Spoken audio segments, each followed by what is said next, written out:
Good day, everyone. Fong, what's up, dude? See no resub? Oh my god. With the tier 2. Consider tier 2. Remember when people considered tier 2? No one considers tier 2 anymore. I don't think YouTube even has tier 2. Do they have tier 2 over there?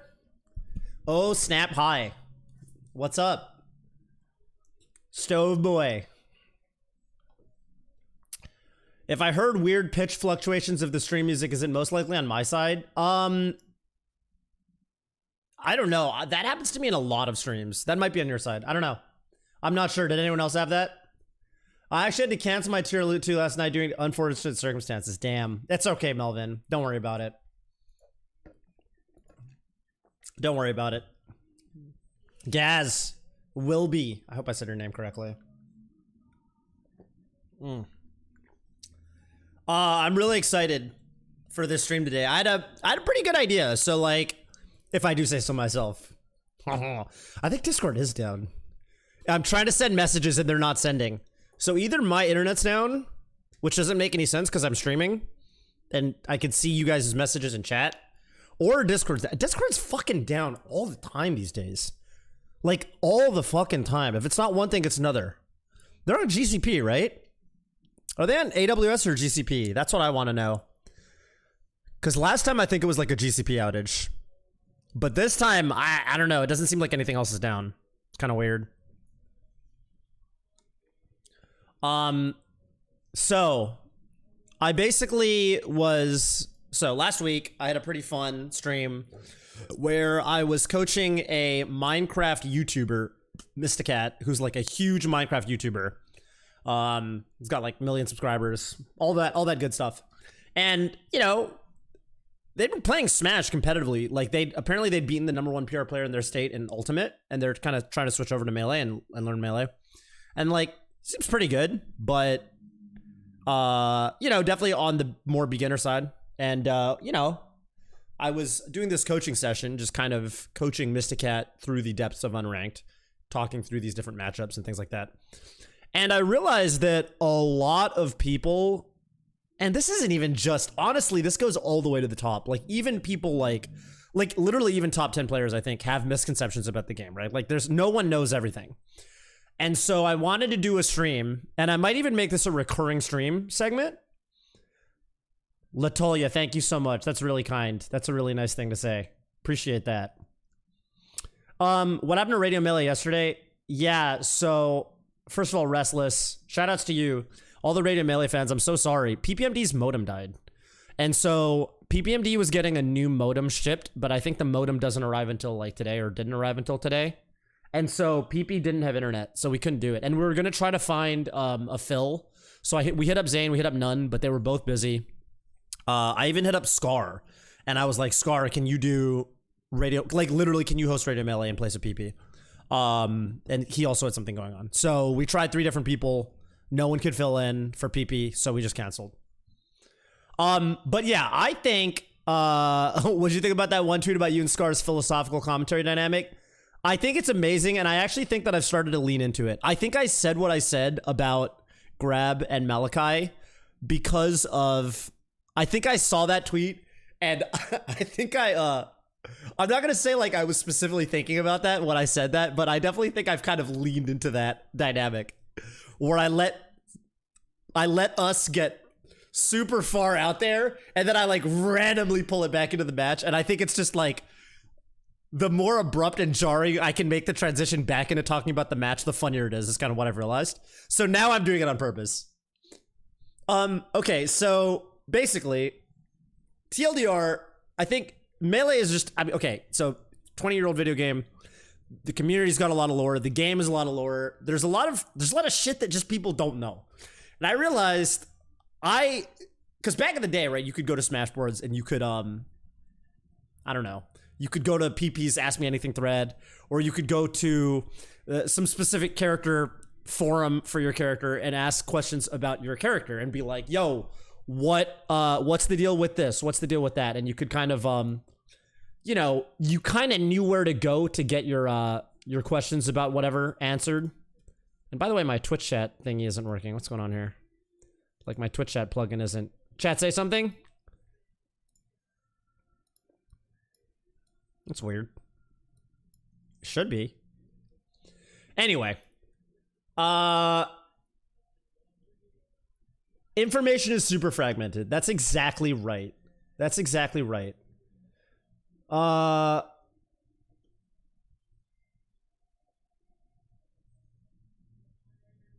Stowboy, I don't know. I don't know how to point you in the right direction there. How can an average player get your hands on a box? I don't know. That's a good question. If you find out, let me know, because I want to get my hands on a box too, but it seems like everything's always sold out everywhere. And what is going on with my... Oh, there we go. Toph can't hear us. Everybody compliment him. No, I can see that. I just didn't have the plugin. Okay, I refreshed the cache. It works now. Yeah, so... right. So I wanted to do a thing where I just become that resource. And anytime... I'm going to do this on like roughly a weekly cadence, I think, if this is successful. And I think this first one was super successful. Already I could tell, because like I got such good questions. Like the list of questions I got on my tweet about, and this is the tweet, by the way.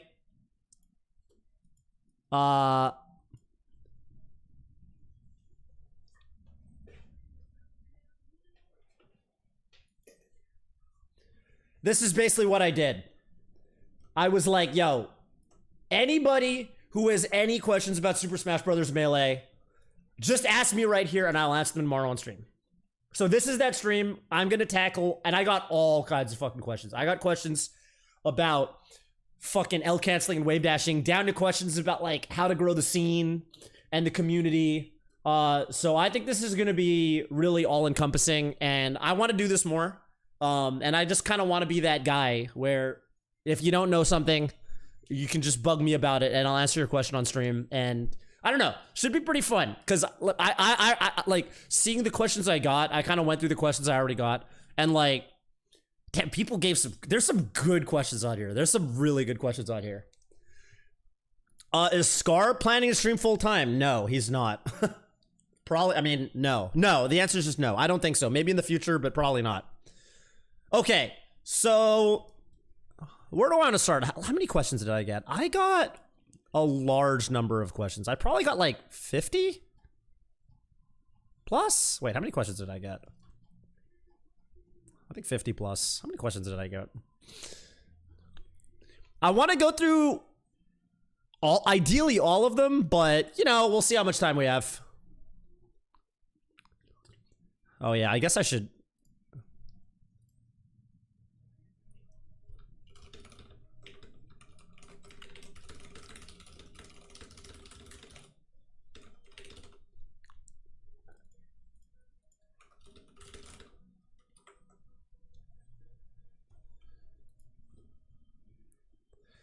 Okay, I just realized I forgot to tweet. Hey, McJules, thank you for the Prime. Damn, is my Streamlabs? Streamlabs just everything doesn't work anymore. Hang on a minute, what's going on with Streamlabs? My sub alerts aren't working. What the fuck? The chat thing went down? I wonder if it's related to the Discord. The Discord, 1 second, let me fix my sub alerts. I don't know why they'd be disabled.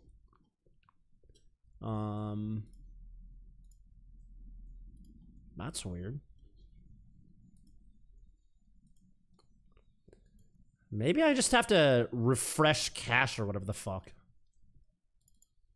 Refresh cache of current page. Okay, that usually does it. Let's try now. Oh, my basic. Yeah, that's what I like to see. All right, now the sub alerts are fixed. Let's do this shit. I got how many questions? 170. Oh shit. I thought I got like 50. Okay, fuck it. We're gonna do the most interesting questions, and we're gonna save the others for fucking next time. Beery, thank you for the tier 1. Appreciate that.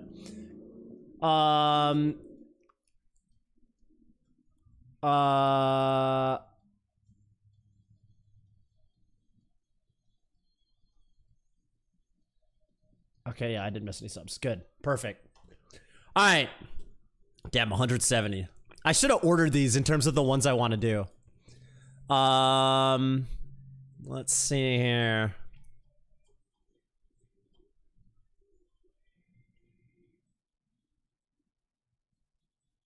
Okay, we got some really easy ones, first of all. We got some really fucking easy ones. Okay.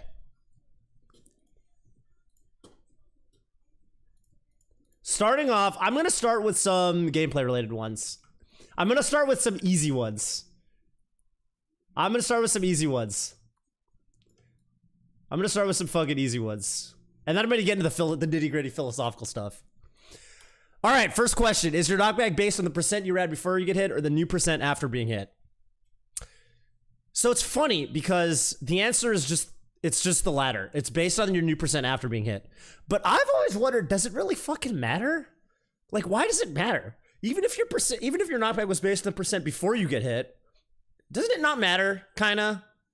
It's like if it's stronger, I don't know. I feel like it doesn't matter. But anyway, to answer your question, it's the second one. It's just the second one. So that was an easy one. All right, next question. Some stupid questions. Oh man, I've got some deep philosophical ones. Oh man.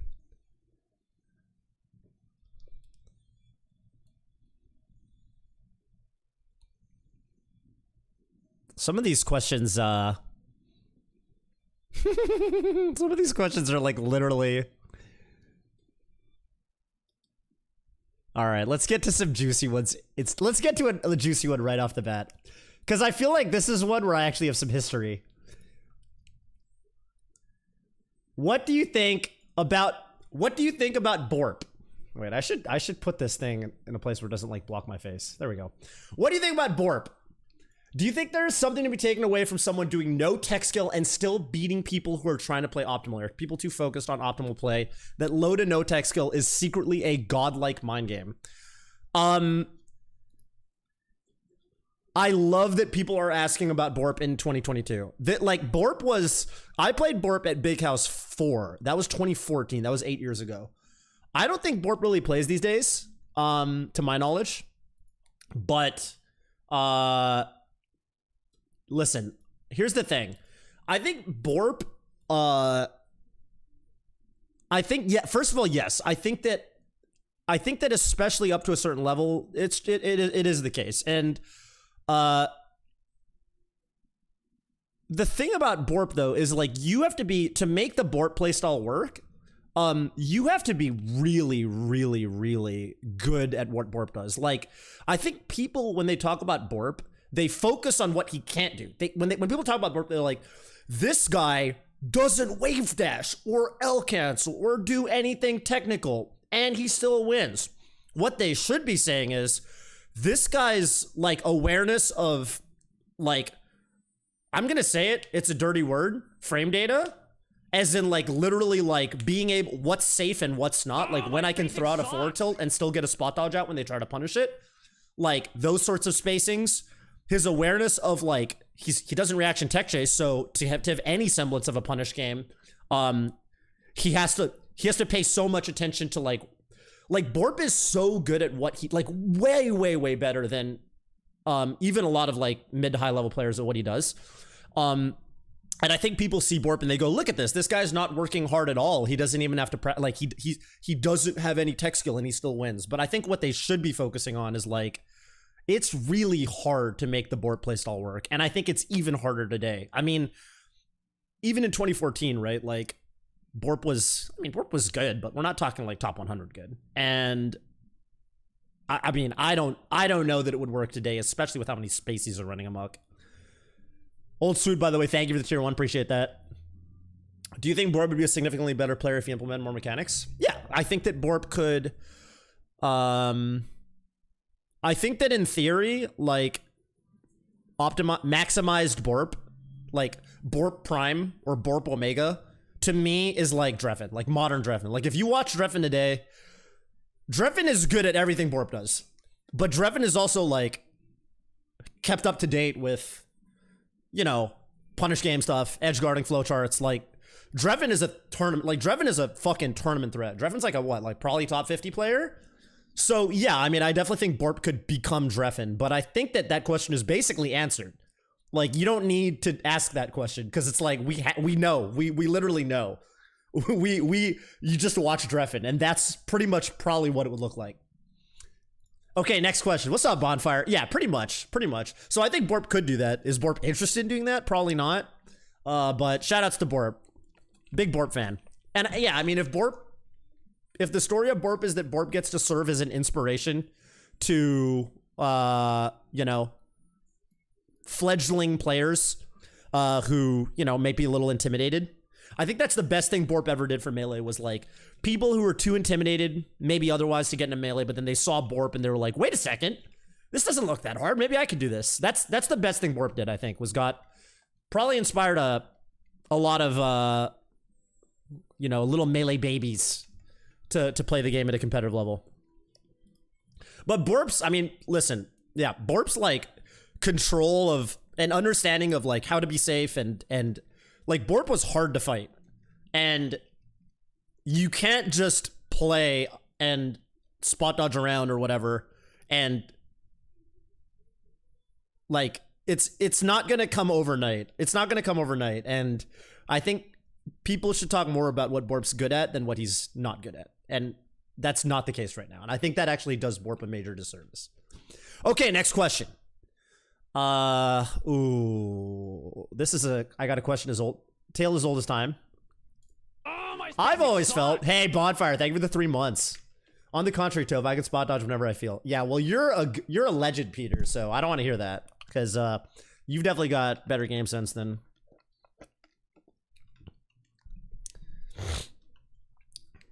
I mean, you've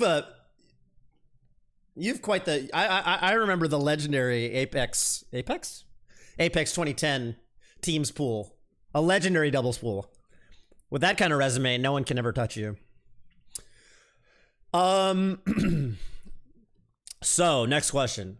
I've always felt that in Melee, and this applies to every single fighting game I've ever played, approaching is almost always a mistake, and if you can camp, wait, or approach, it's optimal. Do you think this is true? No. This is the legendary Hacks Money. Okay, listen.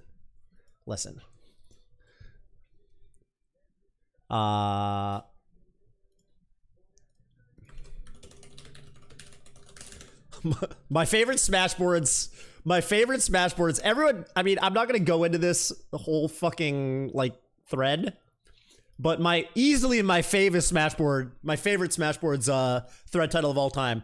Don't approach, Melee's flaw dissected.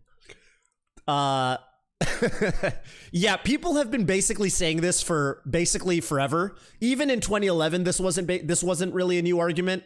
It's just the most cohesive version of this, I suppose. But yeah, I mean, this is basically something that people have been saying forever. Like, yo, what if you just fucking camp forever and you don't approach? Then your opponent has to commit, and if your opponent commits, you can whiff punish them. But here's the problem with that argument. I'm gonna raise you this. If I'm playing Fox and we're playing neutral, okay, I can say you're trying to dash dance me out, right? You're like, okay, I'm not gonna approach. I'm just gonna like let you approach, and then I'm gonna punish you. Let's say we're playing Fox Edos. Okay, I'm running at you. I can overshoot Nair. I can overshoot running shine, and then you don't even have a reactable short hop to go for a dash dance grab. I can undershoot Nair, so if you're looking for dash dance grab, I can actually like get out a spot dodge or like undershoot Nair dash back because I drifted in that direction. I could go for a full hop instead, and then I can mix up my drift and my fast fall even more. I can like Nair onto the side platform above you to like read your full jump if you want to do like a defensive full jump. I could jump above you and shine and then even like safely wave land on the platform. I could just run up and grab, you know, if I think you're gonna camp shield. The thing about Melee in particular with like the drift and fast fall mix-ups is that here's the thing. Back in the day, when people would Nair in, they would do it like a fucking dumb idiot, and they would Nair exactly at the opponent. They would full drift forward the whole time. They would fast fall very predictably, and they would get dash dance grabbed by Mewtwo King, and they would get AA'd into a 0 to death. But as people have gotten better and better, it doesn't really work this way anymore. There's just too many. There are literally too many ways to approach. Like Melee being analog means that a jump forward does not. It's not like in Street Fighter where when you jump forward, you're locked into that trajectory. You can jump forward and hold back or hold forward. You can fast fall. You can wave land back. You can like jump at a Marth and then wave land back. so that they like go for the dash dance grab and then they're grabbing at thin air. There's too many ways to approach in Melee. And even Hacks kind of rescinded his argument later and basically said, well, for a lot of characters, it's hard to approach, but the reason Fox is the best, 20XX and all that, is because Fox is the best at approaching. And approaching is actually really, really good. So no, I don't think approaching is almost always a mistake. I think that actually playing very proactively is really, really good. I think it's really good in Melee, especially with certain characters like Fox. Like Falco, you can jump at an opponent and you don't have to do your dumb drift forward downer. You can like approach with a laser. Like you just watch how Mango plays. He'll actually I want to quote, is it Nikki, the German Fox? Hey, thank you, Link0232 for the Prime. Appreciate that. Hope you're enjoying the stream. Nikki once said that low-level Falcos, I thought this was so smart. He said low-level Falcos zone you out with laser and they approach with down air. And high-level Falcos zone you out with down air and they approach with laser. I'm gonna let you think about that one for a second. Of course, that's a oversimplification because obviously even top-level Falcos are gonna approach with down air sometimes. But the whole concept is you can approach with laser to beat options like dash back, to take away the whiff punish, and then you can like, you know, you can throw out your like, you know, drift back down airs, like, you know, fast fall mix up, down airs, even full jumps, to keep people from approaching you as Falco. And you can really get a lot of mileage with this kind of play style. And I think the better and better Falcos get, and the more they understand how to play neutral, the more this holds true. And it's absolutely the case. It's absolutely the case. So no, I don't think this is true. It might be true for some characters. I don't think Peach has a good time approaching. Peach, you know, Peach kind of has to like lure you into a certain zone and then maybe she can go for her dash attacks. But do I think this is true overall in Melee? No, I think the neutral game is pretty balanced. Side note, I do think this is kind of the case in Ultimate. I think in Ultimate, you can make a much stronger argument for this being true. Much stronger. Like, in particular, and I talked about this in my neutral game video, that I think it's one of my better videos on my YouTube. The whole style of basically just throwing out hitboxes, really, really hard, because it's really hard to overshoot in that game. Yeah, not if you play Roy. It's true. Not if you play Roy. Roy can approach. Roy can approach, but it's just way more skewed in that direction. I think in Melee, it's not the case. I think in Melee, even like Marth, Mewtwo King literally would run across the stage and forward smash, and he was so good at it. And we actually talked about this option extensively. We did a Marth roundtable. It's not on YouTube yet, but on the Golden Guardians Melee channel, probably like next week. Maybe this week? I think next week. We're going to be putting up, it was a discussion between Ken, Mewtwo King, Zane, PP, and Richie. And they talked about Marth for like an hour and a half. I was there moderating. And we actually talked about this exact concept with Marth. So you guys, yeah, we got Ken. We did get Ken and we got Mewtwo King. You guys are going to want to make sure you catch that. It was really fun. Really, really fun. All right, next question. Let's see. Any other good ones? The answer is yes. There's a lot of good ones. There's some kind of duplicate questions. I got several questions about L canceling, so I'm going to tackle all of those in one fell swoop. Okay, I'm going to give the hottest take possibly yet. Do people actually like the ledge mechanics in Melee? Ooh. Ooh. This one cuts deep. Kind of. The answer is... I'm going to answer this one with an anecdote.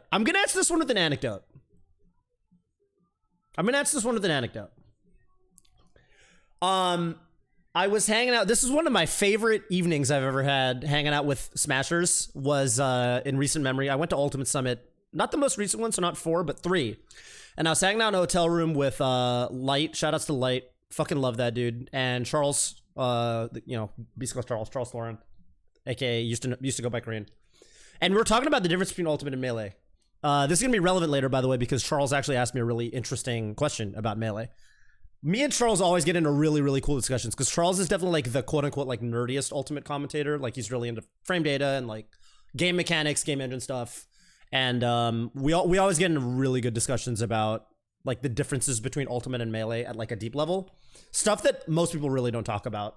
But anyway, Light was asked, he's curious about melee, and he was basically, we're talking about ledge mechanics.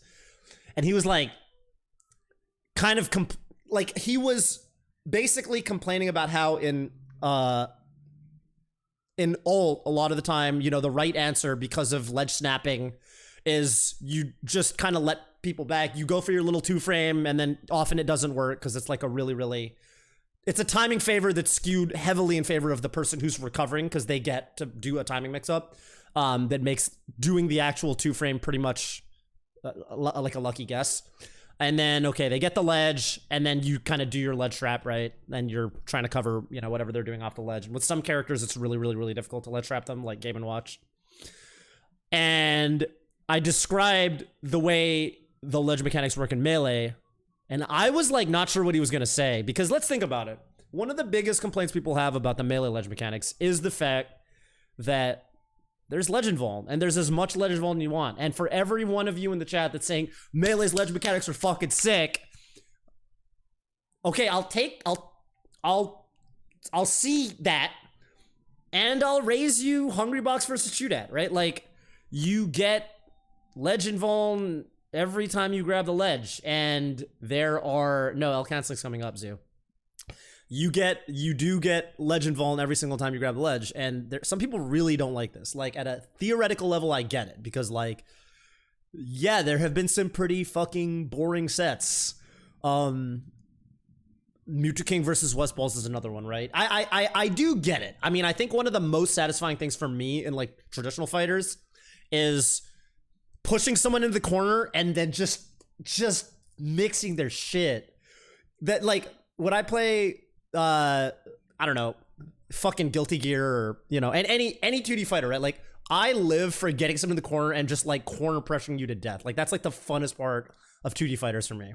And in Melee doesn't really have that. If you push them to the ledge in Melee, they ledge dash and often kind of get center stage back, right? So does that suck? I think here's the thing. This is super duper subjective. I fully respect the people that hate Melee ledge mechanics, and for what it's worth, I think attempts that have been made to sort of fix these mechanics over time, like for example, PM, each time you successfully grab the ledge, you get less and less legend vol. I think that's pretty cool. In ult, you only get legend vol the first time you grab the ledge. I actually think that's like not a bad solution at all.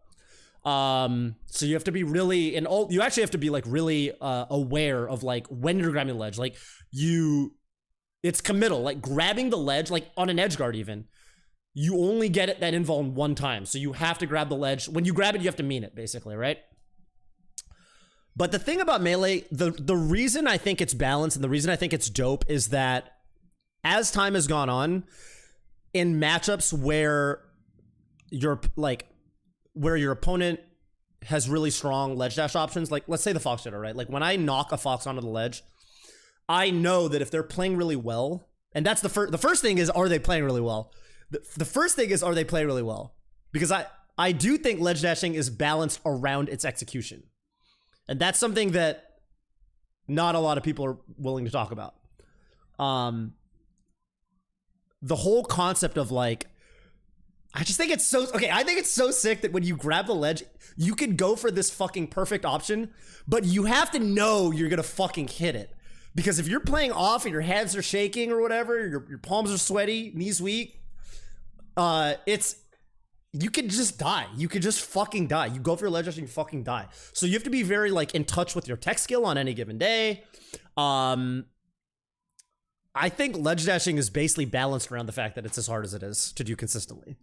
And I think that actually is kind of cool. David Serlin would never. David Serlin would literally never. He would say, worst mechanic, get it out of here, but it's a thing. It's a thing. Unless you're on a rectangle, so you say, but Zuppy got owned for some missed ledge dashes at TMT yesterday. I saw it. Before my very eyes, I saw it. So I definitely know that it happens to box players too.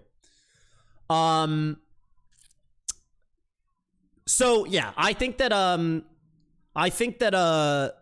the ledge mechanics in Melee, I think there is execution-based counterplay, and I think that there's something very satisfying about like when you know your opponent's playing hot, like backing up and like knowing, okay, I can't punish the ledge dash itself. I have to punish what they do after the ledge dash. So I'm basically gonna like take stage and then just kind of revert to like an advantageous neutral position. I actually think that is pretty deep, and I think that if it would have, this is the sort of thing that if it would have broken Melee, it would have done it already. And also anecdotally, it seems like most of you in the chat just said yes without thinking about it. So I will say cursorily, yes, people do like the ledge mechanics, but it is a good question. I think some people don't. And to those people, I say, that's fair. That's fair.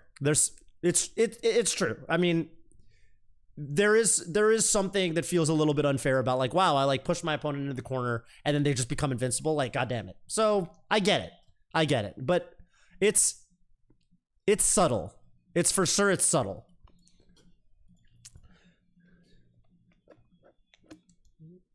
Yeah, I mean, some characters just have shit. Isn't it fair that Sam has a shit role? No, Light loved Melee's ledge mechanics. Light, like, it was funny because when we're talking about Melee's, like, differences between ult and Melee, I don't know, all people, like, they all, like, I don't know, they're all homies when it comes to, like, Melee's mechanics. They're like, damn, that sounds really cool. Especially because, like, you know, he's a Fox player, so, like, you know he's gonna like that shit. You know he's gonna like that shit. What are your thoughts on the RTC meta? Also balanced around execution, which I think is super dope. Also, everyone who thinks that RTC is just wobbling, it's not really, because you can always go to the ledge and just force a mix-up. So just DI off stage. If you want to end the RTC, just go off stage and turn it into a 50-50. And then it's back to being a read.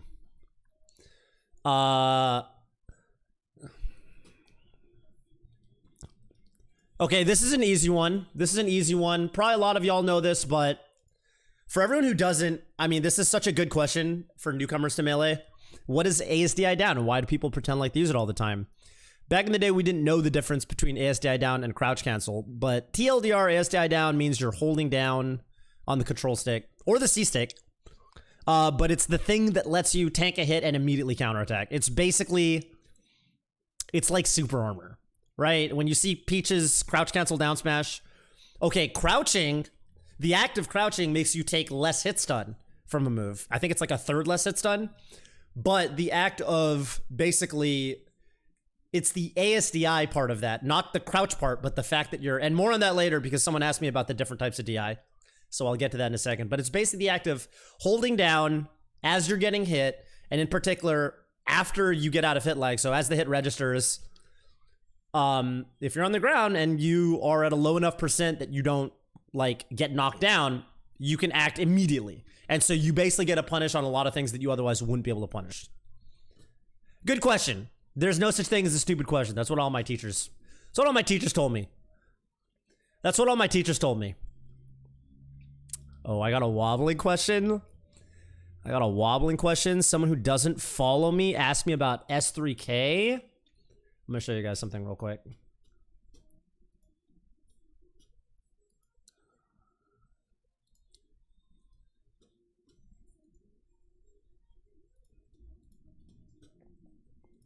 Okay.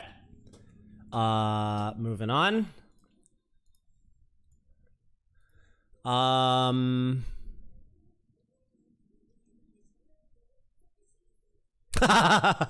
Oh shit. This is a great question. Oh shit.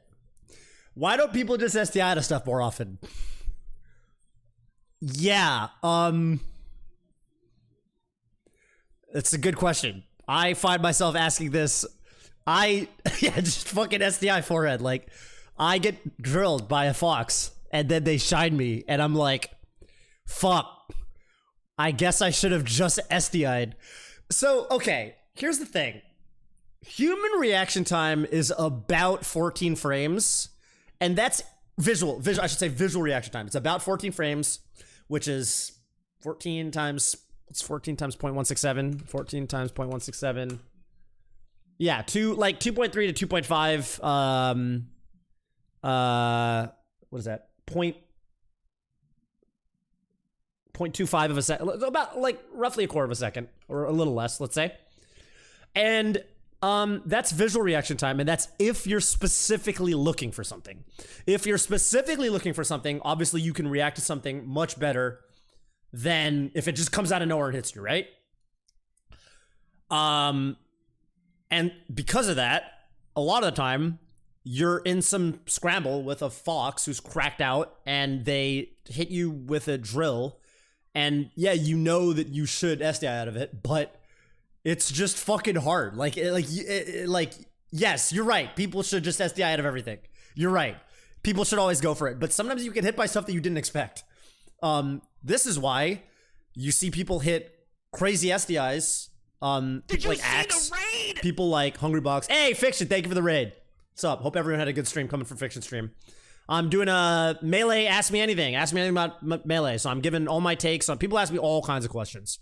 And right now I'm talking about why don't people just SDI to stuff more often? Yeah, you're right. You should just fucking SDI to. My bad. My bad. I didn't. Yeah, you're right. This person's right. You should just fucking. Yeah, everything should be SDI'd perfectly all the time. But yeah, reaction time is a thing. And sometimes you don't expect to get hit by something. But you do have players like Axe, players like, I don't know, okay, I was going to say H-Box, but offline box. I don't know what you would, Clutch Box, who, you know, are pretty good, pretty consistent at smash DIing out of like Fox up throw up air. But when Fox up throws you, you know he's going for the up air.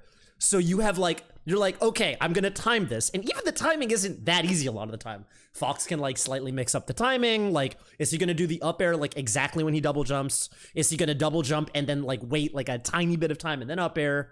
You know, Fox can change the timing on you, right? So it's not like the easiest thing in the world. It's often a timing read, exactly. Sometimes you can't even react to it, and sometimes you get hit by stuff that you don't know is gonna hit you.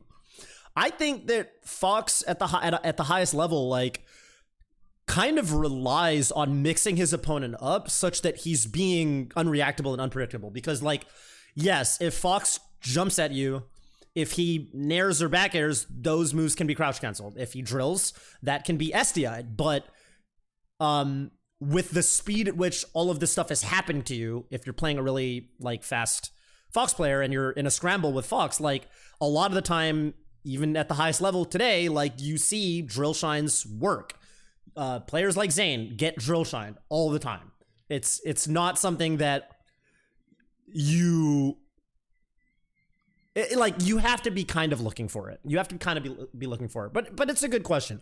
I would say that the generalized answer to a lot of questions of this nature, why don't people just do this, is like, you're probably not accounting for human reaction time. Which is the reason fighting games are good. If everyone had frame zero reaction time, the genre as a whole would be kind of fucking whack. So that's literally the answer. All right, next question. But good question, honestly. Good question. All right, got another easy one. What exactly is an auto cancel aerial? Also another good question. Auto cancel, it's a little bit silly. Auto cancel is one of these terms that I don't think people wouldn't call it auto canceling if it was invented today. Oh, I just realized my sub counter isn't going up. Let me turn that on. All right, I'm counting subs now. Yeah, so I don't think people, because it's not really a cancel. It's just that the aerial finished. Like, you do an aerial, like a good example is like Fox back air. Like, if you do a full jump back air, then by the time you hit the ground, you're in the part of the aerial where the move is basically over, and so you don't have any landing. You don't have any additional landing lag. You don't go into the landing lag from, like, if you jump up and then on the way down you do a back air versus if you jump up and immediately do a back air on the way up. In the former case, you're gonna have landing lag from the back air. In the latter case, the back air is basically just gonna finish, and so you don't have landing lag. So it's not even really a cancel. You're not really canceling anything. It's kind of a stupid term in a sense, but whatever. That's just what we call them. TLDR auto cancel means that you don't have any additional landing lag, and the implications are often pretty big because, like, you can throw out a move that looks like they're gonna have a window to punish you, and then they just don't. Like, people will go for punishes on your aerials where it's like, okay, that looks like I can get a punish, and then you're able to act sooner than they were ready for. And you see this with things like Falco's auto cancel bear. Falco's will like do a short hop rising back air, and they'll do it such that if you try to dash dance grab it, they often can like throw out a shine or an up tilt or spot dodge or something before you're ready for it. So that's a good example of it being used like in neutral on a regular basis. But yeah, good question. Why are there so many Falcos on Unranked? Because Fizzy programmed a... Whose theory was this? This is Kadoran's theory. Fizzy programmed a Falco bot to play under randomized usernames to make you feel not lonely when your elo is too low to run into real humans. So shoutouts to Fizzy for implementing that feature.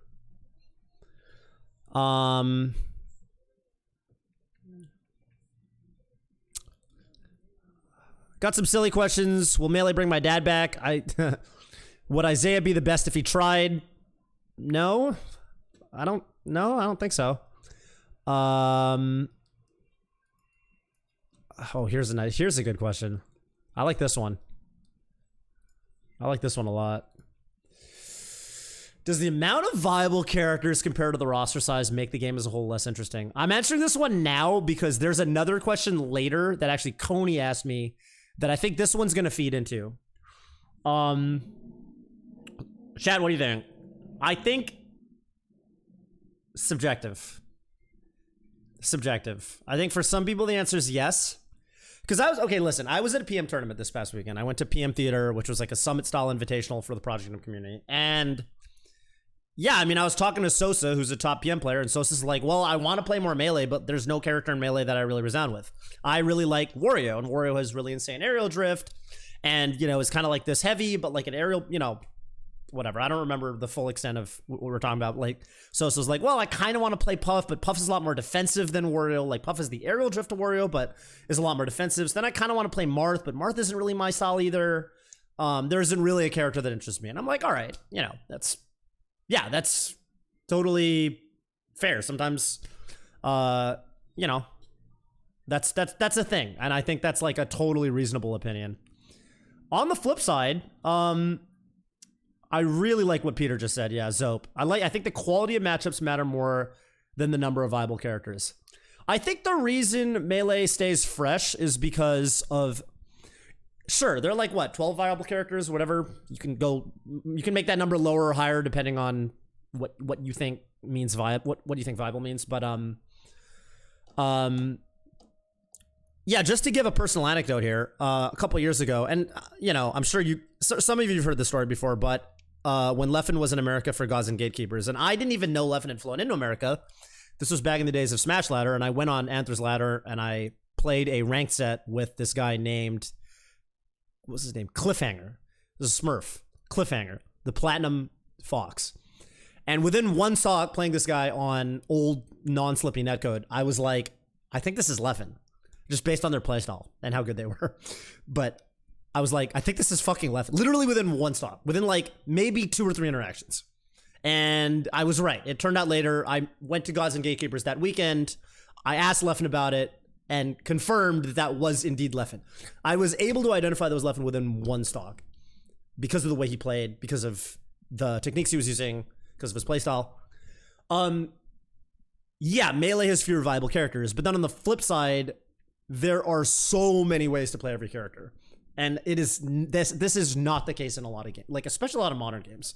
There are definitely a lot of modern games where, yes, there's a wider cast, but there's kind of only one real way to play a character. Like, you know what I mean? Like, there's... I'm not going to say that, yeah, okay, you can pick up, I don't know.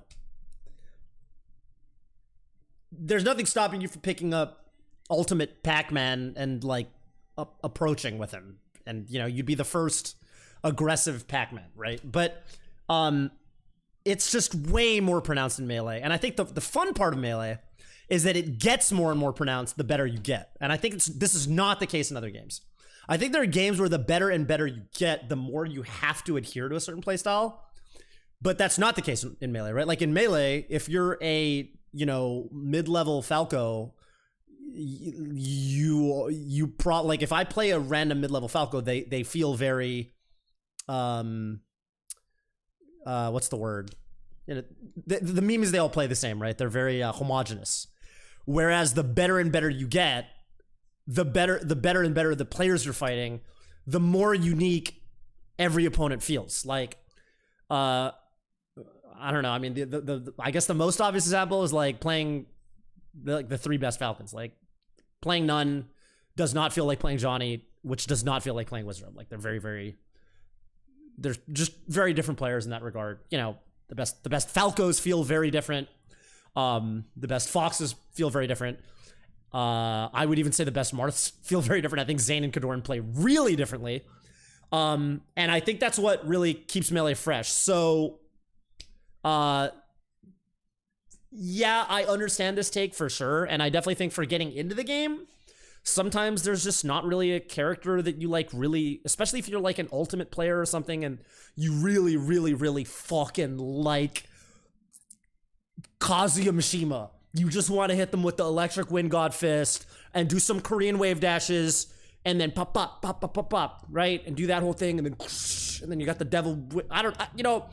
Yeah, okay, you can't do that in Melee. But on the flip side, I think the people who get into Melee really do like that there aren't a gazillion matchups and you can really flesh them out. Even in a fucking roster size like PM, I feel like there's a lot of really, and PM is not nearly as big of a cast as Ultimate. It's like half as big. And there's still a lot of fucking really underexplored matchups.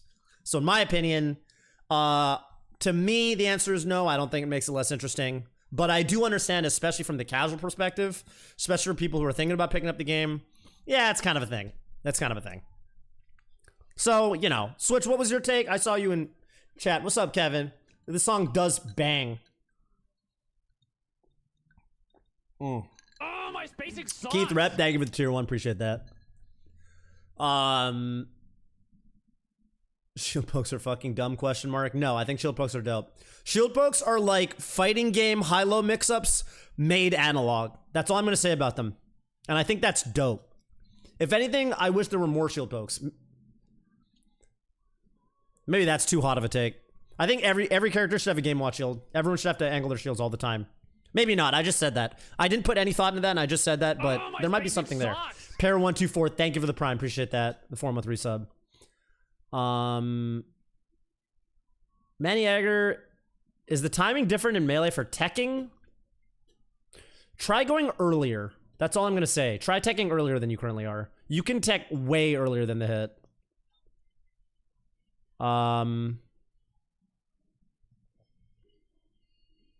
Leave Yoshi shield alone. You know Yoshi can jump out of his shield in PM. That seems not fair. I don't know. I was looking at PM Yoshi. I know there's probably like no like top level PM Yoshis. And I was like, bro, if Opsa got his hands on this character, I don't know, man. I don't know, man. Dude, Switch, I swear to God, if like a top level fucking Yoshi gets their hands on PM Yoshi, run and hide. I don't know. I'm calling it right now. I know Amsa plays Lucario. No, trust me, that character's probably fucking good as fuck. Probably. Yeah, same goes for a lot of characters. There's like definitely characters where it's like, this character's probably really disgustingly good, and just no one plays them right now.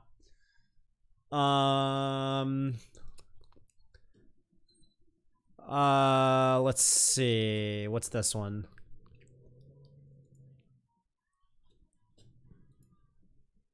You said you'd name Money Match me back in 2015, and it stuck with me and keeps coming back to the game. Love your energy and commentary. What's the best set of all time? I am still down to run it. I just want you to know that. Best set of all time? Fuck, man. Am I a boomer if I still say Mega Armada Genesis 1? That's my go-to answer. That's my go-to answer. So I'll just say that. Also, I keep getting owned by my Falcon frame as Luigi. Any tips? I'm not good, lol. When he combos you into the air, mash the A button. You're gonna want to mash the fuck out of that A button It's gonna break you out of all of his combos. Oh, and sometimes when you're up there, okay, just trust me on this one. I know it sounds fucking crazy. Just rip it down B. Yeah, I know. It sounds crazy, but just rip it down B. It's gonna mix him up. Promise. Okay, next question.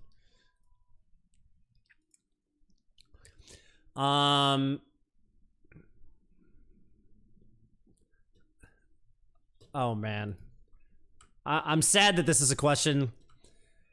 What the hell is a tomahawk? It's just an empty hop. It's some weird New York slang. I don't really know the origin. Actually, wait. I heard the origin was actually. It's not. I heard it's actually not New York slang. I heard it's something to do with like. Okay. Wait. Okay.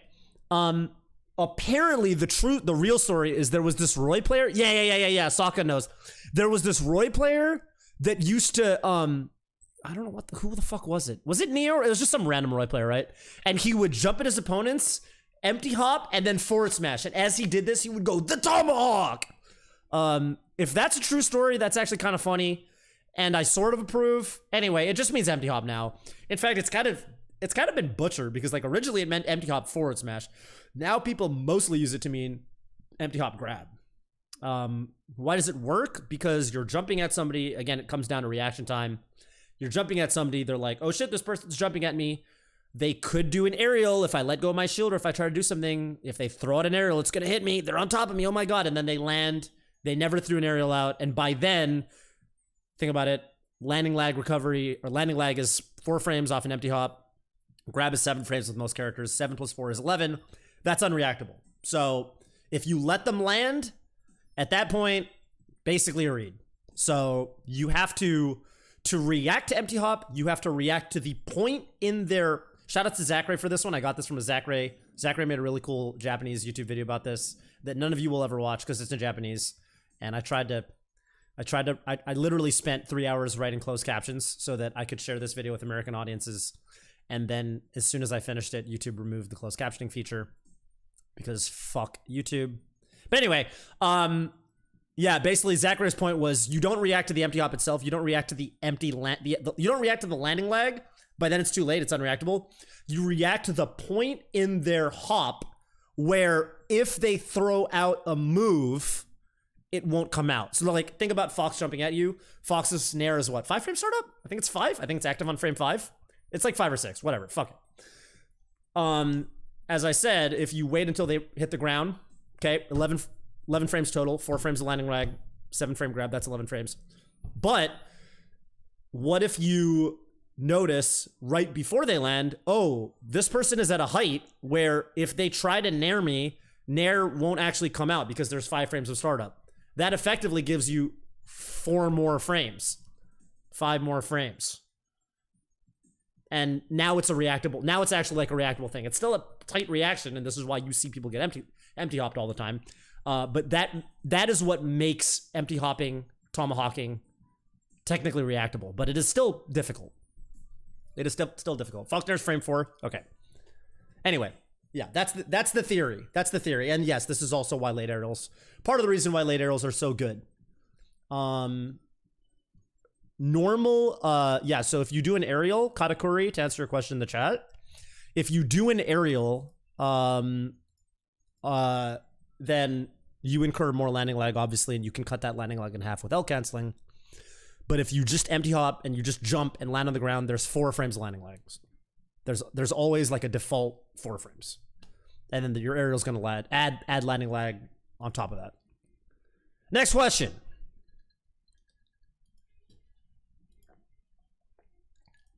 If you could change your controls in Melee, no tab jump, tilt stick, etc., would that change the meta in any real way? Short answer is no, not really. Slightly longer answer is, you know, like you've got button remapping like IBDW and Leffen and the Crimson Blur have switched their X and Z. Even that, I'm not convinced it changes the meta. Like it makes it easier to get out like really quick rising aerials, but if you're talking about changing the meta, no, I don't think it realistically would unlock any techniques that aren't currently like just, you know, part of the meta. I like Delta Shine's take. Maybe more new players. Maybe there are people who would get into melee because they could turn tap jump off, and then maybe those players would get good, and one day they would change the meta. But no, I don't think it would. I think to answer your question the way I think you're asking it, no, I don't really think it would change anything. Pivot up tilts.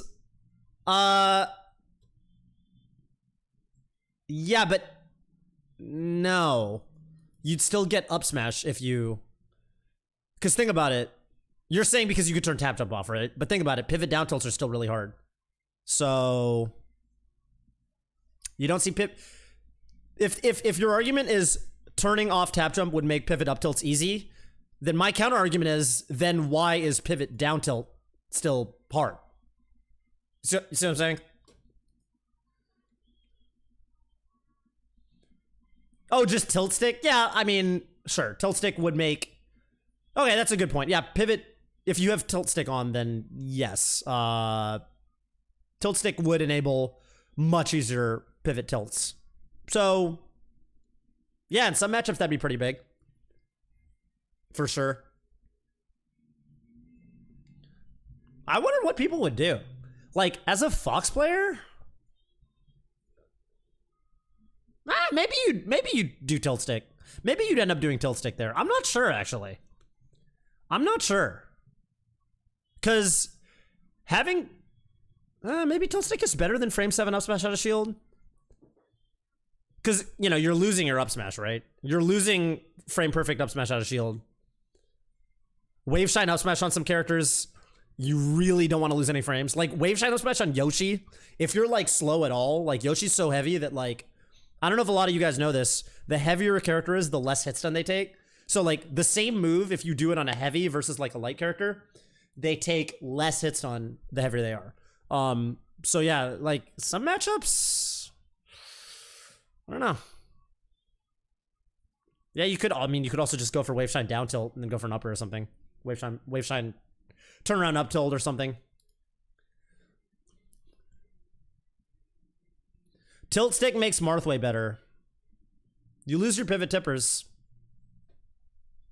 which is pretty big against floaties and even spacey sometimes. I don't know. Sheik, you definitely probably, yeah, you lose crouch cancel down smash. It's interesting. Sheik, you probably want it though. I have to expect. Although the thing about Sheik is like her run cancel, like, because Sheik goes into full run so quickly, like you see Plup do things that kind of look like pivot up tilts in neutral, and they're not. They're just like run cancel up tilts, because like Sheik goes into run in like frame 8 of her dash or something. That's like really fast. So like Plup literally will just like run up tilt, and it kind of looks like a pivot up tilt. How do you do run up tilts in melee? Run, crouch for a second, and then input up tilt. So you just like run, crouch for a second, input up tilt. If you want to see Plup do this a lot, he does it a lot against Captain Falcon. So you can watch his set. I know he did it a fair bit in grand finals of Smash World Tour. So if you go back and watch that set, Plup Wizzy at Smash World Tour grand finals, he like for sure, like the championships, he for sure did it like a fair bit. And yeah, I don't know. I'm not... Definitely, it would be up to debate. So yeah, I think tilt stick would be an interesting one. Tilt stick would be an interesting one. Tap jump, button remapping, maybe less so. Okay, next question. Oh, my spacing sucks.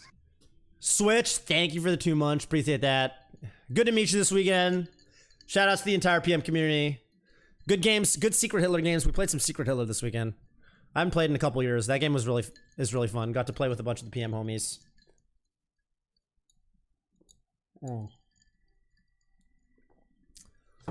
Minimum requirements for a GameCube controller. I'm gonna make a whole YouTube video on that probably. So, but to really briefly answer your question right now, minimum requirements are like, these days it's becoming easier and easier to take a trash controller and make it good. Because like, say you have a shitload of snapback, well, you can just install a capacitor. You can even solder, if you know how to solder, you can do it yourself. Say it can't chill drop, you can just buy a set of, where's my diamond files? You can buy a set of diamond files for like $8 on Alibaba.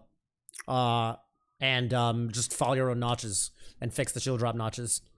So these days it's actually, if anything, these days usually people don't like controllers that are too worn in. It's pretty easy to take a brand new controller and make it like pretty decent if you know what you're doing, or if you have contact with a modder. Like, I personally don't like the way some of the newer controllers, like their triggers feel. Like, I really, really don't like the feel of Smash 4 controllers, L and R buttons. I think they feel fucking gross. But that's more of a personal preference thing. I would say, if anything, if the controller's too old, if there's too much, like, say you're going for like Falco lasers and you're side being a lot, that's when for me it's time to hang the controller up. If I'm like literally I can't even, or like when I go for Fox nairs, like I'm trying to like nair forward and I keep getting forward air because like that forward input like lingers and the stick doesn't reset to neutral to give me my nair. That's when for me I'm like, okay, if I can't fix this by like replacing the potentiometers or something, that's when I hang up a controller. It usually takes kind of a while to get to that point. And yeah, FOB GCC I think is the future, if I understand the science. But yeah, the whole concept there is the thing on controllers that wear out is the potentiometer. That's the thing that like reads your analog inputs on your stick. And the FOB GCC doesn't have potentiometers. Get rid of them entirely, and it uses magnetic sensors, which in theory don't wear out over time. Because they don't oxidize, they don't develop oxidation, not oxidization. They don't oxidize the way that potentiometers do. That's the theory. That's the theory. Gizmo, I know what you mean, but I can explain the difference with the thing about the Goom Wave is the argument was you still need to switch out your potentiometers all the time. So, and it turns out you have to switch them out like every couple days. Wizzy switches them out like every week or something. All right, next question. I like this question.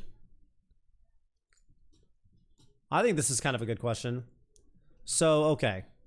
How long should it take for new players to get tech? So, like L-canceling, wave dashing down in terms of either games played or time spent on game.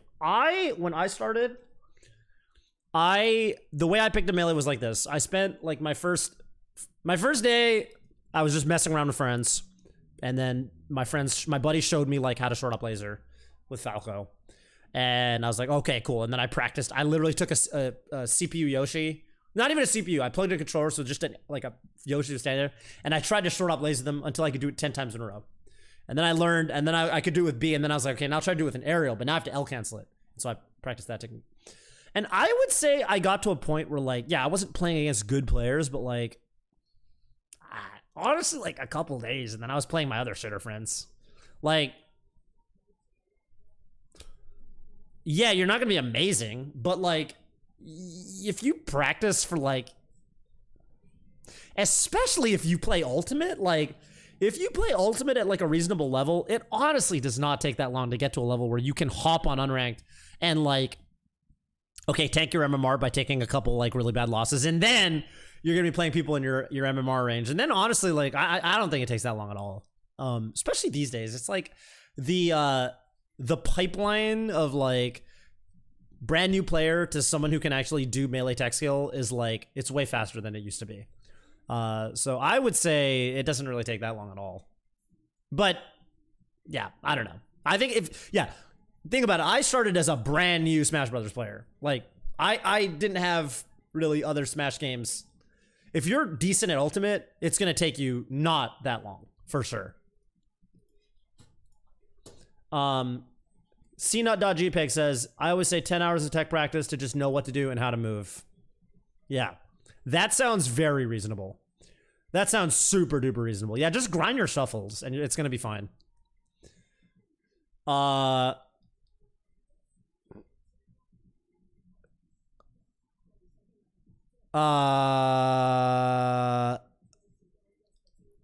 this is a nice question.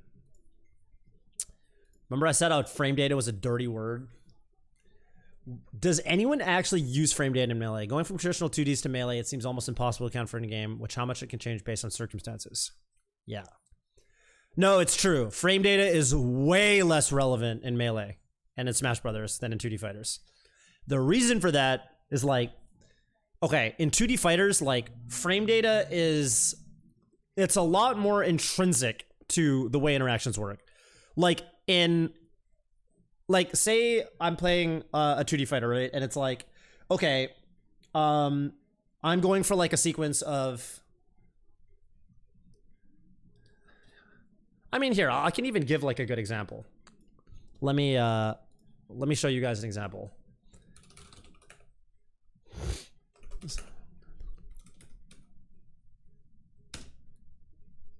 Let me give an example.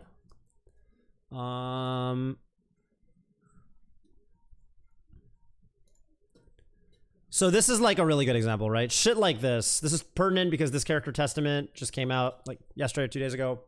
And like in, you know, say, okay, this is like obviously Guilty Gear Strive, which is a 2D fighter. And so like Testament's going for this like, is that far slash? Anyway, it's either far slash or stand H. I haven't messed with Testament yet. Oh, that's H. So heavy slash into Succubus Super. And like, as you can see, because there is a large enough gap, if they go for that pressure string, you actually can just jump and just get an air dash punish, right? So that's frame data, and there's all kinds of, like, that's frame data put to use. Like I mean, I don't know what the number is, but like there is a specific number of frames where you can act between that first hit and that super, and if you have enough time, you can do something like this air dash forward to get an easy punish, right? And there's like other easy examples of this, like SQ was posting some other examples. Like here's another one of like, you know, how to punish some of these Testament strings, right? So it's like, okay, so what's going on here? So Testament is doing this move and canceling it into their fireball. And as it turns out, so like, okay, Ramlethal's far slash is, I think it's 11 frame startup. Someone correct me if I'm wrong. I think it's 11 frames.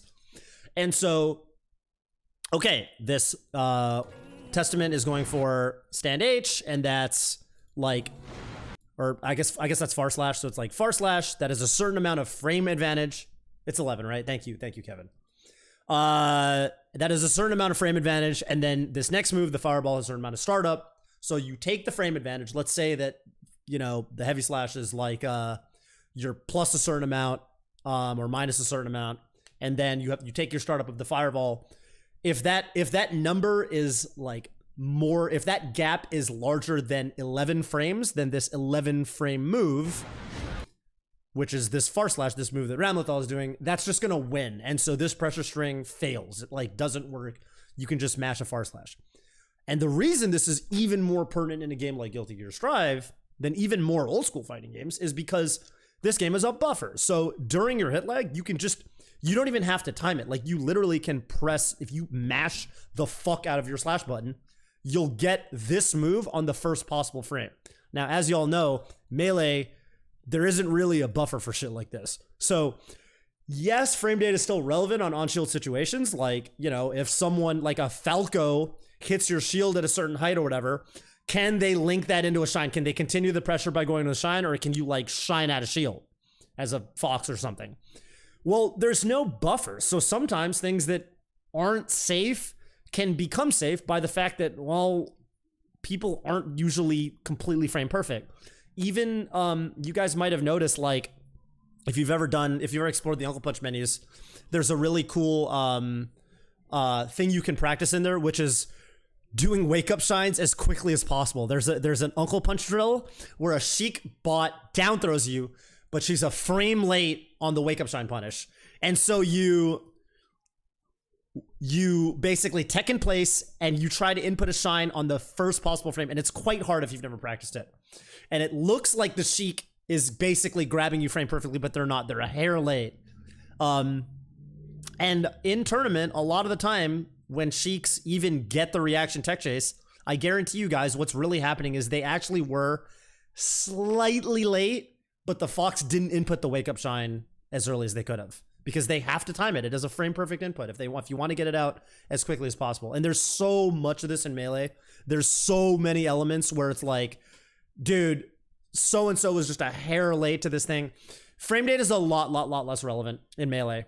And yeah, this person's 100% right. Like it's definitely just the case that like it's harder to account for. But yeah, there are still circumstances where it's it's pertinent. Like, I think understanding like certain things, certain things are really good to know, right? Like knowing that, for example, anytime Fox up smashes Puff's shield, Puff can jump out of shield and rest it out of shield. Like that's a true punish whenever Fox up smashes Puff's shield. That's frame data. If you don't look into that, you might not know that. You might think, well, if they space it far enough away, maybe it's not a true punish. But that is frame data, technically. Does that mean you're going to be able to act on it 100% of the time? Maybe not, because of the fact that there's no buffer. But there are definitely circumstances where it, like, matters. Let's put it that way. But it's, like, I would say a lot less ingrained into the way the game works because Melee's analog, and especially because there's no buffer. Yeah, knowing shield pressure mix-ups against spacies, things like that. I remember seeing something like, it's like little things. Like I remember seeing something, I saw this animated GIF with like hitboxes of like Marth down tilts Sheik's shield. And it turns out that Marth goes into like the IASA frames. So, like you can down tilt and you can cancel it pretty early by dashing back. So like Marth down tilts the Sheik shield and then dashes back. And Sheik actually can't shield grab in that interaction. I'm supposed to a cool one where if a Sheik is down tilting, what's the interaction? I think it's Yoshi can, how does this one work? It's like it was a really cool punish. Basically, there's like an interaction where I think it's like Yoshi down tilts Sheik's shield. Oh, my spacing sucks. And then like basically you can down tilt. Yeah. That's what it is. Yoshi just holds R. And if Sheik tries to counterattack with like, I don't know, say CC grab or something like that, you automatically get a parry. Like the frame data works out that you literally don't even have to time your R press, and you automatically get a parry on the down tilt attempt if they try to punish you. And that's frame data, right? So there is shit like that for sure. Thank you, Helix, for the 6 months and for answering my question. Yeah, when Amsa played Plup at GTX, that was the cool one. That was the cool one. Hey, thank you, Artosis Appreciator. Nice username. I also appreciate Artosis for all of his contributions. Okay. I got some juicy ones. Damn, I got some juicy ones. Ooh. I'm gonna do this one first. This one's not that juicy, but I actually thought it was kind of interesting. How many Melee players actually play on box style controllers? I'm just gonna answer this really quickly. Before the pandemic, fucking basically nobody. I went to Riptide post-COVID. Holy fuck. It's like super duper skyrocketed. I would say it used to be probably 0.1%. Now it's like,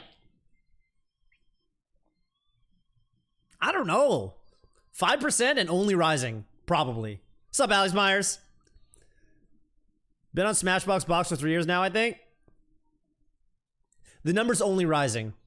Way more now than before the pandemic. It was kind of mind-blowing. When I went to Riptide, I was like, oh, goddamn. This is real now. This is real now. Nice. I like newbie questions. Everyone knows the answer to this. All my longtime stream viewers.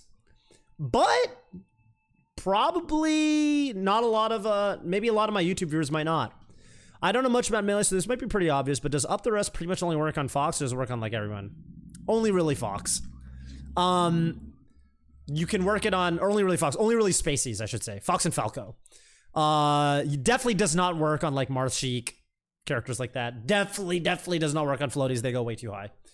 However, against those characters, sometimes you can go for down throw rest if they DI in. Only if they DI in, though. But, of course, the problem with down throw is that it's so much slower than up throw that they're never going to DI in unless they're, like, really, really, like, brain fried. Like, if you Yu-Gi-Oh! Mind Crush them, they might DI in, but otherwise, they have 2 seconds to react. Up throw, on the other hand, is so fucking fast. It's like, literally unreactably fast. If you get grabbed by Puff and you, like, try to react to the grab and then DI, it's not going to happen. You're going to go straight up and you're going to get arrested. So, yeah. Falcon, really niche. I wouldn't even say that. Yeah, it's, I don't know the percent range, but it's really, really niche. Like, fundamentally, I've seen like, let's put it this way. I've seen probably over 1,000 up throw rests on Fox and Falco in all the years I've played Melee and in tournament situations, and I've seen 0 up throw rests on Falcon. Literally 0. I've never seen an up throw rest on Falcon in tournament ever. Not once.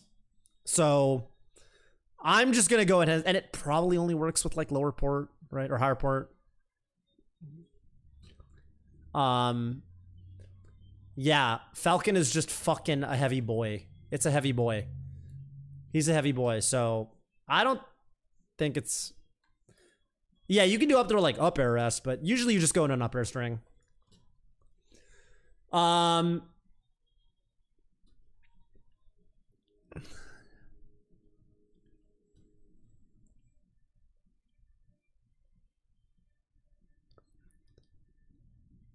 man.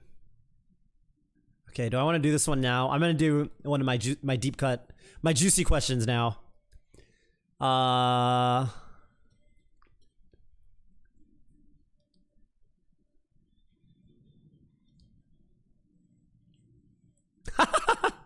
There's some crazy questions in here.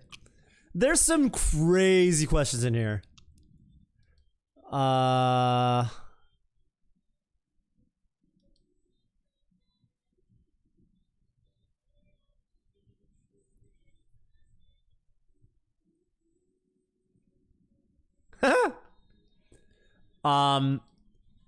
Real quick, I kind of already answered this question, but shout outs to this guy. So I already talked about this, like Melee's small pool of characters or whatever. But I really like the sentence. I personally having less choice than something like Ultimate or Strive. Yeah, I have no idea what this person's stance is on this. They omitted the most important word of the sentence. So, you know, better luck next time, I guess. Anyway, I already talked about that one. We'll just never fucking know.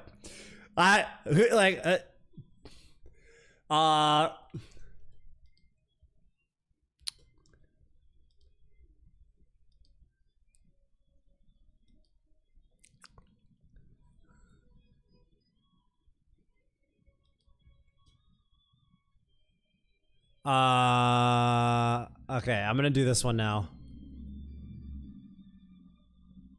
Damn, I got a lot of fucking questions.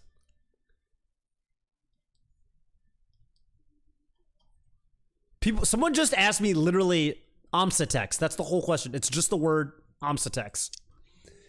Okay.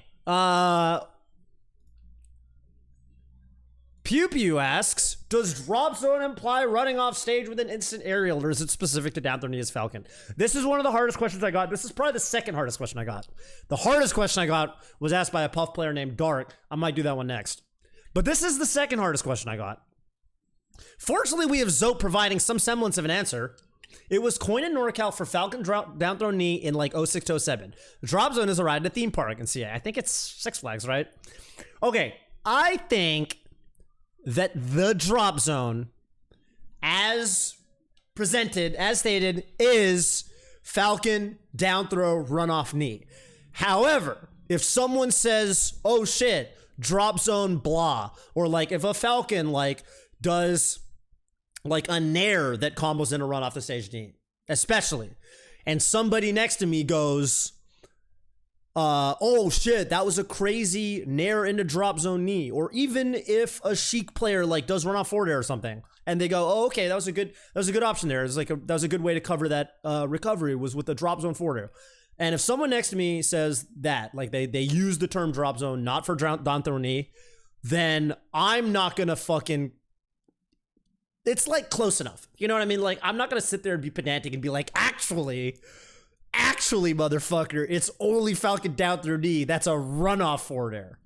It's like, you know what I mean? Like if you're gonna be that pedantic about it, it's like, dude, just fucking live a little. You know what I mean? Like touch some fucking grass. I don't know. I think if someone asks me what the drop zone is, I'm gonna tell them down through knee. But like if someone, yeah, you know what the fuck people mean. Like you literally know what people mean.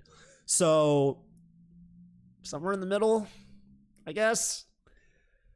The drop zone versus a drop zone. Yeah, that's That's a take. Yeah, maybe. I don't know. Something like that. I'm not gonna fucking sit here and like correct people. People even use like, okay, like for like in ult, I've heard the ultimate community use what was the stance? The stance is if someone asks me what the drop zone is, it's down 30.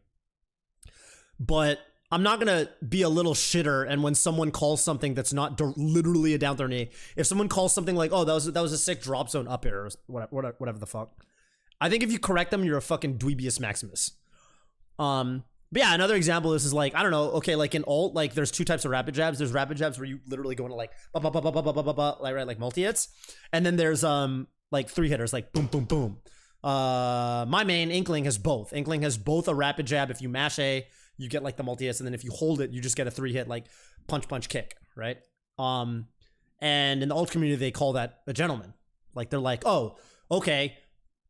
You would say Inkling has both a rapid jab and a gentleman. Greninja has both a rapid jab and a gentleman, right? Some characters only have a gentleman. Some characters only have a rapid jab. And so, is that truly a gentleman? Not really, but I kind of appreciate that they're kind of throwing a bone or throwing, you know, giving a little nod to the, I think it's like a handy framework, and I kind of like that it, you know what I mean? So I'm kind of, yeah, it's not strictly speaking a gentleman, but everyone knows what you mean. That's the important part. Is a reverse Marth Killer Shine technically a drop down shine? That one feels... Okay, I'm going to go out on a limb, and I'm going to say I draw the line at, it has to be an aerial. It can't be a B move. If you run off into a B move, I don't think that counts as a drop zone. If I run off the stage and intercept or double jump with a Shine Spike, that one feels dirty. You can't call that a fucking drop zone. That's not a drop zone. That's so wrong. No, that's so wrong. 4th-throw shield breaker, even that doesn't feel like a drop zone. Also, I don't think that works.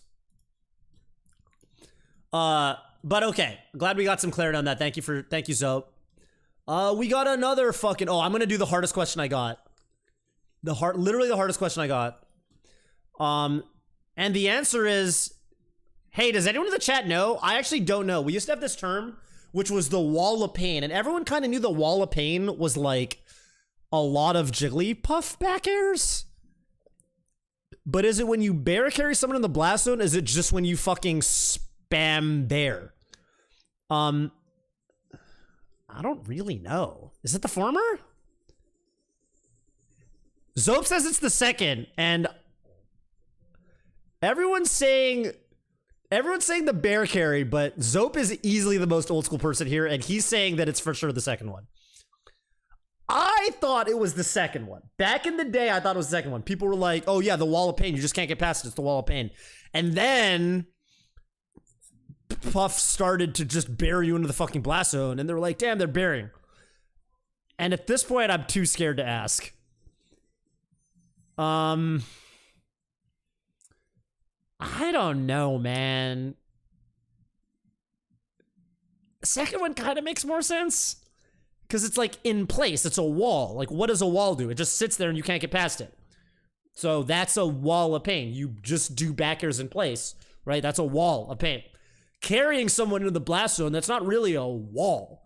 Could be like a moving wall, like the trash compactor in fucking Star Wars. But you have to say moving wall, right? Like, the average wall doesn't move. My apartment has like many walls and none of them move. So shouldn't it, like, you could call it like like, what's something that carries you somewhere? Like a bus? Like the bus of pain? Could be the train of pain. That's a nice one, the train of pain. Give them the fucking train of pain. I might use that one in commentary. The pain train. Oh, $100 taking Zane on a ride on the pain train. And there's the pop-off. The fucking fuck. And I can't say that on esports commentary, unfortunately. But, yeah, the pain train. The plane of pain. The pain plane. Crashing this plane with no survivors. Anyway, yeah, I think it's the second one, but over time, here's the thing, right? The reason everyone thinks it's the first one is because over time, let's be honest, like, that's just playing fucking neutral. Remember what did Levitt say when he heard about bubble theory? He's like, or as I like to call it, basic fucking neutral. Yeah, spamming back airs in neutral is basic fucking neutral. So now it feels really weird to give that a name. It's like, what the fuck are you talking about? You're literally just doing... It's like, imagine if Fox doing a approaching Nair was the fucking, you know, the fucking blazing rocket ship of disaster. It's like, what are you talking about? He's just doing a fucking Nair. It's like, it's just the thing that they do in neutral all the time, right? Like, it feels weird to give that a name. So I think that's why over time, people kind of more associate it with the first one, but I do think it started with the second one. As evidenced by all of the most old school players in chat. All right, we got forward. The name was made before people even knew what. Yeah, exactly. Exactly. Yeah, because I remember when I heard about the Wall of Pain on good old GameFAQs. GameFAQs.com/game/something/Super Smash Brothers Melee/board. I read about it and I was like, oh, is that what you do with Jigglypuff? And then I remember, because I thought Jigglypuff was a joke character at the time, because I didn't know anything about, you know, no one knew anything about fucking Melee back then. And so I played Jigglypuff against my friends down the street, and I would just jump and bear in place. Like I would jump and I would do like back air, and then I'd drift away and I'd do another back air. And I was like, oh my God, this is actually really fucking good. And they like couldn't get in on me. And I was like, holy fuck, it's the Wall of Pain. So that was this was when I was like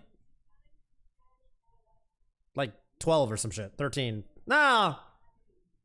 When did Melee come out? Yeah, whatever. It was like when I was a, you know, young teenager. So, yeah, I think when it was first introduced, it was just Jigglypuff neutral. If anything, calling it the Wall of Pain taught people how to play Jigglypuff neutral. I think that was like the progression. I think calling it that, yeah, that's how I'm thinking about it. That's how I'm thinking about it. But yeah, this was like the hardest question I got. Good stuff, Dart. Next question.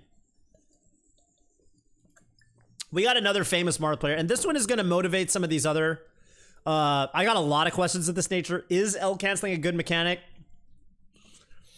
The most succinct way I can answer this question is that if I was a game developer, I would not put L canceling in my game.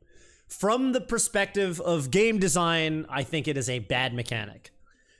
However, as a Super Smash Bros. Melee community member and player of 20 years, from that lens, I think it is a good mechanic and should not be removed from the game.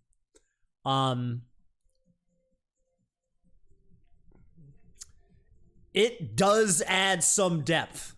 It does add some depth. Oh, and this was another mechanic that Light actually liked.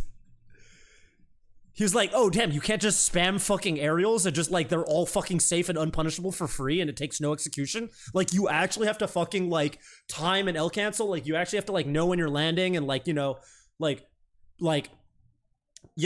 act in accordance of if your opponent's shielding or not and like react to those sorts of things. That's fucking dope. And that's how I knew Light was a real one. So shout out to Light. I bet that's not a very common opinion in the alt community, and I don't blame them because yes, from a game design perspective, I don't think this is a good, like you never make this. This is number one game mechanic that could not exist in a new game that came out in 2022. But is it based that it's in Melee? Also, yes. And I don't think we should take it out. No, yeah, Light's, all of Light's takes are Chad. Like, basically, Light's take is whatever the most Chad opinion is. He only has Chad opinions. It's great. I fucking love that dude. Honestly, listening to him talk, okay, he's good at alt, so I guess he's making it work, but he probably should just play Melee. I feel like he'd be, well, he'd probably also be really good at Melee. I don't know. But, yeah, I mean, he would just play Fox and he'd be really good. Question, what does my triangle jump input get eaten when I try to do it immediately changing dash dance direction? What? What are you asking me? Why does my triangle jump input get eaten when I try to do it immediately after changing dash dance direction? What do you mean triangle jump input? Triangle jump. DD right, DD left, immediate jump, and the jump gets eaten. Oh, yeah, there is a frame that you can't jump. There is a frame where you can't jump. I think that's a thing. Husband calls it triangle jump. Let's go, husband. I'm down. Chess stream soon? Yeah, I actually want to do more chess streams. I've decided that anytime I like don't really have anything planned for stream and I just want to like grind something, I'm gonna start playing chess. Here's Andy using Wall of Pain back in like 04. Okay. Yeah, let's take a look at this.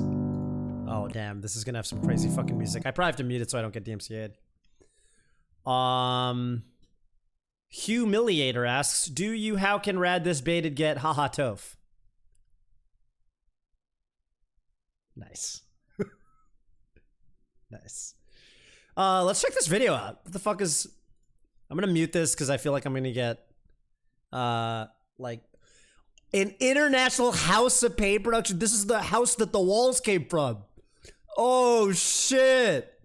Let's go. Now we know why it's called Wall of Pain. I guess.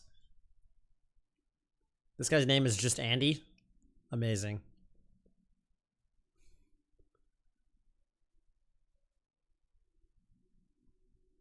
Okay, this video's got a lot of stuff going on in it. Nice, grab the ledge. Okay, fine. You don't have to. It's not a big deal. Where's the Wall of Pain?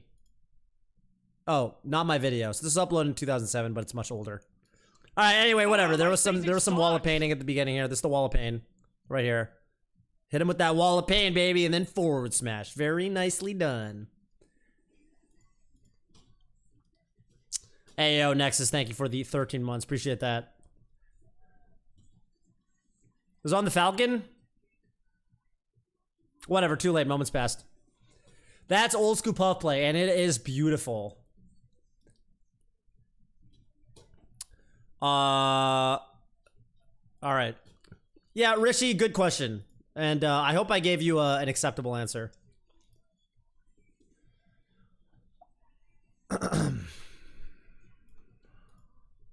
This is a really loaded question. What's a good way to think about the neutral game in specific matchups? It seems like most neutral game tips come from a general framework that applies to all characters, but ignore the fact that in certain matchups the tips apply differently or not at all. Yeah, okay, that's fair. So there's the general framework of like, you know, overshooting beats, reactive play beats, or I should say like overshooting. Proactive play beats reactive play beats preemptive play, and preemptive play beats proactive play, and that's kind of a rock, paper, scissors. I made a video on it. Maybe my editor, when this goes on YouTube, my editor can link the video right here. Is that a thing you can still do on YouTube? I don't know, whatever. I made a video about it.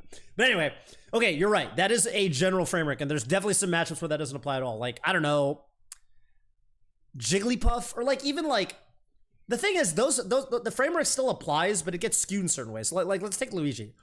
You can't really like dash stance reactively again. Like if you're fighting Luigi, if you want to dash dance at a range where you can react to his wave dash approaches, you're going to be really far away from him. So that kind of skews the rock, paper, scissors in some ways. Like when I fight Luigi, I'm not trying to dash dance him out. Like if I'm dash dancing Luigi, I'm really far away from him, right? Because like his wave dash approach is so fast that it's just like, it's not really reactable in that sense. Hey, thank you, Melee Every Day. Probably Juno. Appreciate that. Oh yeah, K-Toy, you like my Gretzko pillow? It's got the happy face on the other side. Like that. And then you've got like Puff, who, you know, obviously you're not playing much ground game against Puff at all. It's mostly ground to air to ground, often air to air. The problem with, like, I don't really know how to answer this question because, well, it's specific. Like, the reason I have a hard time answering this question is, like, think about it. This is a general question. What is a good way to think about the neutral game in specific matchups? That's a general question. But you're asking me about specific matchups, but you're not asking me about any specific matchup. You're just asking me about specific matchups, but you're asking it generally. So how do I answer that? It's like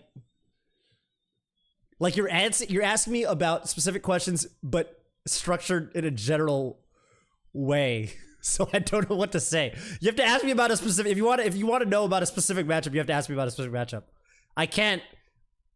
The other way to answer it would be to describe every single matchup in the game, and I can't. I mean, I'm not gonna do that. So, yeah, I don't really know how to answer this question except like, okay, I mean, if you want a general way to think about it, I don't know, watch top player VODs and see what they're doing. I don't know. Yeah, but yeah, it's a thing, right? Like there's definitely there's definitely matchups where some of the general rules don't really apply as well. I don't know, even Peach, right? Like, Peach is another example. Like, Peach can float at a height where, like, sometimes she breaks some of the rules. Like, I don't know, Peach at 0% can float at a height where, like, I don't know, say you're Fox, because I'm a Fox man. If you jump at her and nair, you're not actually winning neutral because you're still going to be in the air after hitting with your nair, and then she's going to be able to counterattack by hitting you with, like, a falling nair or back air and probably convert that into a combo. So there are definitely matchups and characters where the rules that, like, you're used to don't apply as strongly, or there's just different rules. And yeah, I mean, you just have to learn those. I don't know. There's just different rules. What's the origin of your tag? You know, it's actually not a tag. It's a nickname.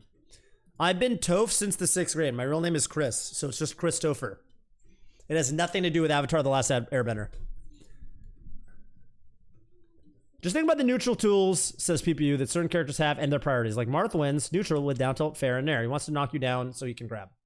Yeah, and then you basically try to play around those moves. Pretty much. You pretty much start from there, and then you develop a game plan. And then you watch your VODs, and you're like, oh, this is the thing that I keep losing to. Okay, let's think about what I can do that deals with that option better. And that's pretty much how you get better at those sorts of matchups. All right, here's an easy one. Hey, pretty dumb question. I don't think it's a dumb question. Actually, this is a good question because I don't think I know the answer. How significant is the frame data between running JC up smash and running crouch up smash? I think it's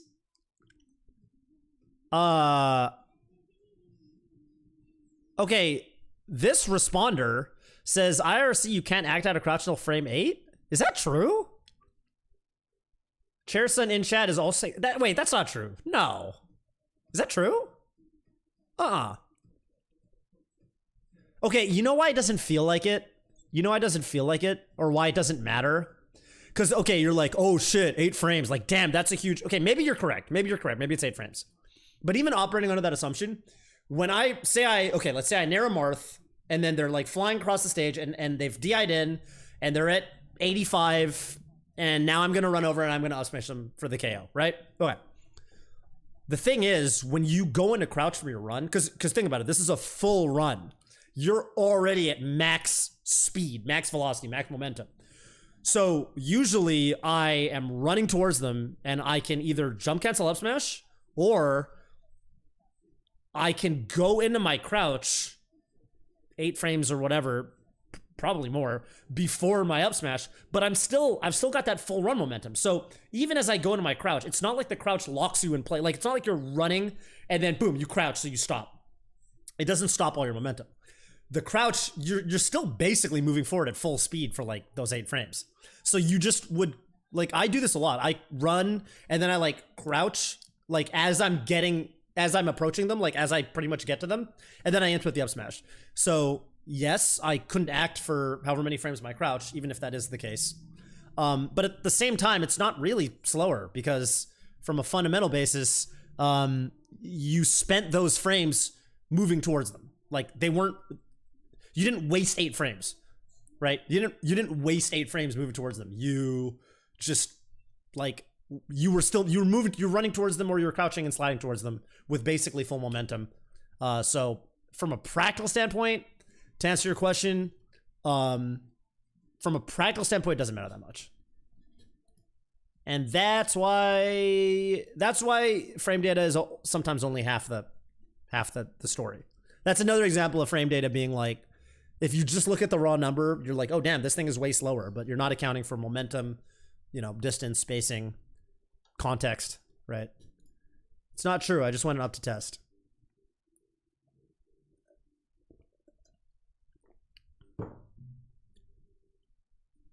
Roll says 8 frames is correct. Yeah, wave dash is much laggier though. Wave dash, you're going through both jump squat and then 10 frames of landing lag. So, wave dash is much lower. Wave dash is much lower. Wave dash is how you're 3 frames of jump squat, you go into the air for a frame, and then you input your air dodge, and then you go through 10 frames of lag from that. So wave dash is much laggier.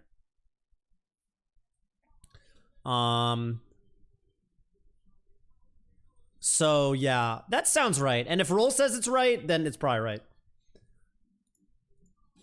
All right, next question.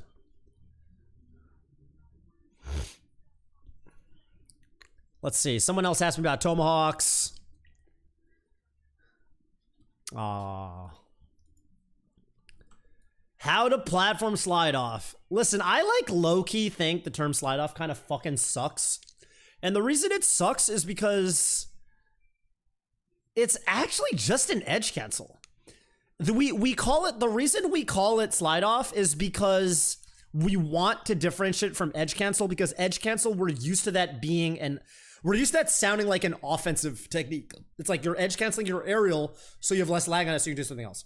But a slide off is really just an edge cancel. All you're doing is you're edge canceling your tumble. Like you're in hit stun or you're in tumble, you got hit in the air and you DI in such a way, and depending on like how far you're going sideways, it can be quite easy to do, where you just basically DI you skid off a platform. Like imagine like when you like, what do they call it? Rock skipping?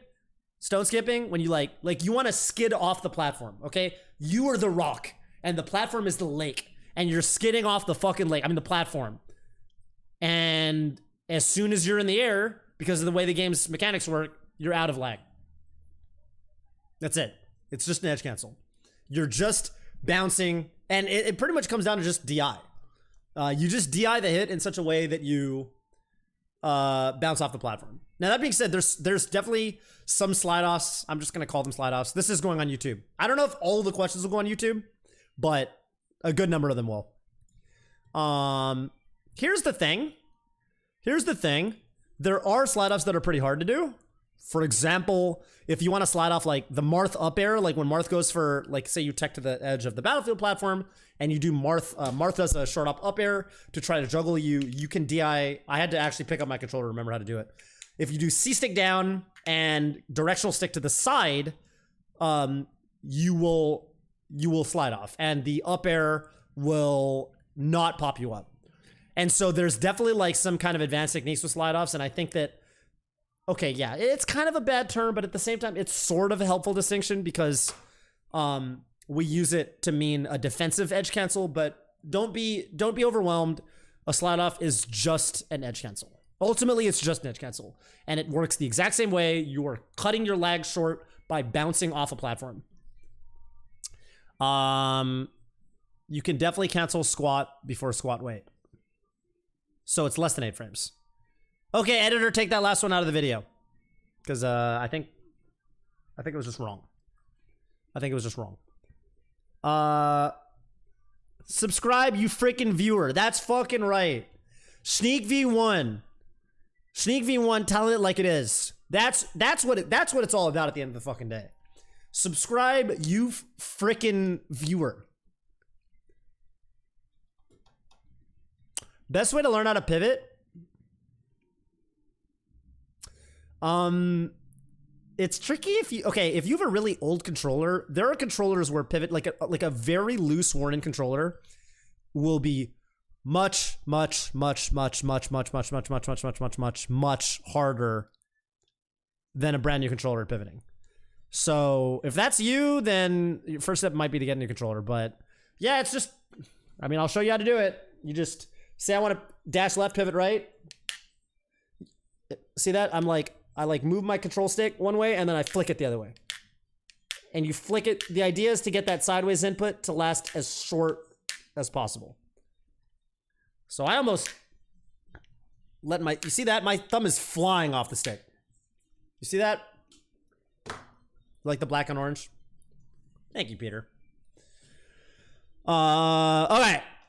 Oh, bonus. There's a bonus question here. I can tackle an ultimate question. How the fuck does SDI work in Ultimate? I can't find any of guys. ESAM recommended tapping 100% being seen to get the roller sticks. No, I think that method does work. Here's the thing. SDI in ult is way less impactful than in Melee. It's way less pronounced. Way less pronounced. But to my knowledge, it is done the same way. You have to input a DI. You have to input DI during your hit lag. That's it. It's the same. It works the same as in Melee, but you do not go nearly as far. Hey, by the way, y'all, to everybody here, today's actually gonna be a pretty long stream because I'm gonna be doing this for probably another like hour. And at maybe 5:15, 5:30. I'm actually going to switch it over to my Weeb Wednesdays, and I'm going to be doing my anime list review, Mal review. So anybody who is a Weeb degenerate who has made a my anime list, I will roast your anime taste live on stream with a special guest who nobody's heard of, but he's a friend of mine named Patrick, aka Patrick Malone, legendary NorCal Toxic Fox player. It's gonna be a blast. Even if you're not a weeb, stick around. We're gonna make fun of anime fans, so it's win-win. Either I critique your anime taste, or you get to watch weebs suffer, and that's always fun. I do analyst, yeah, analyst, Kitsu. I mean, I call it Mal review, but you know. Weebs get the fuck in. That's exactly right. I'll probably do that. That'd be like an hour 15. Say like 5:30. I'm doing like 5:30. Best way to gentleman's punch. Listen, the important thing is the TLDR is you want to, for the first 2 jabs, you want to be just fucking gingerly caressing the A button, right? For the first 2 jabs, you want to be touch and go. You want to be, oh, right? Like, listen. For the first jab, you want to be like, oh. And for the second jab, you want to be like, oh, that was too long. No, it's like, you can even like flick it. You go. You want to really imagine like a short hop. You know what a short hop? You gotta let go of the button pretty fast, right? The Y button, right? To short hop, as opposed to like a full jump, short hop, right? It's like that for the first two A presses. But like more so even. So you want to be like really like super duper short hopping the first 2, and then for the third A, you want to hold that sucker, and then boom, gentlemen. It is much easier if you're gentlemening a real person. If you're hitting an opponent, then you can it actually becomes easier because of the hit lag frames. I don't want to super duper go into that, but the TLDR is, well, the game is basically counting like, did you hold the A button for too long over those A button presses, or did you not? And if you let go of the A button while the hit lag is still happening, it doesn't count those frames. So that's why it's way easier to gentleman an actual opponent like than thin air. And by the way, this is why, guys, are there any Falcon players in chat? Like, press 1 if you can gentleman. I want to see something here. Press 1 if you know how to gentleman. Like you can do it like somewhat reliably. Yeah, like a lot of you guys can probably gentleman, like, you know, you've done it. Okay, now also, so you guys know what I'm talking about when I say I watch Johnny. Johnny will hit the first jab. I don't know how he does it. And like, for me, if I need to hit the opponent for all 3 jabs to get the gentleman. I've seen Johnny reliably, and this is funny because Johnny, like, I remember back in the day, Johnny was like pretty bad at gentlemaning, and people would like make fun of him in commentary or whatever. Johnny these days, literally, like, he can hit only the first jab, and for jabs 2 and 3, he's whiffing. Like, the opponent DI'd out of it or something, like SDI'd out of it or whatever, and he still gets the fucking gentleman. It actually blows my fucking mind. Like, that's so fucking hard to do. It's like infinitely harder. I would say I have a 0% success rate. You only have to hit one of the first 2 jabs. True, but that means you have to like raw actually be holding that means for jab 1, you have to let go of the A button during hit lag. For jab 2, you have to hold it for less than 4 frames, and then you still have to hold A for the third. It's way the fuck harder. It's way the fuck harder. A buffering move is I think that's a misconception. Pretty sure. You need to release one of the first 2 during hit lag and hold the third to do it. Yeah. But it's, oh yeah, I've seen the walk forward options like thing. I just time it, I don't know, is what every like OG Falcon player, like every actual Falcon main says, oh, I just fucking time it. And then I use the Z button, dude. If you use the Z button, I swear to God, bro, it makes that shit so easy. You just got to feel that shit, bro. Feel that shit. I don't know. If it's not working for you, try the Z button, bro. I'm telling you, bro, like, just fucking time that shit. Like, if you play enough Falcon, you just know, bro. You can feel that gentleman in your fucking blood. You feel that shit in your fucking veins, bro. I'm telling you, bro. Just fucking, you just time that shit. And that's how every Falcon player describes it. And it's, which is why, with the exception of Sechi, it's the ultimate melee bro science, and it's no wonder it's Captain Falcon. who's the ultimate bro character. Shout out to Sechi, who actually made a video describing how to gentleman. Also, Axe. The best videos to learn how to gentleman, in my opinion, are Sechi in no particular order. I think they're both really good videos, and they explain everything you need to know. Axe made a good video on how to gentleman, and Sechi made a good video on how to gentleman. And they are, to this day, the two best videos on how to gentleman. So if you're still struggling with it, if you want to know more, those are far and away the two best videos. Far and away. All right, next question.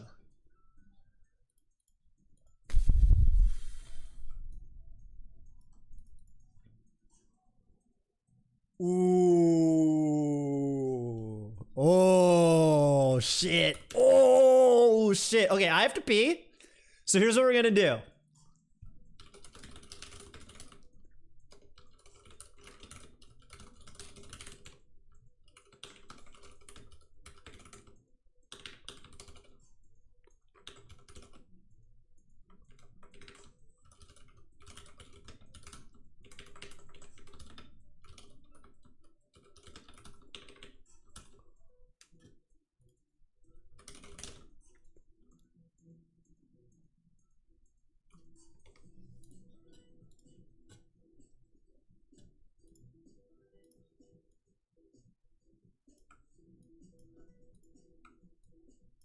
Get your votes in, chat. Wait, wait. How do I make this? I want to make this run. Yeah, okay. This is gonna keep running for a second. So I'm gonna pee. I'll be right.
These fucking chips are so good.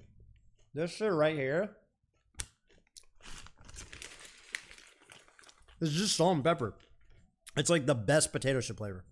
Who knew the best flavor was literally just salt and pepper? Holy fuck. Oh my god.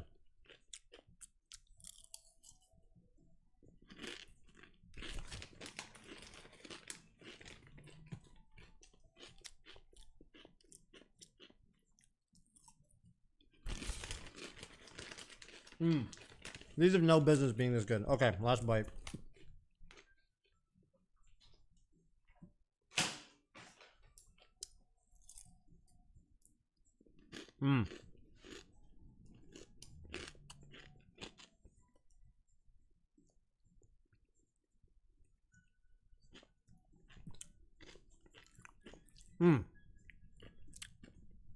Damn, those are so good.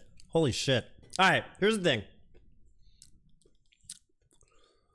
Hell yeah, go Clutchbox got 55%, and Streamer Hungry B Omega Lol X got 44%. Pretty down the middle. Pretty down the middle, I will say. Here's the thing. These are so good, dude. Yeah, are we talking super major? Here's the thing, right? Like,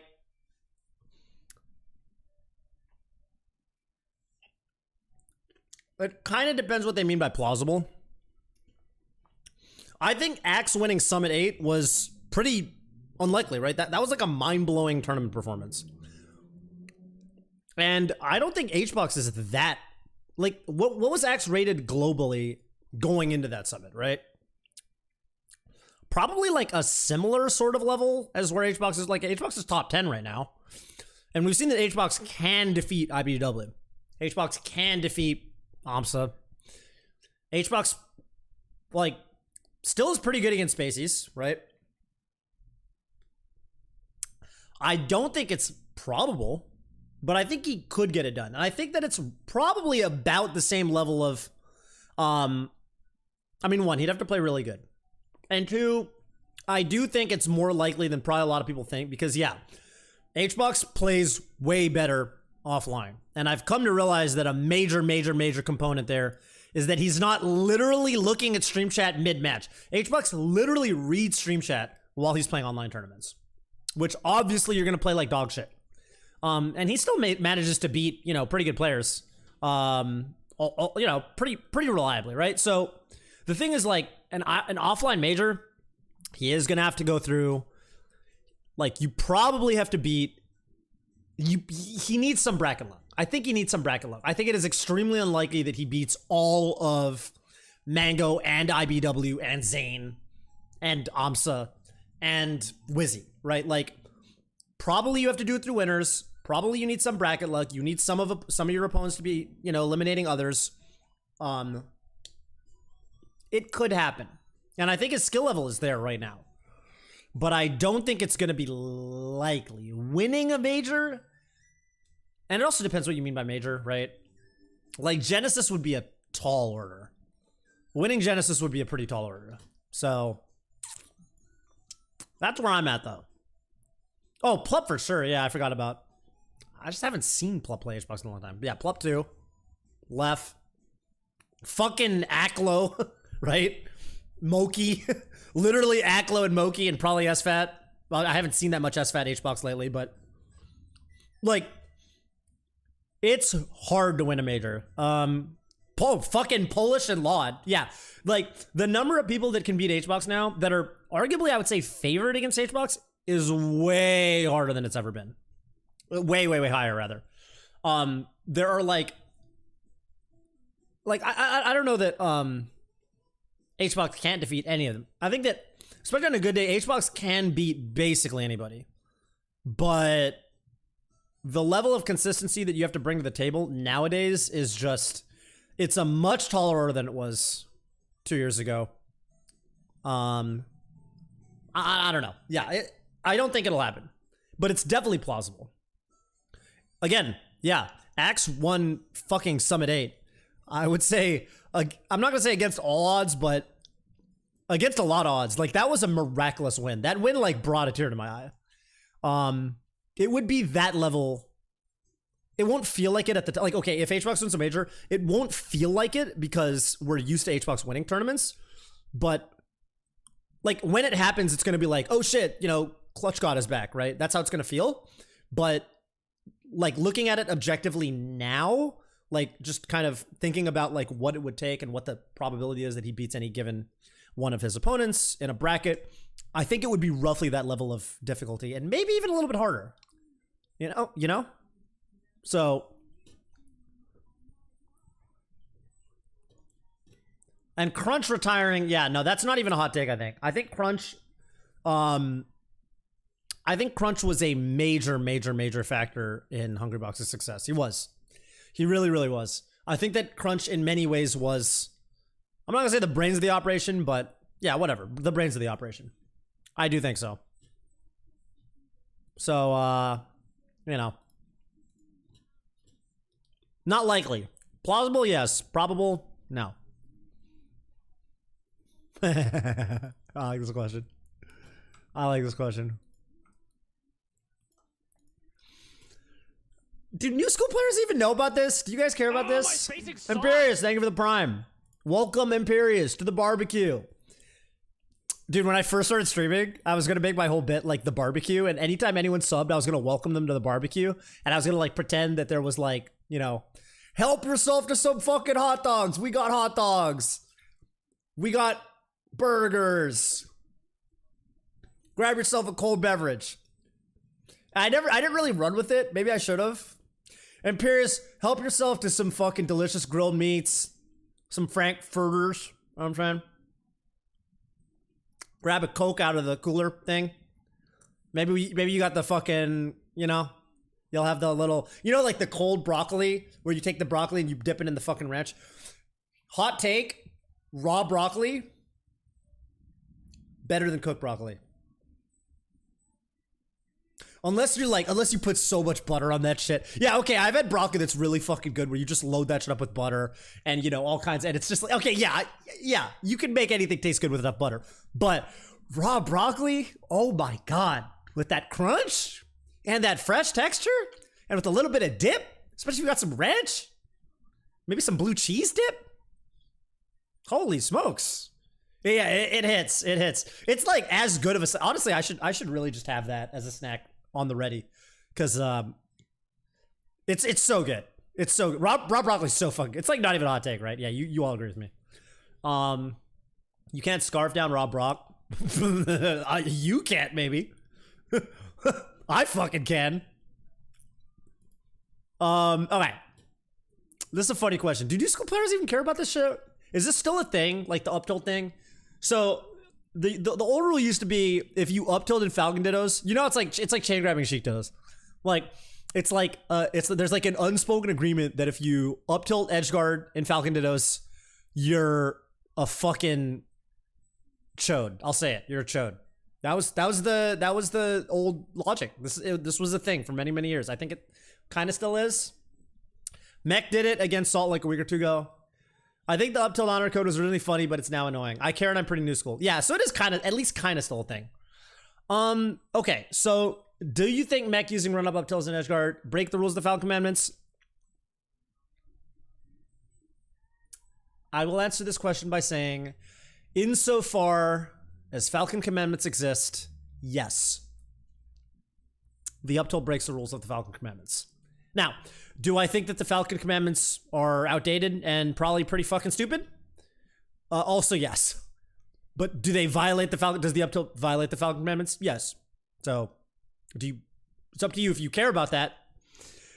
My old take is, I actually think the up tilt isn't even the lamest thing you can do. I think back air is by far, and people don't consider it lame for some reason, I guess because you go into the air or whatever, but back air is so much more final and decisive and fucking, dude, getting like back aired by Falcon on the Edgeguard is so, like the up tilt, like you actually kind of have to like time it and you have to like make it kind of space. Back air is just fucking over. Back air is actually so much lamer than up tilt. That's my modern 2022 Falcon take, I think. But back air does make a cool sound. You're right. It's so satisfying. Oh. Beautiful sound. And the double back air, it's so satisfying to hit with. I like doing the up tilt because I think it's funny. I always laugh when I do it. Yeah, Falcon Punch, way more disrespectful, way more BM, and definitely breaks more rules, in my opinion.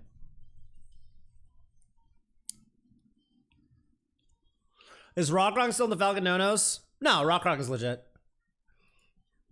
I think it's only the old players that really don't like Rock Rocking. I don't think it's ever been, I think it's always been kosher in Melee. All right, we got one of my mods, Levi.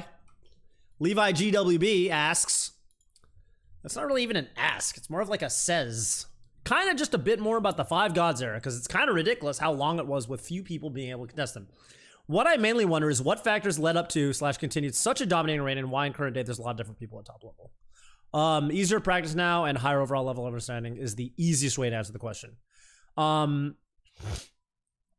These days, dude, yeah, it's, man, even the way,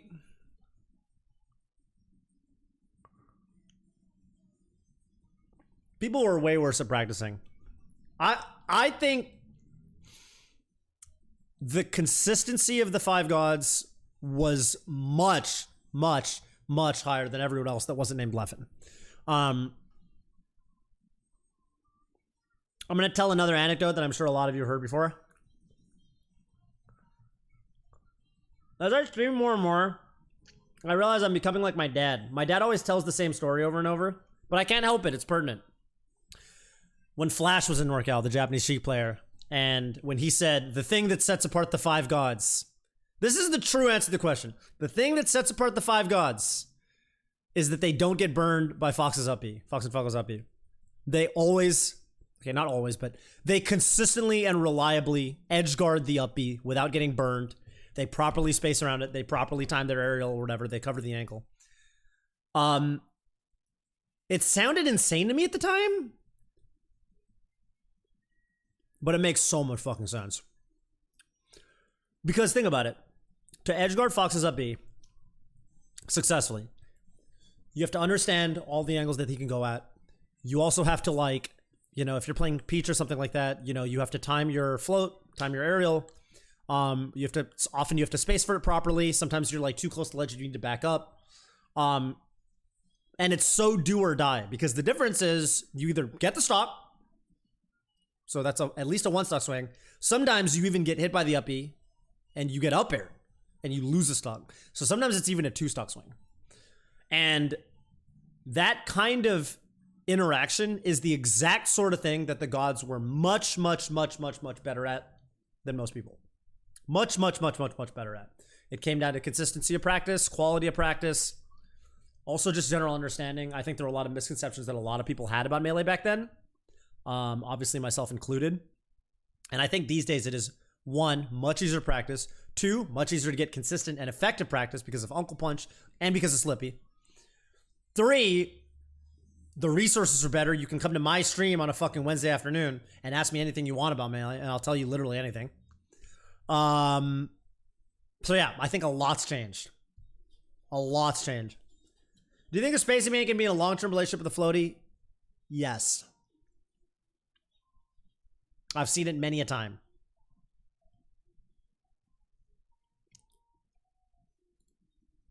All right, good question though. And yeah, that's it. It's a thing. I don't know. It's a thing. The quality of practice is has just 100% gone up over time. It's not even a question. Question from Mapu, a longtime friend of the stream. Mapu asks, does Fox actually beat Falco? Top players say it all the time, yet community matchup charts seem to not follow, but I do feel like Fox is an edge. Depends what you mean by beat. I think yes. Well, okay. What do you think 5-5-4? What's 5-5-4-5? It's like 5-5-4-5, 5-3-4-7. It's not 6-4, right? I do think Fox wins, or it's close to even. And I think conceptually it makes sense that Fox wins. Like, I think that ultimately Fox, the reason I think Fox is really strong in the matchup is like, I think his punish game is just a little bit more reliable. Like it's a little bit less susceptible to like different types of DI. Obviously the throws are very reliable, like up throw super duper reliable. You can even tech chase off back throw, right? The edge guard is a really big deal. The edge guard will always stay a really big deal. It's, I mean, like you can just get a shine spike, right? You can just get, I mean, Falco does have obviously a really strong edge guard on Fox with the down air, but it's usually not quite as, I don't know, it doesn't feel as like, oh damn, he just lost to Talk at 0. You know what I mean? You can just rip a 50-50. Yeah, edge guarding side B is really hard. It's a hard reaction, but like you can just rip a 50-50 and pretty much just guess And if you're right, 50% of the time Falco kind of just dies there. But then like all of this is punish game stuff. I think in neutral too, like I kind of feel like, especially when I watch like KJH play well, when I see things like crouch take laser into like dash up JC shine into a knockdown that you can theoretically get a tech chase or a jab reset off of, I'm just like, fuck, like that looks really, really brutal for Falco. And like shit like that is only going to become more common as Foxes get better and better.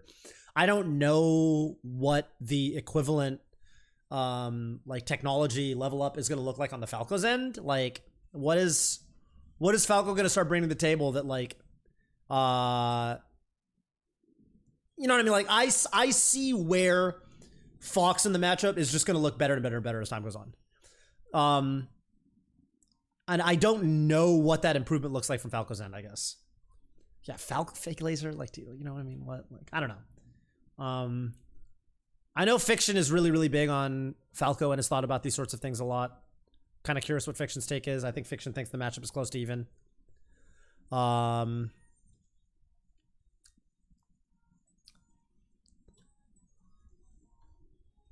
Yeah, and I think that the punish does matter too, like, because with Fox, like, if the Fox is playing really good and just hitting all their tech chases, there's always a really straightforward follow-up. And it's not really always the case with Falco. Sometimes, like with Falco, the follow-up that you're supposed to do is a little more hand-wavy, it's a little more susceptible to DI. And that's why I think Fox, in theory, should just do better and better over time.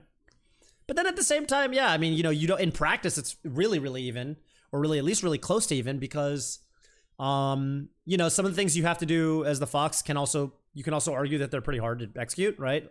Because you do have to, like, to maximize the matchup on Fox's side, you have to be reaction tech chasing really well, which is obviously like, you know, you can get wake up shined. You should be able to react to side B on CRT, but people still do drop that reaction. And then obviously if you get hit by Falco side B, you're kind of boned. So yeah, it can feel like a hard matchup for sure. But at the end of the day, I think Fox does get to set the pace a little better than Falco. And I think that Fox's punish flowchart, if you're playing well, which is, you know, what we're talking about here, we're talking about the matchup. We're talking about like the theoretical matchup, right? Like, I think it gets better and better for Fox the better both players are playing. So like the closer we reach, the closer that we get to like ideal peak melee or whatever, the more I think it will kind of look like Fox wins, even though I think Falco will always be able to do it. I don't think it's ever going to be unwinnable or like that bad. I've never heard someone say Falco wins. Exactly. That's the other thing, right? That's actually a really good point from Ready1 in the chat. Shout out to Ready1 in the chat. First time viewer. Can we get some clappers in the chat for Ready1, please? Make them feel welcome. You know what I'm saying? Let's be like a welcoming environment. Oh, okay. Counter argument. Marty Ziff says Falco wins. No, seriously though, I used to hear the last time I actually heard Falco wins was dead ass like 2009. Right? Like old school days, people said Falco won sometimes. And then like, oh, when PPMD was running amok, when PP was winning, when PP and Mango were fucking shitting on every Fox and there was no Leffen and like PP was literally unbeatable, like all the way up till that Apex where Javi beat him. No one like though that was the last time I really heard people say they thought Falco beat Fox. Leffen still say, oh god, that's true. Leffen does still say it. Well, listen. I don't think that's a common opinion. Let's put it that way. I don't really think that's a common opinion. But Javi's a big reason you started playing based. I think that as time goes on, just anecdotally, obviously this isn't fucking science. Like this is super duper anecdotal, like take it with a grain of salt type of shit. But think about it. These days, I feel like fucking 49% of people say Fox wins slightly. 49% of people say that it's even. And then like 2% of people say that Falco wins. That's how I feel. I feel like that is the direction that popular conception has moved in. And like obviously that's just like people's perceptions, but I do think that comes from somewhere. So yeah, I think that Fox probably super slightly wins, but I do think it's close. Yeah, Ginger also is a big Falco believer. That's true. So, you know, whatever. All right, next question. Here's one from an alt player. Advantage state. Yes. But seriously, what's the deal with the term advantage state? In Melee, we say that someone's getting juggled, right? They're getting sharked, like, oh, they don't have their double jump or whatever. They have to land, right? Oh.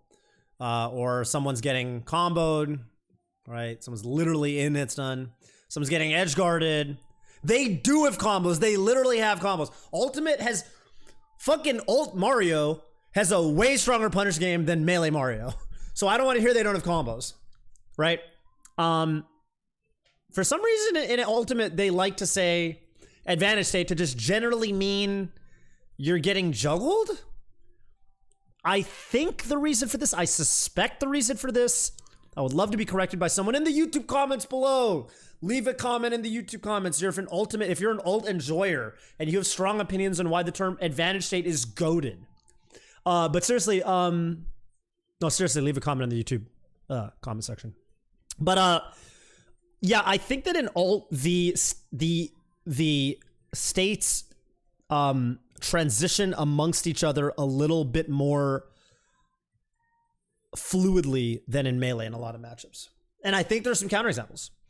I think that a matchup that I would consider using the term advantage state in, something like Marth Sheik.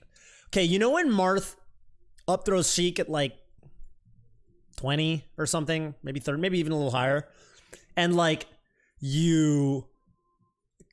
sometimes you get a true combo, sometimes you kind of don't, but even if you don't get the true combo, it kind of doesn't matter, because like sometimes the up tilt hits anyway. Sometimes they get to jump, but then they're just above you and like they're in a bad spot. To me, that is like the quintessential, oh, the Marth is now in advantage. Like that's how like an ultimate commentator would describe that, I suppose. Yeah, I don't think it's the best term. It's not the most specific, but you know, we use the word neutral all the time. We say so-and-so is playing neutral. So what is it called if you're not really playing neutral anymore? Like you aren't calm with them, but you definitely aren't playing neutral, because neutral implies that both characters are, you know, exactly at the same level of in terms of, you know, what's happening on the screen, right? They're both characters are pretty much even. Well, I think that advantage is a natural way to elaborate on the term neutral. So yeah, at the end of the day, I don't really have a problem with it. I think it makes sense. But at the same time, I do sort of think that in a lot of situations, the way people talk about alt characters, they're like, yo, this character's got crazy advantage state, bro. And then someone's like, they don't have crazy advantage state. What the fuck are you talking about? Like, they don't have any way to blah, blah, blah, blah. And then they're like, and the first person's like, oh, my bad. I didn't mean, yeah, my bad. Like, what I meant was that when they're getting juggled, they can like use this move to like change how they're falling. And then the second person's like, oh, well, I was talking about this other thing. Like I was talking about how they can get out of combos by mashing on fucking Luigi down B to do a frame one move do a frame one invincible move. You were talking about juggling. I was talking about getting comboed and breaking out of a combo. If only there were actual words that could be used by people to describe what they were actually talking about, instead of saying, yo, this character's advantage or disadvantage is OD, right?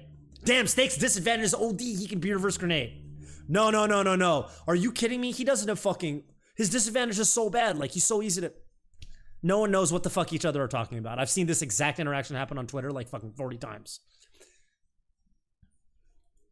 Yeah, it's actually like, yeah, just say that they're good at getting out of juggles. You can just say that. This is less to commentators and more to like people arguing on Twitter and Redditors and shit like that. Just say Snake is good at getting out of juggles because he can be reverse grenade as a legitimate landing mix-up. Right? Like, you can just use those words. When they call cutscenes, it really makes me cringe. Listen. Listen.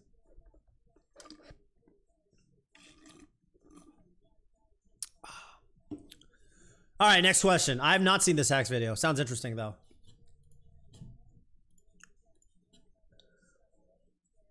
A reminder that I'm doing any melee buzzwords that annoy you. Ooh, I got a good one. And I've got a question about it, so I'll pull it up. By the way, reminder that I'm doing Mal Review in about 45 minutes. Gonna be reviewing people's My Enemy lists and roasting the shit out of their anime taste.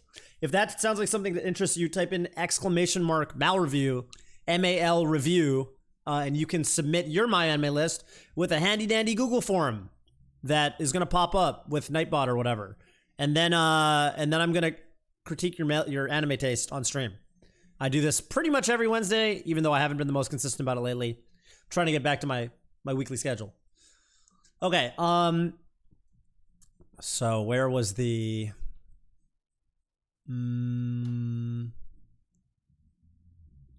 oh, I got some good questions in here.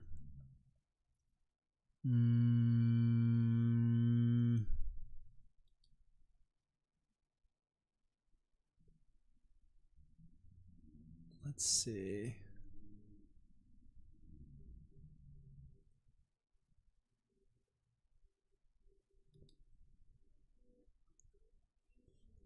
Oh, man.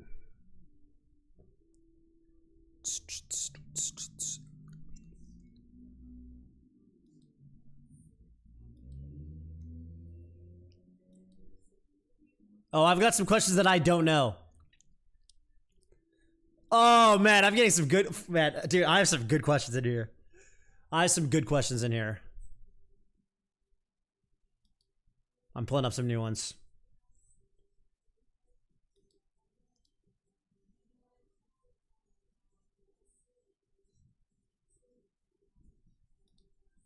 I've got some good ones.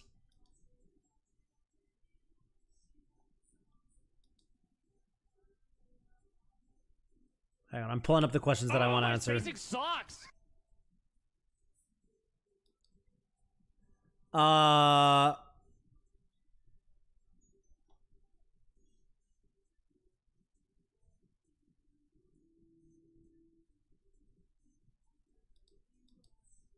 man, I hope I can get to all these. All right, this is the next one I'm gonna do. The next question I'm gonna do because it directly answers the last thing that was said in chat.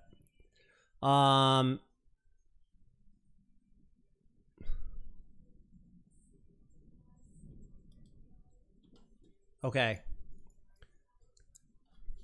This is a good one. Chair Son, thank you for the tier 1. Appreciate that. What esport do you think is the worst best commentary? Best commentary is the Melee community. It's got really handsome commentators that are really good that commentate with Scar. Worst is the other communities. Okay, next question. From Venus. Because option select just got brought up. I've got to go and explain what an option select means in the wider FGC and then give an example of a true option select in Melee. So everyone knows, talking about Melee buzzwords that annoy you. This is all of Smash, but people used to just... They would use the word option select to mean like, yo, Mewtwo King just did an up smash that covered 2 tech options. Like, wow, he walked into the middle of the 2 tech options and did an up smash and it hit the opponent regardless of if they teched in place or teched to the side. Oh yeah, that's not an option select.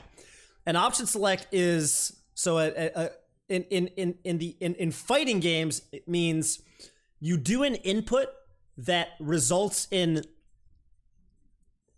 how do I word this? You do the same input, like a situation comes up and you do an input, and then your opponent, you know, something happens on the screen, and your character, regardless of, like, you know, you didn't have to input for 2 different outcomes to occur, the same input resulted in 2 or even more beneficial outcomes to you. So, like, a good example of this in, Magi had a really sick one that she started using in Melee. There's a really good one. I guess I'll start with an easy fighting game example. Yeah, I like the 11 example is a really simple, easy one. The 11 example is a really easy, simple one, right? Right, crouch light kick or throw or something like that. Or even like there's a really simple one in Guilty Gear Xrd. Basic sucks. What's up, Watcha? Thank you for the 11 months. So yeah, mashing tech mid up is an example of a simple example of an an easy example of a fighting game one is, so in Guilty Gear Xrd you can throw by you walk up to the opponent and you press heavy slash. So you hold forward, heavy slash, you get a throw. But it turns out that if you walk forward in your opponent and you press both heavy slash and slash, which are two different buttons, you will get a throw if the opponent is standing there, even though you hit the slash button. And the reason this is relevant is because a lot of Guilty Gear Xrd players will map a button to input both slash and heavy slash as a macro. You don't have to do this, you can just press both, but they do it as a macro sometimes. And okay, what's the benefit of doing this? If you walk up to your opponent, you try to throw them, if they keep blocking and you go for the throw, you will get a slash, which is much less laggy than a heavy slash on average. It's just like a weaker move, so it's like a faster move. On the other hand, if they jump or they do something where they enter in a state where you can't throw them, yeah, you'll get a slash. So you will either grab them or you'll slash. So that's basically an option select. Yeah, that's totally legal. You can do that entirely in the game. You do that entirely in the game. A lot of people do it. Or you could just hit both buttons. You can hit heavy slash and slash. And the benefit of doing that over just walking forward and hitting heavy slash is you would rather whiff a slash than a heavy slash. So that's an example of an option select. It's like you get a favorable outcome. It's the same input. Yeah, the macro is completely legal. You do it in the game. In the game's button mappings. Biggest reason for character choice, 100% it's aesthetic. Aesthetic is where everyone starts, and then tier list is the second place, I think. Yeah, in game you can just map a button. An example of an option select in Melee, and there's like defensive option selects, like in Grand Blue, a really common one is what was the one that I would always do? There are like there's spot dodge option selects where you can plink Grand Blue actually has spot dodging, but in Grand Blue Versus, unlike in Melee obviously if you're spot dodging you can't be grabbed. In Grand Blue Versus you can spot dodge, but you can be grabbed at any time in your spot dodge. It only dodges moves. It doesn't dodge grabs. So you can input a spot dodge and then immediately input a throw in Grand Blue Versus. And if you do that, if they go for a throw, you'll tech the throw.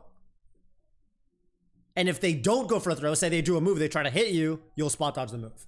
So whether they go for a throw or they go for a move, you get a favorable outcome, right? You either get a spot dodge or you tech the throw. So this is like strictly better than only spot dodging, because if you only spot dodge, you won't get the throw tech. So yeah, that's another example of an option select. The tech input may never matter. That might not matter because they're not even going for a throw. But in case they do, you've input something that like deals with that. And so in Melee, a very simple example of this is like, yeah, when you're up being to the ledge as Fox, a lot of the time you just hit, like you hold direction, hit L, you basically input a tech. A lot of the time that doesn't matter, but if your opponent goes for a down smash, then you can tech the ledge, right? You either nothing happens and you continue to up B, or you get hit by their down smash or what have you, maybe Falco downer, and you input a tech. That's technically an option select. In Leffen used to talk about during the days of the L cancel arguments, Leffen used to talk about, thank you chat for bringing this up, how, when you like are just L canceling your aerials, Leffen's whole theory was it makes more sense to do a hard press L cancel, press the L button all the way down, because if you trade with a move at a low percent, you'll option select a tech. Now, mind you, that doesn't mean it's strictly better, because there are also going to be situations where that's going to lock you out of being able to tech. But I think that is a really, really good example of an option select, because yeah, you're doing this L press, you're getting your L cancel, and hey, just in case you happen to need it, you're inputting a tech. And sometimes you do. Imagine you're jumping into like a peach down smash or something by accident, In Strive, you have DP and FD option select. Yeah.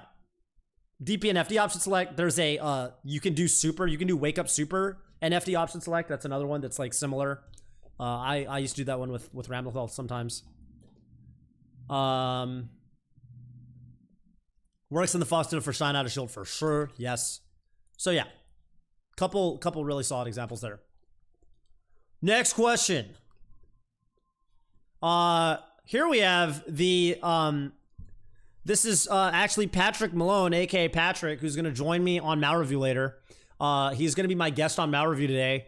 NorCal's favorite toxic Fox player. I think Zane or somebody once described him as a toxic Fox tech skill practicer, which I thought was the best way to describe him. I thought that was like the most brilliant, succinct way. So the question is basically, what does it mean to wave dash or short up? I actually prepared for this question by asking Fiction. I said, hey, Fiction, what do you think about the, like short hop wave dashing with Fox? I know you really advocate for it as a Falco player now, but is it really that much better with Fox? And he was like, yeah, I'm jury's still out on Fox, because I'm just gonna read what Fiction said. Okay, the simple benefit is, if you mess up your wave dash, it basically doesn't matter if you frame perfectly wave dash every time. But in case you don't, you get a short up instead of a full jump. That's basically the case. You accelerate upwards way slower from a short hop, so you also don't go that far off the ground. If you're like one frame late, like imagine you don't get a frame perfect wave dash. If you short hop wave dash, you actually get a cleaner wave dash than if you do a full jump wave dash. So that's another pretty good reason to go for a short hop wave dash. So I'm just going to read what Fiction said. It definitely benefits Falco extra. Not sure how worth it is for Fox. Definitely makes wave dash more lenient. The main buff is that if you're one frame late with a dash wave dash, the distance difference is marginal. With a full hop, it's very significant. So it's definitely better. It just depends how much better. With Fox, full hop is literally just a mix-up though, so who cares? But I have noticed my ground movement is cleaner now since switching. So I don't know. Maybe I'll practice. Maybe we'll practice it. I actually chose to main Fox back when I was a casual. And I just like this aesthetic. I'm telling you, for a lot of people, it comes down to aesthetic first. I liked Star Fox 64. It was like my favorite game growing up. So I always wanted to play Fox to some degree. My first main in Smash 64 was Pikachu, and then I started learning Fox soon after that just because I really like Pokemon, and I really like Star Fox.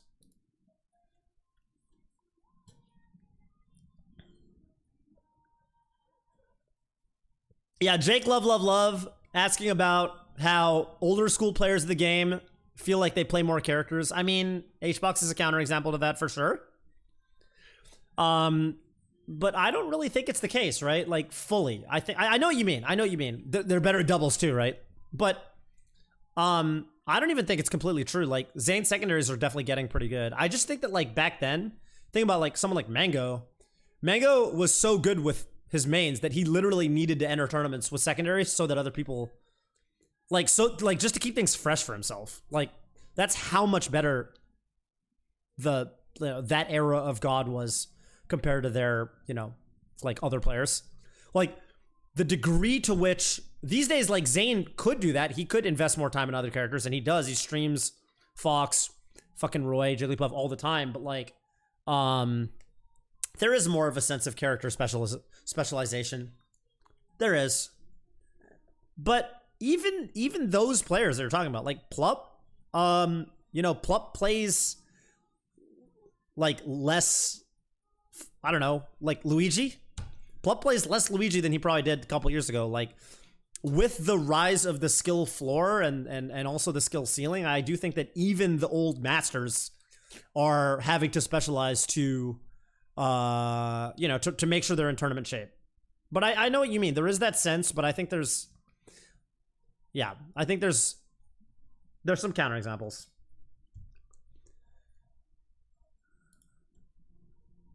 Well, I'm glad you got to play Fox and not Bowser. Yeah, and Moki for sure. Moki's a good example of that.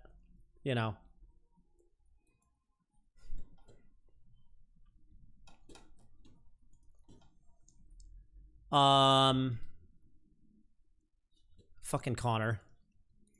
Does jump cancel refer to canceling an animation using jump or canceling the jump animation for something else? I'm just going to go through some stupid questions. Not that there's any such a thing as stupid questions. Shoutouts to Connor. Greatest TO of the Pacific Northwest area ever. Maybe. I don't know. Connor and Aiden, I guess, in some order. Anyway, listen. The answer is both. Because when we say jump cancel shine, you're canceling the... Jump cancel shine refers to canceling the jump into a shine. And jump cancel up smash means you're canceling. No, jump cancel shines mean you're canceling the jumps into shines. Actually, maybe it's always canceling the jump into something else. Wait a minute. Maybe it's only canceling the jump into something else. Jump cancel up smash, you're canceling the jump into an up smash. Jump cancel shine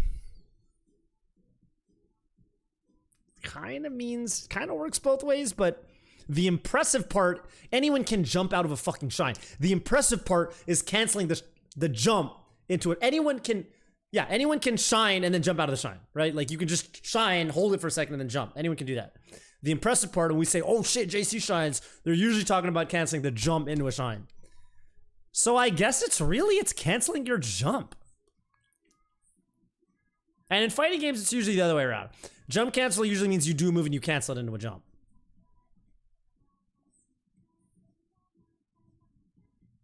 So yeah, I guess it's backwards in Melee. Huh. Good question.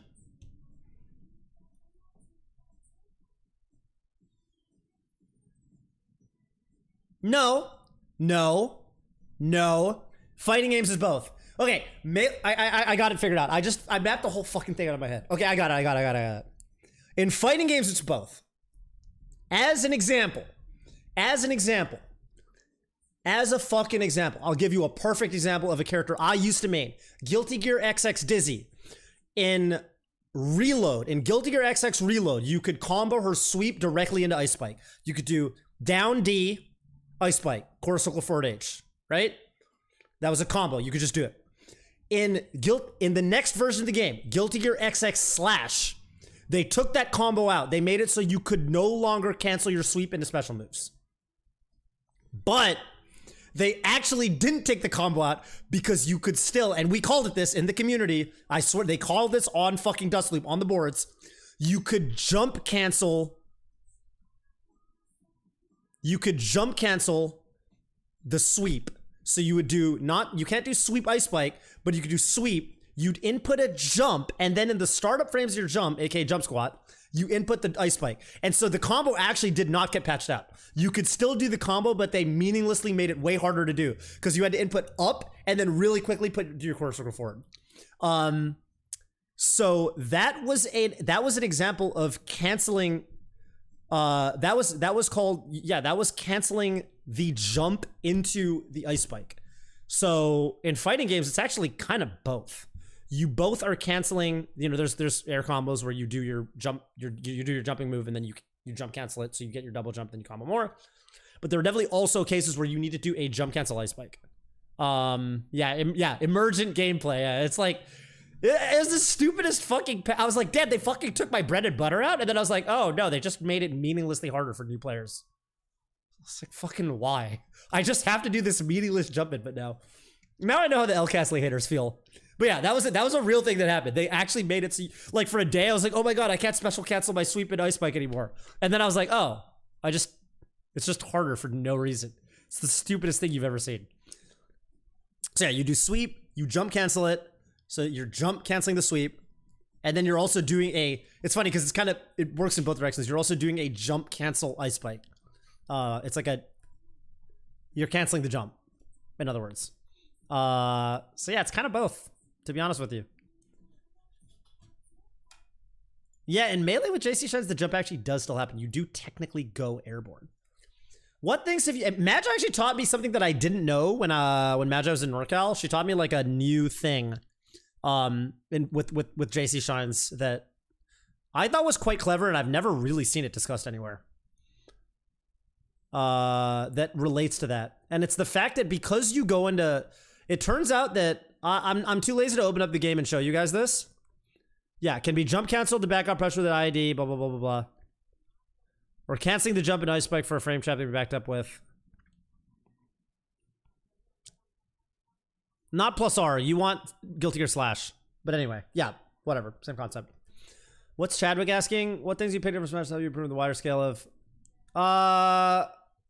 Yeah, all that shit. I don't know, everything. Pretty much. But the most important thing is, like, the general concept of how to improve, I guess. Like, I think actually the most important thing I learned from Smash is the concept of, and this is every video game, like, no downtime. Like, the concept of, I actually heard this term in like the Overwatch community too, but it's like no wasted value. Like at every given time, I remember Void was saying when in that same hotel room I was talking about with Light, Void was saying what he thought made the melee players really good is like the top melee players. He's like, Void was saying top melee players are really good at having very little downtime. Like every moment they're doing something productive. Like you're, it kind of ties to that concept of refresh rate, if you've heard of that. But yeah, it's the whole concept of like doing something, like you're never standing there waiting for something to happen. Like you're always doing the next best thing, and you're improving your APM so you can do good things faster, and you're able to respond to things more quickly. And I think that notion is extremely pertinent in almost every game. Every game that's real time anyway, non-turn-based games, right? The Magi thing that she taught me was like, okay, so yeah, when you multi-shine or JC shine, you actually do go into the air for a small period of time. It turns out that this amount of time is 3 frames. When you do a JC shine as Fox or Falco, you go airborne. It might be different between Fox and Falco, but at least for Falco, because Magi's obviously telling me this from a Falco lens. I think it's for both though. You are airborne for 3 frames. Because you are airborne for 3 frames, and this ties back into the concept of option selects. If you are really, really fast, you can input your wave dash. So like say you want to do like jump cancel shine into like a wave dash, like wave dash forward or wave dash back. You can input it as if you're doing like a platform waveland where you don't have any gap between your Y input and the R press. You know, like when you do a wave dash with Falco, like you have jump squat, right? So it's like Y and then you wait a little bit and then R. And then with Fox, it's a little bit faster, but it's like Y and then R. But if you're like wave landing onto a platform or something, if you're already in the air, there's no jump squat. So you can instantly go from Y to R, right? For like an aerial wave land. You can actually do this for the first 3 frames of a JC shine. So you can input a JC shine or like a multi shine in someone's shield. And then you can, if you're fast enough, input just a waveland input. You don't have to, you can like if you're doing like Westball shines where you're actually going into the air with your shine. But you might say, wow, you're only airborne for 3 frames. That sounds prohibitively hard. That sounds way too difficult to actually take advantage of this. The good news is hit lag widens this. So if you shine someone's shield with a JC shine, which is often what you're doing anyway, with your multi-shining someone's shield or something, that hit lag kind of adds to the 3 frame window in a way, because that is, there's a chunk of time where, you know, your character is frozen and your opponent's frozen in their shield, which is the shine hitting the shield. And then your 3 frame timer basically starts in the air.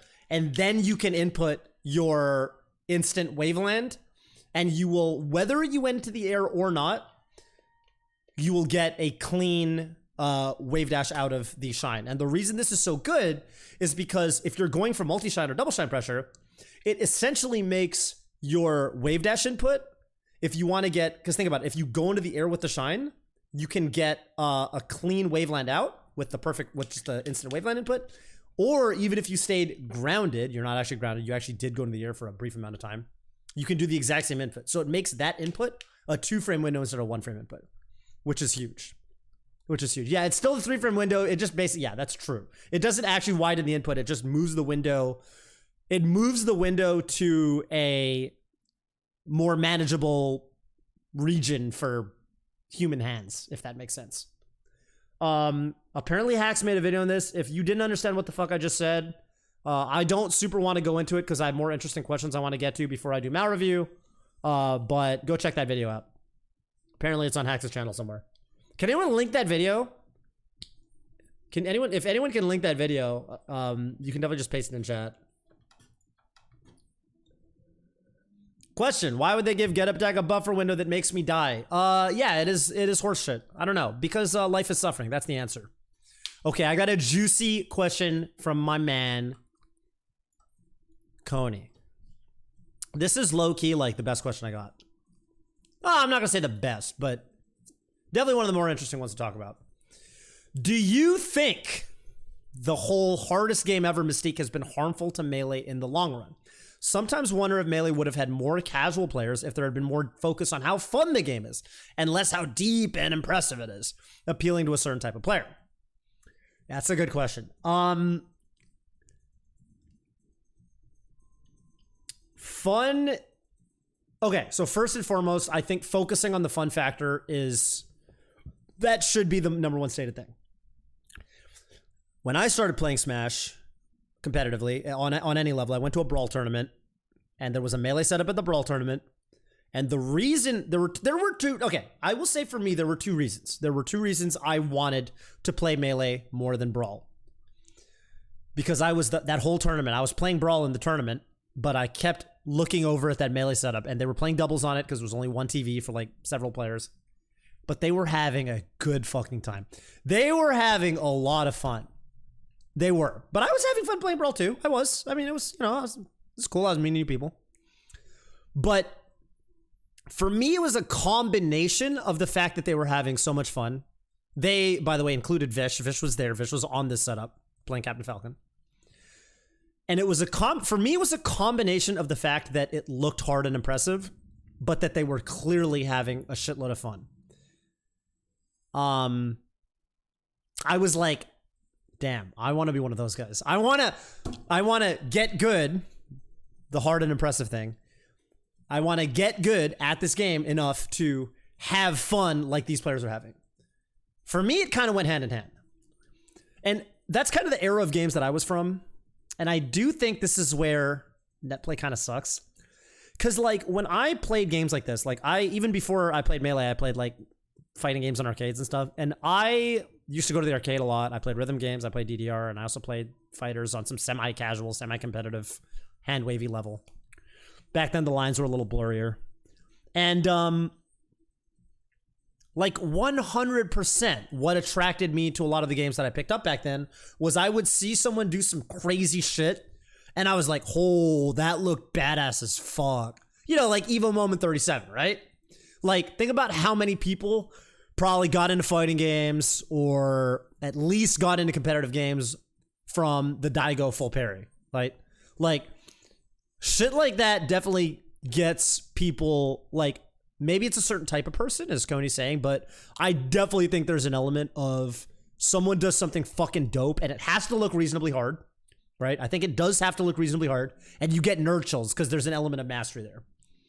And I do think that for a lot of Melee players, that is the case. That just is the case. Like, we did appreciate Melee more because things are hard to do.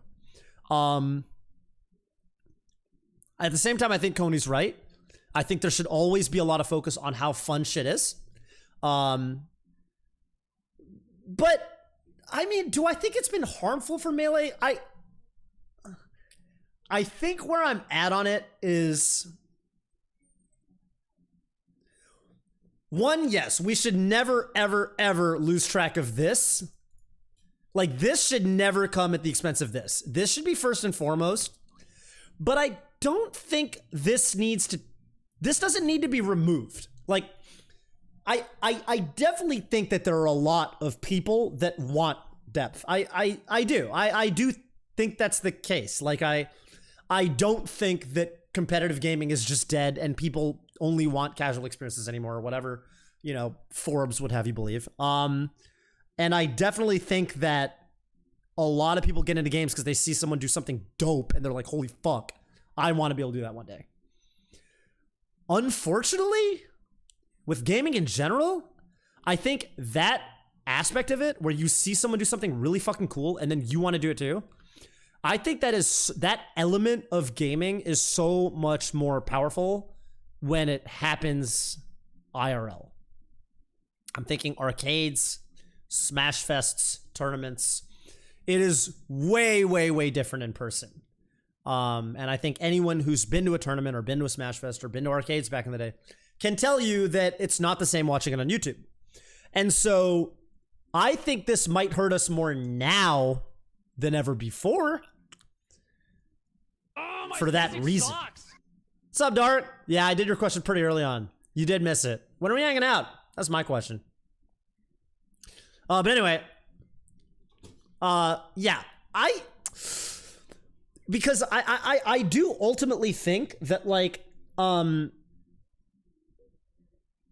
yeah, you're definitely turning some people away. It's daunting, it's intimidating, right? But like, I don't know, fucking aren't a lot of people into like Dark Souls and shit because of its oh my god hardest game ever shtick? Like, isn't that part of the appeal for like a lot of people? It certainly is what the gaming journalists are gonna have you believe. So I think you can have both, and both is what got me into Melee for sure.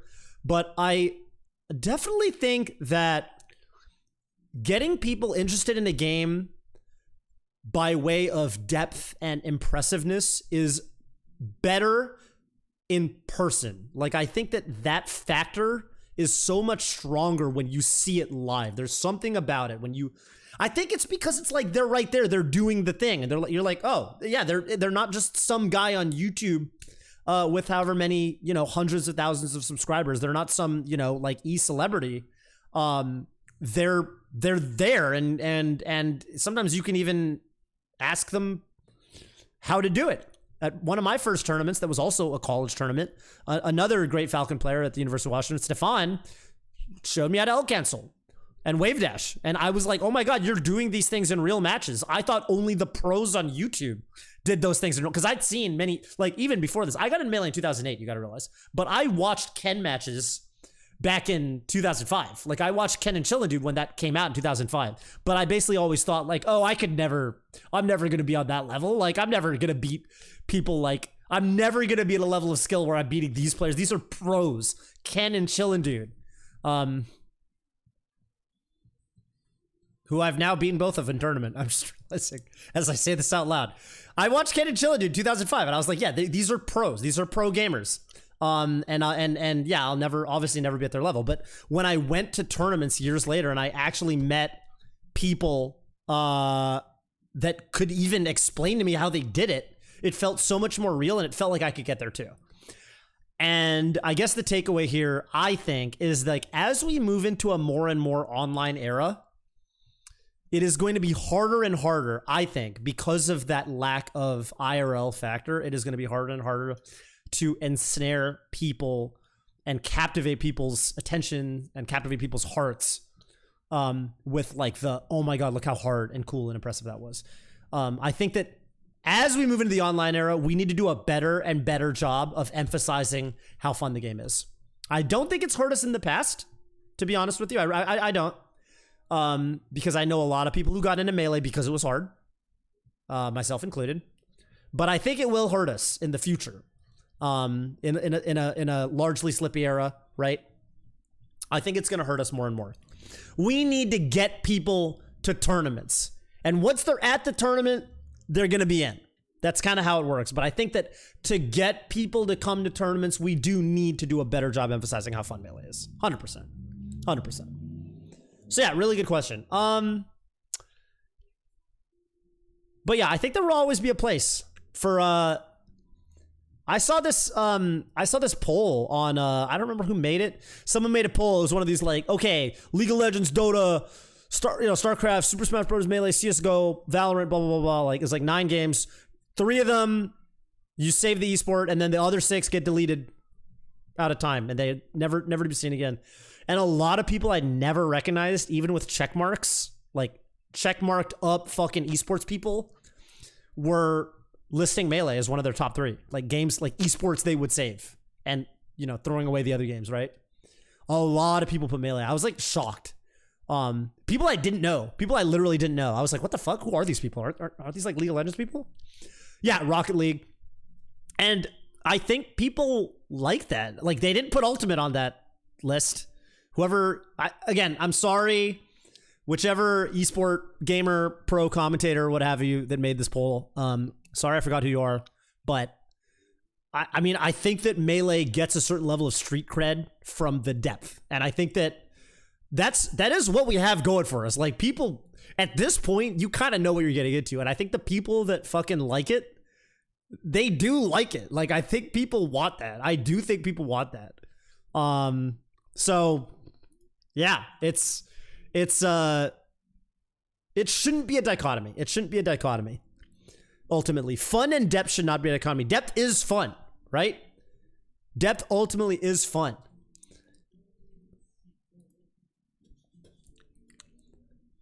League of Legends casters, Dota casters, and they don't like each other. That's all I know about League and Dota. They like Melee and they don't like each other. Good question though, Cody. I might make that question its whole own YouTube video, just unedited. I feel like that would be appropriate. Okay. Do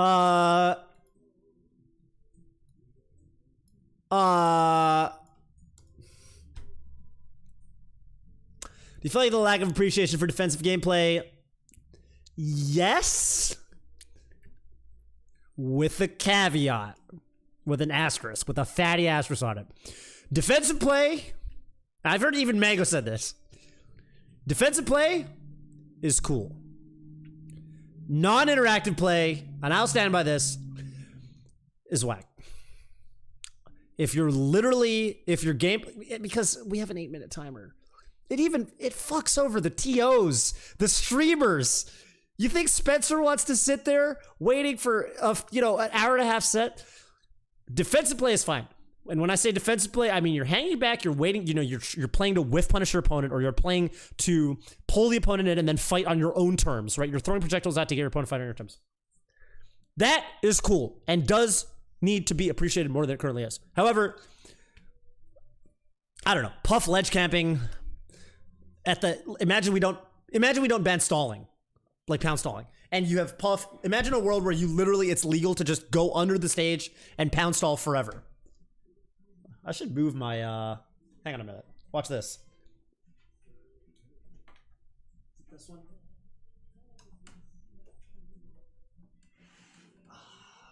There we go. I fixed the sun. Okay. Yeah. Imagine pound stalling was legal and you could literally just be under the stage pound stalling for 8 minutes. Would there still be people saying like, yo, that's Melee too. That's part of why Melee is so sick? Probably not. Probably people would be like, hey, by the way, exclamation mark shirt. If you're curious about my shirt, use code Toph at checkout. Use code Toph. Also, exclamation mark soap. If you want to buy my soap, it's green tea scented. It's amazing. It'll get you going in the morning. Also use code Toph at checkout for 10% off. But yeah, ledge camping, literally for the purpose of running the timer, I think sucks. And I think if anything, it should be chastised more. Like, our only defense, when you think about it, pound stalling and stalling in general is so ill-defined. It's so hard to actually, like Michael, Jigglypuff, there was a match he was playing the match normally. It was going to timeout. And there were like 10 seconds left. And with 10 seconds left on the clock, he ran off stage and started pounding. Does that count as pound stalling? Should he be DQ'd? Probably not. But it is pound stalling. So, right? Is that, but he did it. I mean, he played 7 minutes and 50 seconds normally and then pound stalled for the last 10 seconds. I feel like if you see this, you go, yeah, that's fair. I mean, even if I'm Fox there, I wait till there's 5 seconds and I'm jumping off and up being into the blast one anyway, right? So I would say, yeah, the rules say excessive stalling, but what does excessive mean? That's completely subjective. And my whole point is, listen, all we have to defend Melee from the stallers at the end of the day, if you really think about it, is social pressure and chastising and making fun of them. That's actually all we have.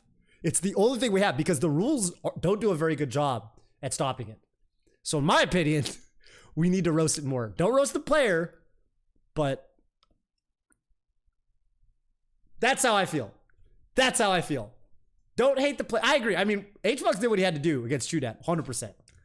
But I'm not going to sit here and I'm not going to be like, oh my God, what big brain defensive gameplay. Anyone who's hating on this gameplay of just pounding over the ledge and basically playing an interaction or playing in a situation where Chudat cannot interact with him, like anyone saying that this is a dishonorable style of gameplay is clearly just not thinking big picture. Like, no, I agree with you. It's like you should, I don't know. That's kind of one of the unfortunate downsides of the platform fighter genre is there isn't a corner and you kind of can just run the fuck away forever depending on your character.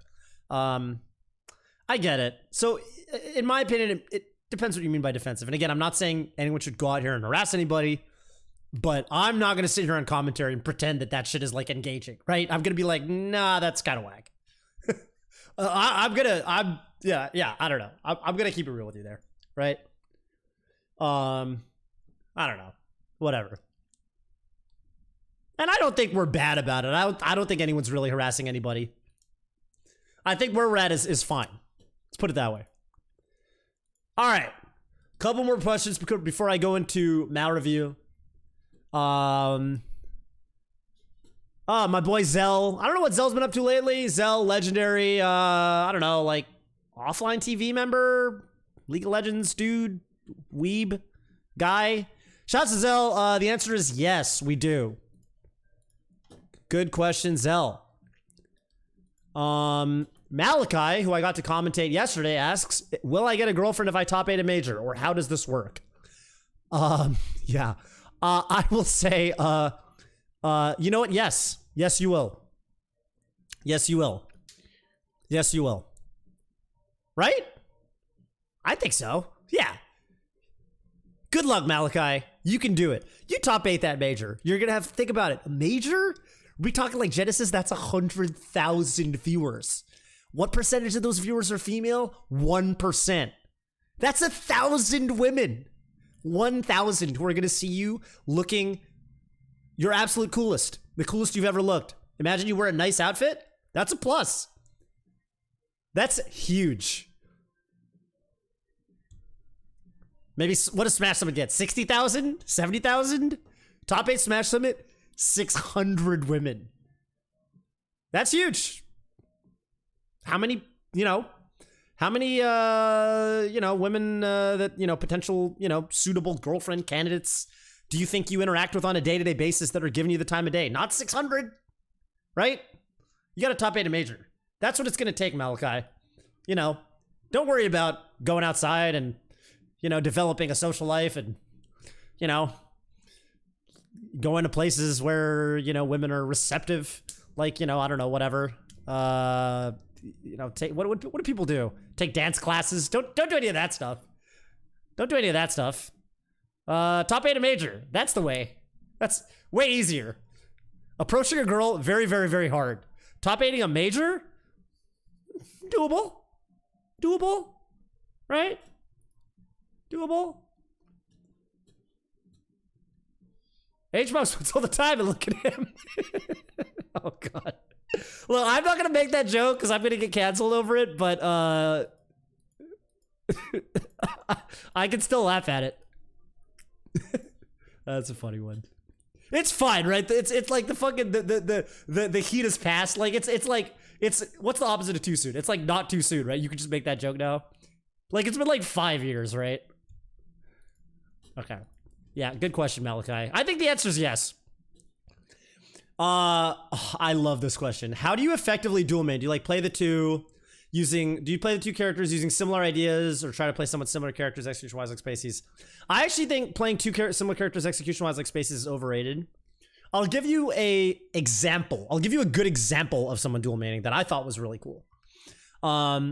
Drug Fox, if you remember, he used to play primarily Sheik, but he would counterpick Spaceys to FD. He had a practice system where he had a practice partner who's a Spacey, Falcon player, whatever. And the first 3 to 5 games of the day, not warmed up, he would play Marth on FD only. And then he'd play Sheik for the rest of the session. Why? Because he knew that when he's bringing out his Marth in tournament, 1, it would not be warmed up because he's only been playing Sheik for the rest of the tournament. 2, it would only be on FD because he's only using the Marth as a Spacey counterpick on FD.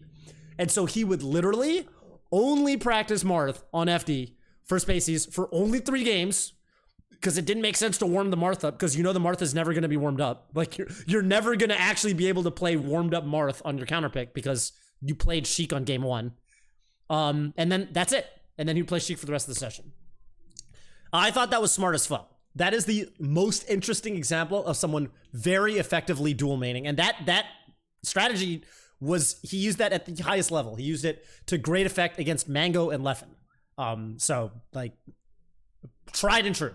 tried and true counterpick strategy that was extremely effective at literally the highest level of play. So you can start to think about it like that. Maybe you don't want to be quite that rigorous about it, but yeah, I mean, people do it different ways. Plup definitely just plays a lot of both and is sort of developing. I don't even know if Plup's counterpick strategy is completely crystallized or solidified. It seems like he's getting there. But yeah, I mean, you know. And then you can do what I do. You can just fucking play whoever the fuck you feel like on unranked.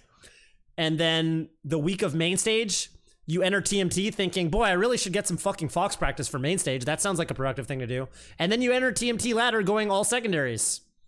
Because you're a fucking idiot. So don't do that. Don't do that. Don't do that. But if you want to have a lot of fun, I play whatever the fuck I want. And pretty much usually always have a good time. Asterisk, I do not have a good time when I queue Marth and then I run into a Donkey Kong. That matchup fucking sucks. I hate Marth DK. I think everybody does. Oh, also Marth Pikachu. There's this Pikachu player I have to apologize to. I think their name's like Weenie Hut Senior. I've run into them on unranked twice, and I keep one and dunning them because I only queue into them when I'm queuing Marth. And also, both times I've run into them, it's been on Dreamland, which is also the most annoying stage to play the matchup. So that guy deserves it. I don't know. Probably, maybe. Anyway, I've never played them in any other matchup. I've only played them in Marth Pikachu. I hate that matchup. I'm not a Marth main, so I'm definitely not learning it. And yeah, I don't know. That's bad luck for both of us, I guess. One day I'll run into them playing like Fox or Sheik or maybe even Captain Falcon, and we'll have a good session. But that day has yet to come. Anyway, good question. All right, I'm going to answer like 2 or 3 more questions, then we're going to go into Mal review. I like this one. Maybe Jason's an old school player. What the fuck happened to Mind Games? Okay. In the olden days of Super Smash Brothers Melee, probably most of you don't even remember this. You weren't around. It was the stupidest shit. Hang on, I'm gonna grab a beer for this. Hang on, I'll be right back. I'll be right back.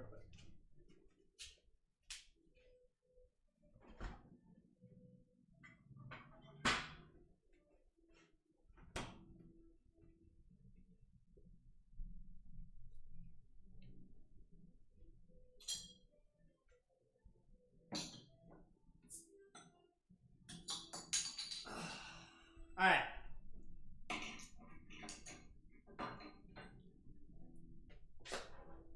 I really got to move my bottle opener closer to my desk. All right, let's check it out. In the olden days of Melee, there were 2 types of skill. There was tech skill and there was mind games. That's Little England? No fucking way. That's my man's. Damn, he works at Facebook now? That's dope. I keep running into him every now and then on Unranked. Anyway, all right, listen. Listen. I'm going to find you guys a really good example of this. Put my man Casey Rankin on silent right for 1 second. All right.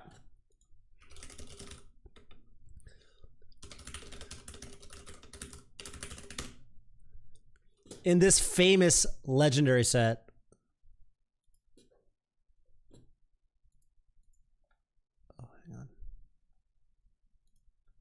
a famous quote that I actually think is kind of lost to time a little bit. Mango versus Mewtwo King at Revival of Melee 1. Spoilers! Mango, who's playing Jigglypuff here, is about to win the set. In fact, I'll go back a little bit so we can see how exactly we got here. Okay, there might be some bad words. If there are, editor, please take them out of the YouTube video. Whoa. Okay, well, that's dirty. It's dirty because there's no risk involved. You just jump. I can't believe that's what Scar used to sound like. Does Scar really sound like that? Dude, this was Scar. Whoa. Okay, well, that's dirty. It's dirty because there's no risk involved. You just jump. That's crazy. He does not sound like that. No, it's not just the mic. Come on. He sounds so nasal. Scar with glasses with the greasy hair. Dude, Scar used to be... He turned into such a Chad. As soon as he moved to the West Coast, like, oh my god, dude, he used to... I remember when I met him at I didn't even meet him. I just saw him. When I saw Bobby at Genesis 1, oh my god, dude. He was the most gamer-looking fucking gamer. Glasses, greasy fucking hair, arms that were like this thin, like dude, he was like a and like, you know, kind of just a whatever kind of attire, you know, gamer attire, not literally wearing like a shirt with a Hyrule Triforce on it, but you know, like he was that. I was like, oh damn, that Scar guy's fucking nerdy. And then I swear to God, he moved to California and he got off that plane and he took a whiff of that California air. And I swear to God, like his muscles like got a little bigger and he started standing up more straight. Like it was like literally like a, you know what I mean? And his like attire, like suddenly, like he just like suddenly had like a nice like, you know, turtleneck sweater. Something about it. No, that's small. No, that's LA. No, Aniki, we're not talking about SoCal, buddy. We're talking about NorCal. You think we got smog in NorCal? Redwood City, apparently there's some metric, there's some government test that was conducted. Redwood City has the best climate in the entire nation. I'm a little surprised it's not Hawaii. To be honest with you, I could kind of fucking see it. I like low-key think South Bay might have a better climate than Hawaii. Why? Because Hawaii is a rainy season in April and May. The weather's really nice in NorCal. And I'm telling you, Bobby got off that plane, and he just like instantly chatified. Like he literally just, it was like a transmogrification. It was some fucking Full Metal Alchemist shit. Like, or like Cell transforming from his, like from, you know, like the first form of Cell where he's like, I'm Cell, I'm going to stick my tail in you and suck out your power. And then and then Perfect Cell where he's literally just Mr. Perfect. It was like that overnight. And I think it literally happened overnight. That's my theory. What the fuck? This is Scar? This is my co-commentator. I commentate with this guy. This guy. Dirty because there's no risk involved. You just jump. Anyway, that's not why we're bringing this up. I swear this is relevant. I'm bringing this back to the thing. Okay. So Mutaking. So Mutaking walks. So Mango's smiling, and then Mutaking walks over to the mic. He's gonna go practice. Is what he's gonna do. It's coming on to us. It's coming on to us. It's Mutaking. And he says. About the match. I need tech skill. I have none. I need tech skill. I have none. I don't know what happened to that quote. This quote, I need tech skill. I have none. This used to be thrown around a lot in the Melee community, and for some reason, it's like a meme, right? I need tech skill. I have none, and it kind of like went away. Like no one quotes this anymore. It's kind of a shame because I think it's funny, but I also think it's pertinent, and I think it's kind of eternally pertinent. The thing about it is that back in the day, we talked about skill as if there were two forms of it. There was tech skill and there was mind games. And insofar as there was tech skill and there were mind games, there were basically only two ways to get good. And people would talk like this. They would say things like, this was the okay, I'm gonna paint a picture for you guys. 2013, remember how people were like, oh, Mewtwo King is the punish game, Marth. PPMD is the neutral game. Dr. PP is the neutral game, Marth, right? Before that, 2008, 2009, people would say, and this is like a true quote, oh, Mewtwo King is the tech skill. Mango's got the mind games. So when Mango plays Mewtwo King at Revival Melee, it's going to be all about the tech skill versus the mind games. The whole concept was you had hands that could do the inputs, or you had the brain that could outwit your opponent. But we didn't say things like neutral game. Remember how I was complaining about the term advantage state a little bit earlier? I was basically saying like, look, you can be more descriptive. You can actually say the thing you actually are talking about. You don't need to use some kind of umbrella term that's like all encompassing. You can actually just describe what's on the screen. Well, we got better and better at that over time. But back in 2008, basically anything would happen. Like Samus would wave dash forward tilt, and you'd go, oh, mind games. Those mind games. Samus would wave dash back and forward tilt, and you'd go, oh, mind games. Mind games. Samus would wave dash back and down smash. Mind games. Up you had a shield. Mind games. Right? It was like a ubiquitous term that basically meant anything that is effective but not technical. It was kind of fucking ridiculous. Tech chasing, mind games, because no one could react back then. It's all mind games. It was let's just be honest, it was stupid as fuck. It was absolutely not helpful to anybody. no one is hearing that and going, oh, I gotta get. People would say this shit. Like you would literally ask a top player, like, hey, do you have any tips for me? Like, how can I improve? Like, how can I get better as a player? And they would literally say, oh, well, you know, your tech skill's pretty good. You just need to work on your mind games. And you go, oh, dude, thanks. That makes sense. I should really just, all right, I'll go practice my mind games. I'll be over there, actually. I'll be over there practicing my mind games. Thanks. Sucks.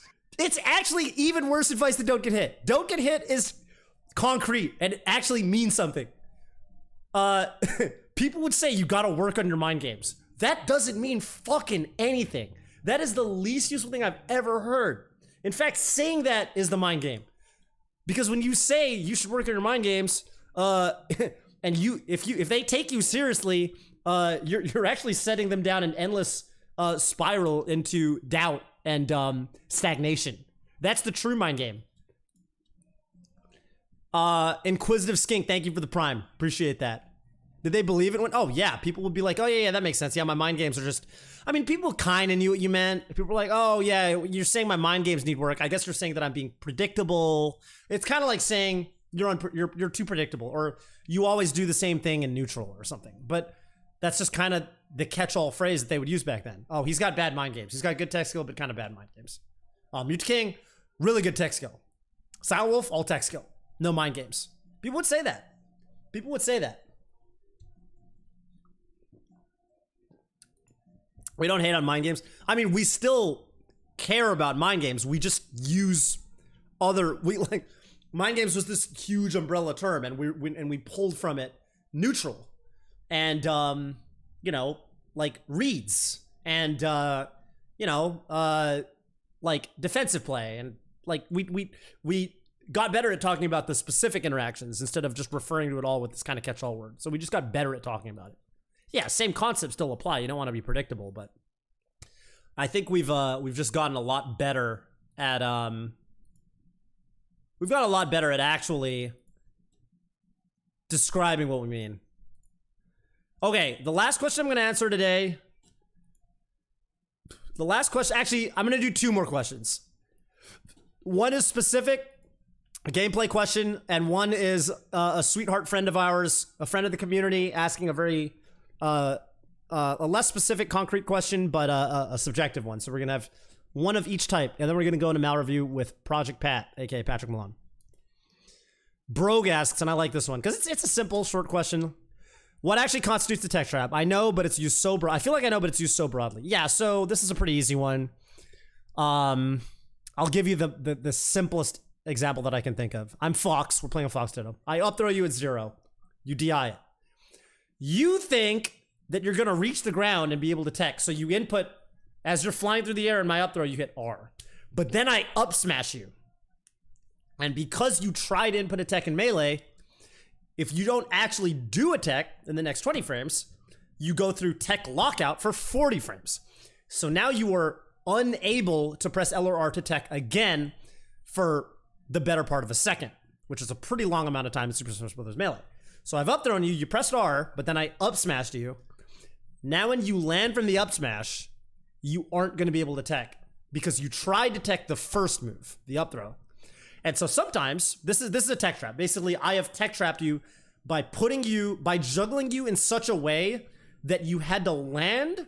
You thought you were going to tech the move before the tech trap, I guess the whole sequence is a tech trap, but you thought you were going to tech the move 2 moves ago, the last move I did, the previous move I did. And then because you tried to tech that move, the move I just hit you with, now you can't tech it. Now you're in tech lockout. And so this happens a lot. I mean, this happens, another classic one is with Falcon. Falcons will do up throw, and you're like, okay, I'll tech the up throw, so maybe he can tech chase me. So I'm gonna like tech away, maybe. I'll tech away so that he doesn't like knee me. He has to go for like a reaction tech chase or whatever. And then they do down tilt. And because you tried to tech the up throw, you're locked out of teching the down tilt, and so you're just gonna land in place and they can just knee you. That's a really, really classic tech trap. It is basically juggling someone such that they get locked out of their tech window. Usually this is done by, you hit them with the move that pops them up, makes it look like they should tech it, but then you hit them with one more move, pops them up again, and then that move they're not gonna be able to tech anymore. Yeah, puff space the up throw onto a platform. Oh, I gotta tech this up throw so they don't rest me. They jump and they do an up air right before you land, and now you can't tech the up throw. It's an untechable or up air. It's an untechable up air. But it is a mind game. That's right, Chair Son. It is a mind game. It actually is a 50-50 a lot of the time. Or it's sort of reactable and you should actually try to react to see what they're going for. But a lot of the time that's not really feasible because think about Fox's up smash. It's only 7 frames before it hits you, right? So yeah, tech lockout is 40 frames.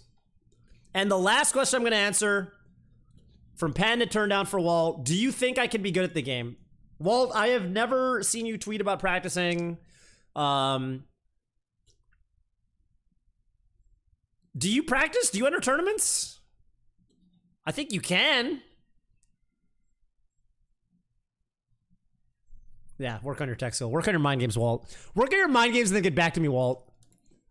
Walt, you play Mario. You got a couple things working against you right now. 1, you play Mario. 2, I don't really think you enter that many tournaments. Maybe you do and I just don't see it. 3, I feel like you talk in a way that makes it sound like you're resigned to not being good at the game.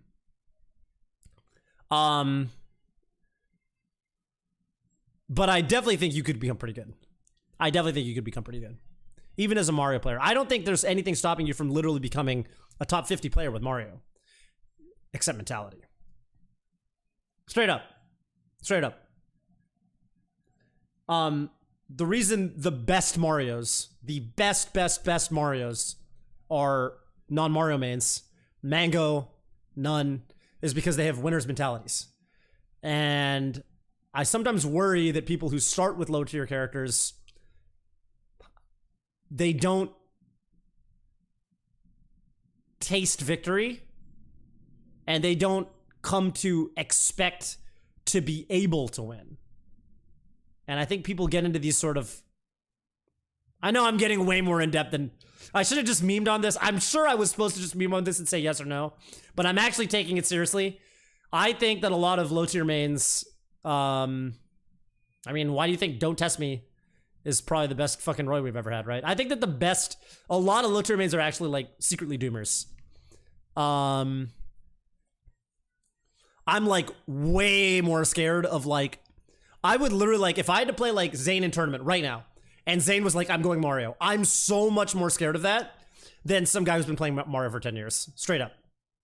In the average case. Obviously, there's counterexamples, but in the general case, I feel like people who... I don't know.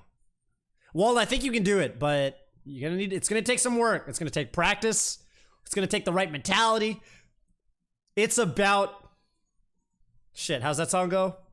It's about drive. It's about power. It's about 10% luck, 20% skill, and 15% concentrated power will. Walt, do you have all those factors working together in conjunction? Have I seen that out of you? Is there any reason I would come to expect that from you at this stage of your Super Smash Bros. Melee career, Walt? I don't know. I don't know that I've seen that yet, Walt. Maybe. It's totally possible. What do you mean by can? What does this mean? Do I think you can? Yes. Do I think you will? It's up to you, Walt. All right. I'm going to take a quick break, and then I'm going to get into Mal Review. It is Weeb Wednesday, so I'm going to get my boy Patrick Malone on a call, and we're going to roast my viewers' anime taste, and in some cases, compliment their anime taste. That's right. We're going to be going down their My Anime lists, and we're going to see what kind of anime are you watching. Listen, I'll even show you guys the spreadsheet. So I literally have this gigantic spreadsheet. A gigantic fucking spreadsheet with anyone who's ever submitted their My Anime list. And all of these that have numbers, these are people whose anime tastes I have critiqued on stream. As you can see, there's a lot of zeros. There's a lot of people who have submitted who I've never gotten to, but there are also a lot of scores of people that I've rated. It's nice and color coded. Me and my guest will be rating your anime taste. We're going to be talking about it. And also, for every single person that submits their anime list, we're also going to give you, no matter how dog shit we think your taste is, we will give you a recommendation. We're going to give you one show that we think you should watch. Even if we think your taste is terrible, we'll give you a very legitimate anime recommendation of a show that we think is going to be up your alley no matter who you are.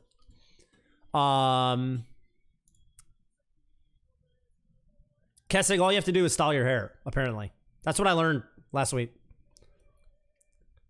Should I use the Mal channel support thing now or later, lol? Oh, you can use it now. That's fine. Is your link, is it in here? And by the way, anyone who wants to submit their Mal, just use !Mal review. You do have to be subscribed to the channel. If you're subbed to the channel, then, or honestly, if you've ever been subscribed, because there's people who've submitted in the past, but I didn't get to them or whatever, but they were subscribed at the time. That's good enough. You just have to remind me. Why Zord with the Prime? Yeah, just use that !Mal review link, and you can subscribe. Or sorry, you can send in your My Anime list there, and then we're gonna get right to it. Kessig, good starter anime, Samurai Champloo. Boom. Just !Mal review, Chape. If you want to submit. If you just want to see the Excel, then I think it's spreadsheet or ratings or something. I don't know. Some shit like that.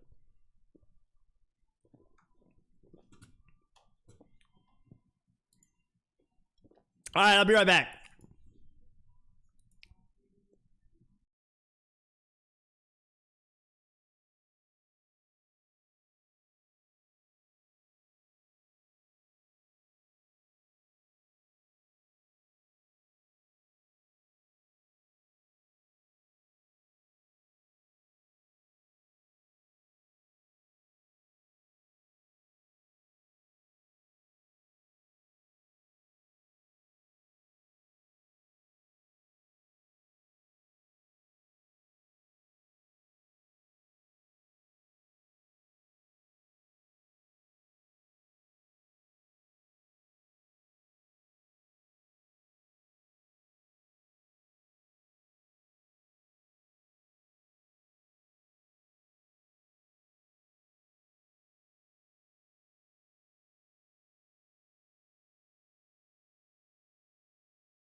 All right, welcome back to the stream. What's up, Pat? I've got Patrick on the line. Hey, what's going on, everybody? Fuck yeah, dude. So yeah, this is Pat. What should I just call you Pat? Dude, I never call you Pat. Yeah. I only call you Patrick. Patrick, Pat, either works. I mean, if you want to do the Holy. shorthand, that's cool. If you want to lengthen it, it's all the same. People call you Pat? Yeah, a lot of people, mostly my close friends, but a lot of people in the scene now, especially that have changed my tag to Project Pat, have been using Pat. So Really? Damn. I'm swayed by the fact that Laudandus only calls you Patrick Malone. yeah, the full everything. Yeah. Well, he does it with Shit. Mega Man too. He only calls Mega Man Joe Gertler. Joe Gertler, yeah. Yeah. It kind of rolls off the tongue. Definitely. Okay, here we go. Jalen, thank you for the tier 1. All right, who are we doing first? Who's here? I saw Wizord subbed. Blackstar, are you subbed? I just want to make sure. Blackstar, how do I check if someone's subscribed? Why is this so hard? All right, Wizord, I saw you just submitted. Dead Batteries Kingly, are you subscribed? Oh, Jake Love used channel points to skip the Mal review line 5 minutes ago. So okay, Jake, what's your link, dude? Let's do you. Jake Love. Are you annylist.co/user/JakeLove/favorites? Is that you? Your channel points thing did go through. Yes. It did. It absolutely did. Is that you? Perfect. Yeah. Ooh, he rates out of 100. I like that. Oh, because it's analyst? Uh-huh. Either Jake Love or Taylor Murray. Yeah, but is this your list, Jake Love? Is this you? I don't need your email. Also, don't post your fucking email in my chat for all 200 of us to dox you. Sounds like it. It's on the screen right now. Oh shit. I've literally leaked my email address like 5 times, and no one's ever even sent me an email. At this point, I'm getting a little sad about it. Right. Seriously, like no one signed me up for. Want my email? It's kind of dang, you know. Yeah, no one sent me like a troll message, some meat spin. Like, damn, I don't got it like that. Like, no one wants to meat spin me. That's, I don't know. It's like it's a little sad, a little insulting. This is it. Okay. All right, Jake Love. We're doing Jake Love. Huh. Yeah, who is on Annie list? You have a Mal, right, Pat? I actually no. I had a Mal, but I stopped updating it, and now I'm on any list. Annie list, okay. And I want to preface this by showing off. Are you choice banned? Yes, or that is. were you choice banned? So for context here, chat, choice banned, aka Patrick Malone, was one of the only person. Actually, maybe the only person. Let me just confirm this. Oh, I don't want to sort A to Z. My list kind of naturally panders to the tastes of Laudandus and Toph, kind of. Yeah, kind of, but it's a good list. No, I remember chat thought it was a pretty base list. Listen, you were one of the 3 people to ever get a perfect 10. Oh my god. This has only happened 3 times out of, I don't know, probably like a couple hundred. Out of like, how many people have we done? 250. Jesus Christ, that's a lot. Which is, I know, and we spend a good amount of time on each one, so it's a badge of honor for sure. Okay, so going back to Jake Love, your only 100 is Sakamichi no Apollon. How many of these shows have you seen? I don't know what your anime. I mean, you've seen a lot of shit lately. I feel like I've never seen Sakamichi no Apollon. I don't know. What Kids on the Slope. Oh, this is Kids on the Slope. Okay, Kids I've on the heard about Slope. this show, Yeah, but I've never seen it myself. I was considering watching it though. You know, it's actually one of these shows that I watched a couple episodes and I actually did drop it, but I agree that it's. I don't know. I respect when people like it. Like, I think Sam really likes it. It's the kind of show that it's like a slice of life. It's about music. I don't know. It's just like, it's one of these, it's not very anime-ish. This seems cool. The synopsis I like. Yeah.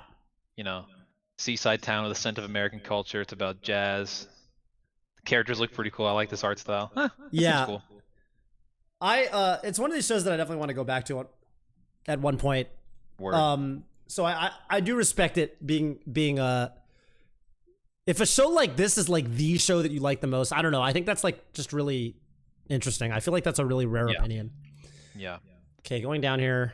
I definitely Did you see anything value offensive? people liking cool stuff. that like is undervalued, I guess, by other people. They're just like, if someone's like randomly really into it and it's a pretty good show, I'm like, okay, that's cool. You know? Yeah, I think Kids on the Slope is like pretty based. I don't see that much Kids on the Slope appreciation, to be honest with you. This list is very brief. Is it brief? Oh, it is very brief. Yeah, and the lowest score is Wait, 50. So you've only seen like artsy shit. Yeah. Like this is actually crazy because I saw Kids on the Slope at 100 and like Azoken is fucking. Did you see Azoken? Right. Yeah, I don't think Azoken's like, good, but it's not like 99 good. To me, it's not 99. This is it's just like, it's crazy because I saw Kaiba at 90 and like obviously there's Satoshi Kon up here. There's like Night is Short, Walk On Girl, and I'm like, okay, this is gonna be like a really cultured like long list. This guy's gonna have seen like 300 anime, and then I scroll down a tiny amount, and there's like nothing here. Dude, he's seen the original Dororo. Oh my goodness. Oh, is that what that is? Oh, that is what that is. Which frankly seems pretty whack, but you know, power to you if you're gonna watch stuff like that. Yeah, I kind of respect it. I mean, he didn't rate it that high, so yeah, he didn't rate it that high. So I really do not like Ride Your Wave, Kimi to Nami. Oh, that's like the surfing anime? Yeah, it's the surfing Science Saru movie. Oh. I thought that shit was whack. I don't know. What did you not like about it? Oh, let me think. It was really repetitive and like it had some conflicting themes if I remember correctly. Like the girl was just like super hung up. Oh, I don't want to spoil it though. If I talk about a lot of the themes in the latter half, it kind of spoils the whole movie. I will say. So I see that Yuasa was like the director and the creator. Like, yeah, I will say that Yuasa, for like the amazing stuff that he makes, he has definitely put out some fucking stickers. Like, did you watch Japan Sinks 2020? Japan Sinks, dude. More like Japan Stinks. Stinks, dude. Dude, that was just awful. My mal score for this show sinks is what happens every single. So I think here's the thing about Yuasa. I think Yuasa has this style where he's really experimental and he does these like crazy like tonal shifts. That like when you're watching something like Mind Game or like I don't know fucking The Night is Short, Walk On Girl or like fucking Tatami Galaxy. That's Yuasa, right? Is it Yuasa? I don't know. Isn't it? It wasn't. Yeah, I think that was right before he made Science Saru. I think he was working on Galaxy. I think I might be wrong on that, but certainly Ping Pong. So yeah, I think his style is really good for shows like that, where it's like the plot is kind of out there and the setting is kind of out there, and there's sort of. But when he tries to like Japan Sinks was like, you can't do jarring tonal shifts when like family members are losing their loved ones. Like you can't have a scene where someone's dad dies and then 2 minutes later you're joking around about some like, you know, like someone's making some fart joke or something. Like it doesn't work. Or like you get taken apart from your group and like 3 people might be dead and then you suddenly like you have a campfire beatbox session or something. Yeah. And it's like, exactly. What the fuck is it's so. Well, it's I think so a lot ridiculous. I think a lot of it was meant to be like it was like an homage to Japan because it was meant to come out the day after the Olympics were over. And it was supposed to be like, oh, this is what it was like. It was meant to continue from like real life. It's like, oh, now the whole world's falling apart and we need to come back together and like, you know, the whole world, we're all one species, you know. Right. Go Japan, go America, right. Go the world. But the timing, well, it's funny because then COVID happened and it almost was appropriate for a different reason. True, yeah. Which was like everything's going to shit and we didn't have the Olympics actually. But we have to like stick together in these tough times. But I think all the more in reason lieu to of come that, together. Exactly. Yeah. All the more reason to come together. But yeah, it's fucking tough when I think like for a show like it totally makes sense to me that a movie like that's just about. I mean, what's the genre of Kimi to Nami ni Noretara? Is that like it's like just sports / romance or? No, it's like a just pretty hard romance, but it's also like it's like romance tragedy kind of rom-com. I don't know. I guess you can just say romance. Yeah. There's nothing much else. It also kind of dips into fantasy elements like towards the end especially, and it's very weird. Very odd, yeah. I just it was no good. Yeah, I think Yuasa Lou Over the Wall, and Lou Over the Wall was really, really good. I like that a lot, and I think it's like that done right. Yeah, exactly. But Lou Over the Wall is like definitely not as much about romance as about like finding yourself and just family and stuff like that, community. Yeah, Lou was really good.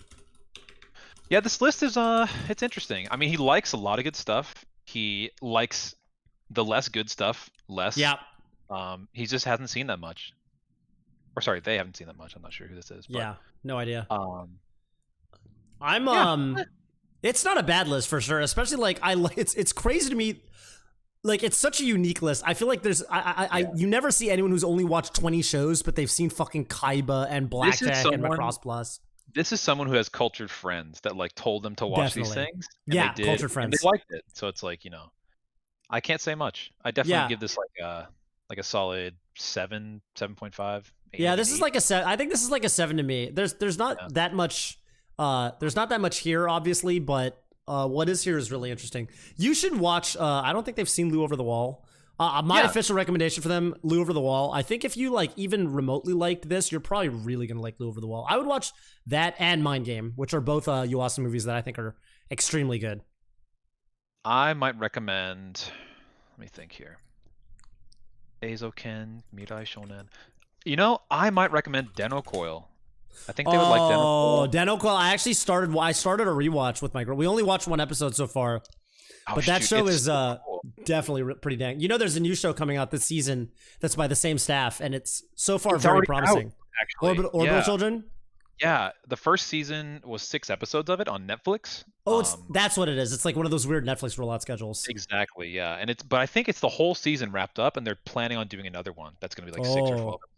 And it was good. It wasn't as good as, say, Deno Coil because it was so short and they had to like squeeze so much in, and they're like planning on making more. But yeah, it was really cool.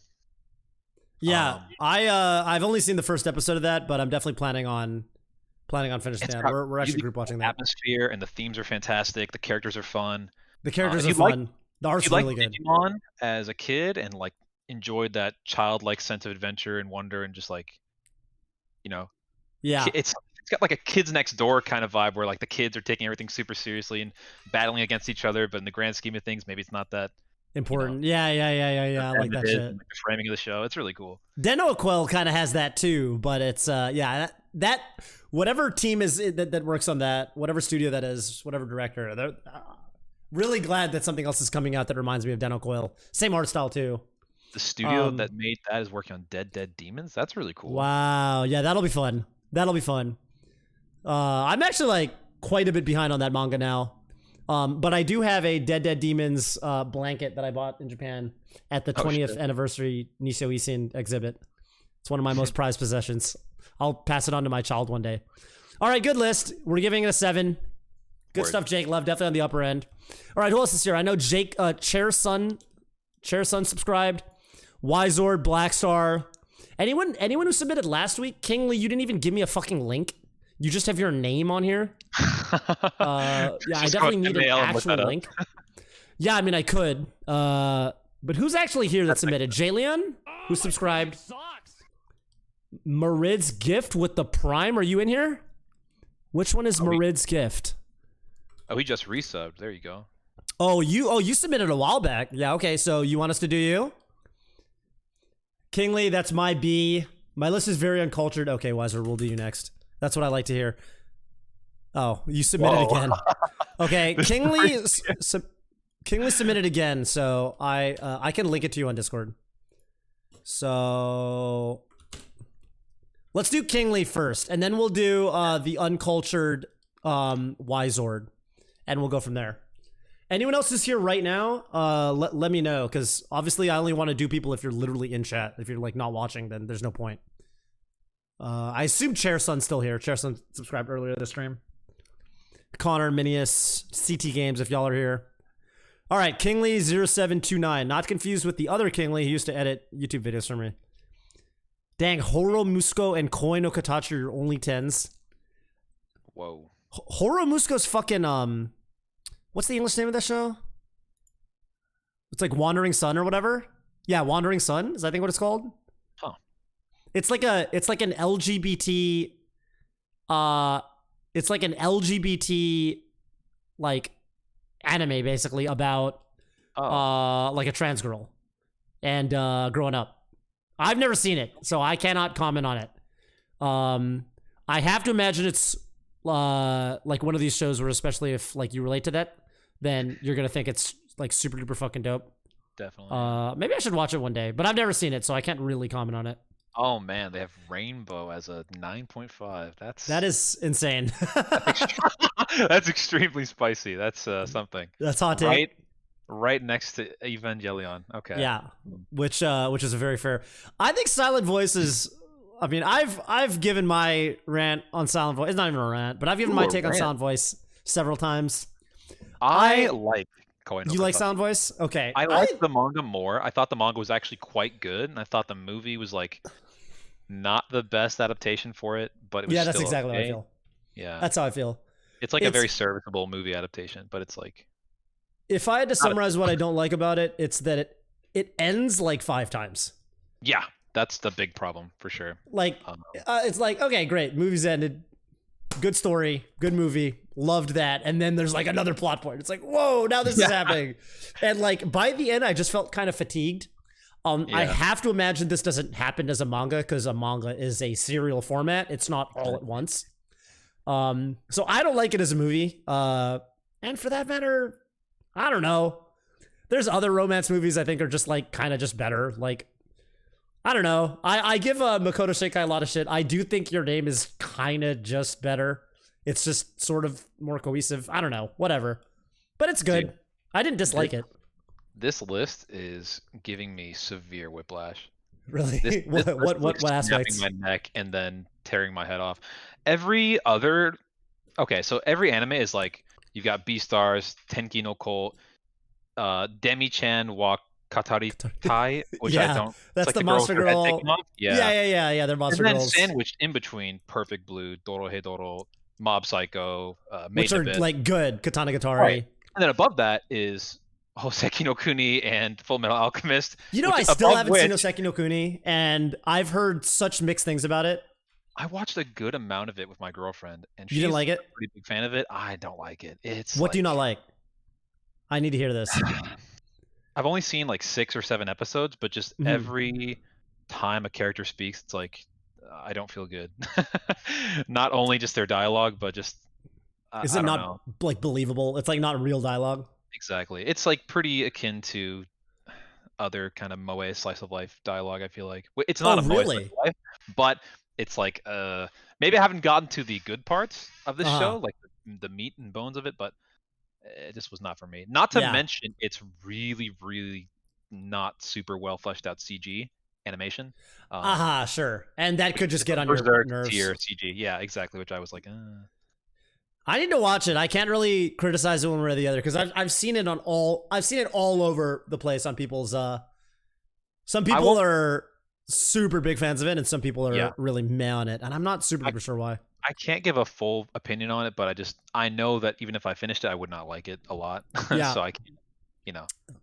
Yeah, I feel that. Yeah.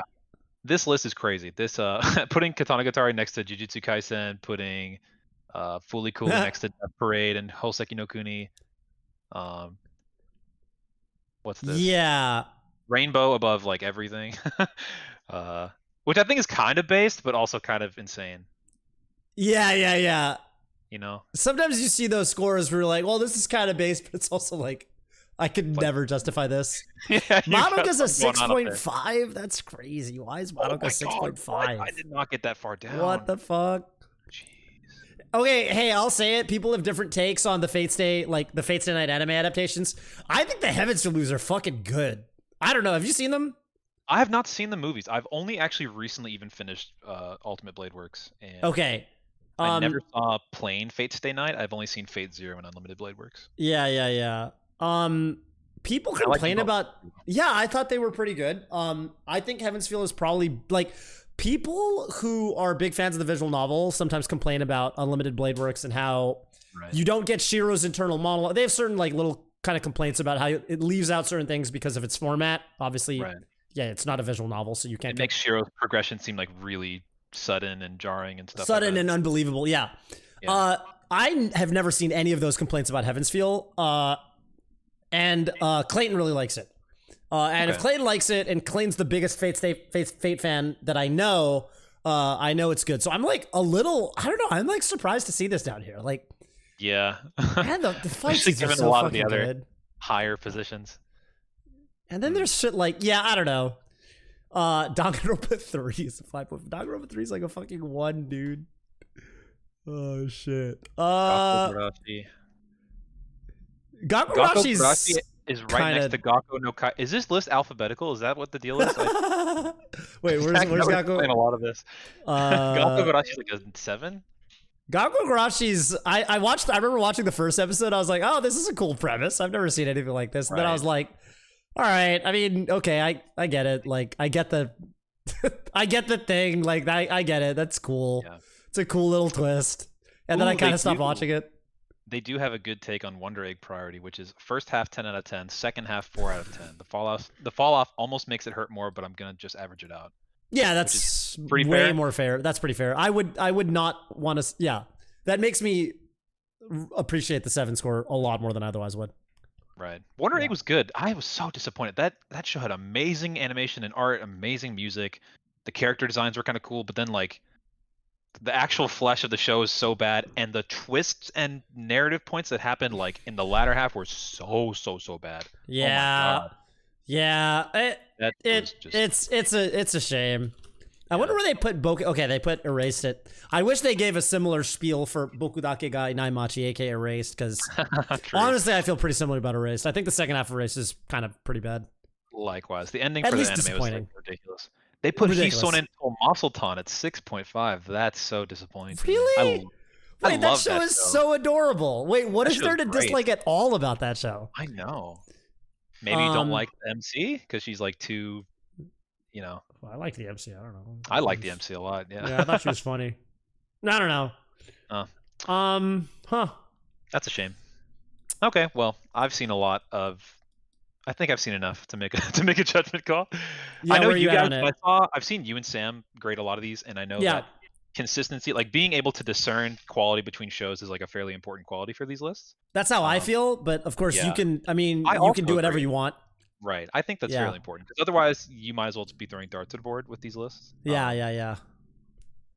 I'll say this is like an anime convention goers. This is like an anime fans anime list. What number is that for you?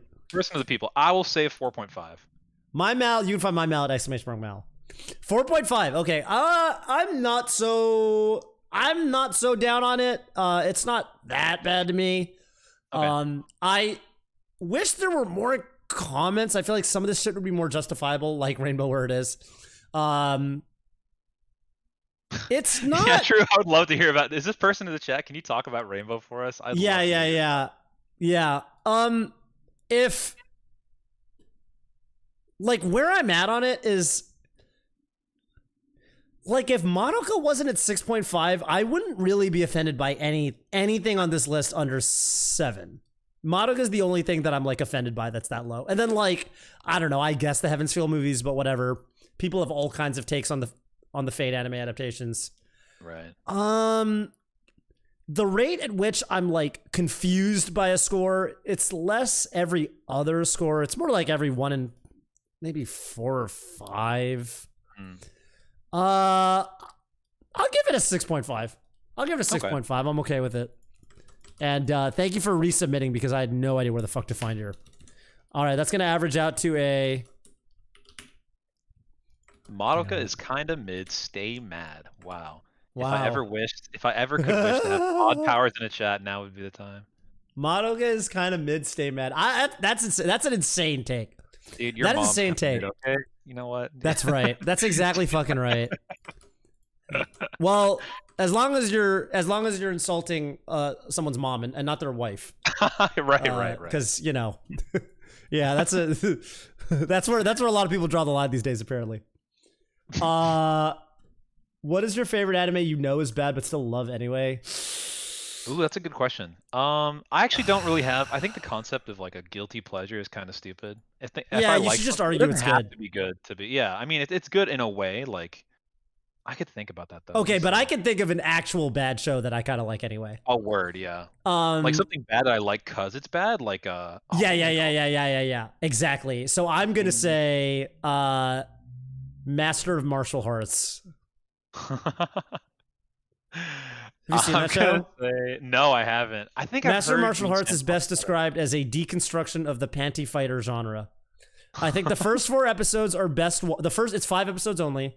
The first 4 episodes are best watched. There are some titties and stuff, so make sure you know. Of course. Yeah, but it's the first 4 episodes are best watched at 1.5 times speed, because you really don't need them at all. And the 5th episode has literally one plot twist every 30 seconds. Oh my god. I don't know why this came to be. I sort of assumed that they had this whole story that they fleshed out, but because of production constraints, they couldn't do what they wanted to do, and they just had to fit all of their plot twists into the last episode. And so it introduces like 5 new characters. Fucking like half of them die moments after they're introduced. Literally one plot twist every 30 seconds. It is one of the most, I'll say, experimental things that's ever happened in any literature. And I think that everyone should watch it with friends and a lot of alcohol. Damn. Yeah. That does sound lit. I'd like to watch that. That sounds fun. Yeah, it's really funny. Drunk group watching shit is like the way to go for most shows that are out. Like currently, yeah. Oh yeah, for sure. For sure. That's definitely part of the fun. And yeah, I mean, I'll go so I would never say that show is good. Like, no, that show's sure. definitely not good. Like, that show is bad. I'm super into like the god awful like mystery horror thriller, like that's really stupid. Battle Royale Among Us. Oh yeah, shit. like Danganronpa, anything. Like Danganronpa, Talentless Nana. Dude, I fuck with Talentless Nana. Dude, that show is not good, but I'm down. I'm down. It literally did not have an ending. Like when the 13th episode finished, I was yeah. Well, there's definitely more coming, right? Yeah, like, the manga's still coming out, right? Right. I think so. I don't know. I think I remember looking up and there's like no info on like a continuation from there. Just maybe no one cares about Talentless Nana. Right. They just forgot. They're like, I like that show. I'm talking with I should put it in the stream title. Roasting your anime taste with the legendary Mal 10 out of 10 receiver Pat. In quotation marks. I put your name in quotation marks to add to the mystique. Hey, thank you, Legendary Gary, for the tier 1, by the way. Let me know if you need your list rated. Oh, you're an old school. You got a founder's badge. That's fucking crazy, dude. Welcome back. Okay, so, by the way, I've also got Moe shows that are like that, where like I can't completely in good faith. No, you know what? Have you ever seen Girls on Panzer? AKA Girls in Tanks? I've seen it a million different times walking around J-Town shops, but I've never actually watched it. Okay, listen, I'll say it. I think that show's fucking good. Boom. There. Done. If I have one show that's a guilty pleasure, it's that show. Oh, do you have a command for your Venn diagram about like Girls in Panzer and like Girls Last Tour? It's in my Mal. So if you go to my Mal and you go to I think any of those shows, it's my comment. That's a fantastic picture. Thanks. I think what you're talking about is this one. I'm pulling up on stream right now. Yeah. I made this Venn diagram a while back to describe some works of media that I like. I had to say works of media because Nier Automata is not an anime; it's a video game. Right. But Girls on Panzer is good, man. I don't know. It's okay. I thought going into it, this is my pitch to the whole world for Girls on Panzer and giving it a chance. I thought going into it that it was going to be 90%, as these shows go, 90% cute girls sitting around drinking tea or whatever, and then like 10% whatever the shtick is, right? Whatever the gimmick is, which in this case is tank battles. But no, it is actually the first 2 episodes are that. They introduce all the girls. By the way, there's literally like, because there are 6 tanks and each tank has to be piloted because it's a realistic tank warfare show. Each tank is piloted by 4 to 6 girls. So the main school has like 50 characters and they flesh all of them out. I've never seen anything like it. I could not believe how many characters they had to introduce and how much effort they still put into every single one in terms of their character designs. And then, yeah, it ended up actually being from episode 3 onwards, it's all tank warfare. There's no bullshit. It's actually pretty much a sports anime. In the form of tank warfare. Yeah, it was so much more enjoyable than I thought it was going to be. I don't even remember why I decided to give it a chance. It's actually so good. I'll just say it. I think that show's fucking good as fuck. Fight me. So yeah, that's not a guilty pleasure show because it's good and people who don't think it's good are fucking stupid. So there you go. Yeah. Yeah. So anyway, okay, so that was Kingly. What are we doing now? Now let's do Wyzord. Wyzord, I think, said that he was extremely basic. Awesome. Wyzord, how do you spell that? It's at the very bottom, but it's WHYZORD. Yeah, they are canonically playing a sport. No one gets hurt for no reason. No one ever gets hurt. That's just how it works. The tanks are real tanks. They shoot real live tank rounds, but no one ever gets hurt. It's very confusing. Don't worry about it. Oh, this is so basic. I love this. This is a true... You were saying that last list was a convention goers list. This is a convention goers list. This is a real convention goers. That's what I like to see. Okay, listen. I will say off the top... Whoa, buddy. Oh, you refreshed it? Yeah, this is a true convention goers list. You're right. I didn't know. But, you know, like... Do I think Full Metal Alchemist Brotherhood and Steins Gate are better than Sword Art Online and Darling in the Franxx? I would say yes. So out of these shows, yeah, 33 scene.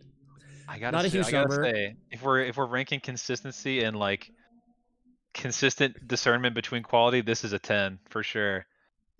I gotta say. Yeah. You know, these are this is ordered. Yeah. Correctly. I can't tell if I'm looking at someone's list or like the MAL top. One Punch Man a little higher. One Punch Man, I'd say probably should go to 9. I like Jujutsu Kaisen. This person does not like Jujutsu Kaisen, it seems. Oh, really? A 6 on a list like this. I mean, I like it in the scope of like these shows, right? Yeah, but it's better than fucking a comic. Comic Kill is so bad. Better than most. It's like so bad. Yeah, Jujutsu Kaisen should be higher. Did you see Dr. Stone? Pretty good. I did see Dr. Stone. I watched most of the show and then I was watching it live and I got kind of bored waiting for the next week and I was like, let's read it. That sounds fun. Yeah, I feel that. And then nothing happened. Nothing happened. Really? Yeah. Okay, nothing much happened in like 400 pages. I was like, damn. Okay. I went through that experience with Toraburu. Don't watch or read Toraburu. You're only gonna have suffering and sorrow. I don't even think I've heard of that actually. To Love Ru. Oh, okay, gotcha. That show. Listen. I cannot in good conscience give this higher than like a 5 because it is very basic. I think it's not that bad. Like, if you put One Punch Man at 10, yeah, it's actually not that bad of a list. I mean, yeah, this is ordered correctly. I think you should just explore. You should come back in like a year. You should go out into the world, watch a bunch more anime, watch things of different genres, watch things that aren't just shonens or like High School of the Fucking Dead or whatever, and come back and your taste will have expanded. And I think you're gonna have a solid list because you seem to be able to watch a show and actually roughly order it correctly. However, yeah, it's an extremely basic list, and I think you know what I mean when I say that. That's respectable. Yeah. I'm going to recommend... Yeah, go ahead. Okay, I was going to say, unfortunately, any list that includes the Steins Gate is a 10. Hard caps at 3 for me. That's the max score I can give you. Okay. I'll be generous. I'll say like a 2.5 or maybe even a 3. Amazing. Pick one, 2.5 or 3. I'll say 3. Why not? 3. This is so clean. Like, everything is just ordered. Yeah, this could have gone so south. Like, if this Akame ga Kill was a 7, I'd be giving this like such a lower score. You could sprinkle in a few good shows, it would have been just amazingly bad. Yeah, it's you know. Yeah, 100%. I'll give it a 3.5 for pretty much similar reasons. It's really hanging in there. I'm gonna recommend. Let's see. I'll start you off with Samurai Champloo, which I think is the best normie anime. That's my sell. You've never seen Samurai Champloo.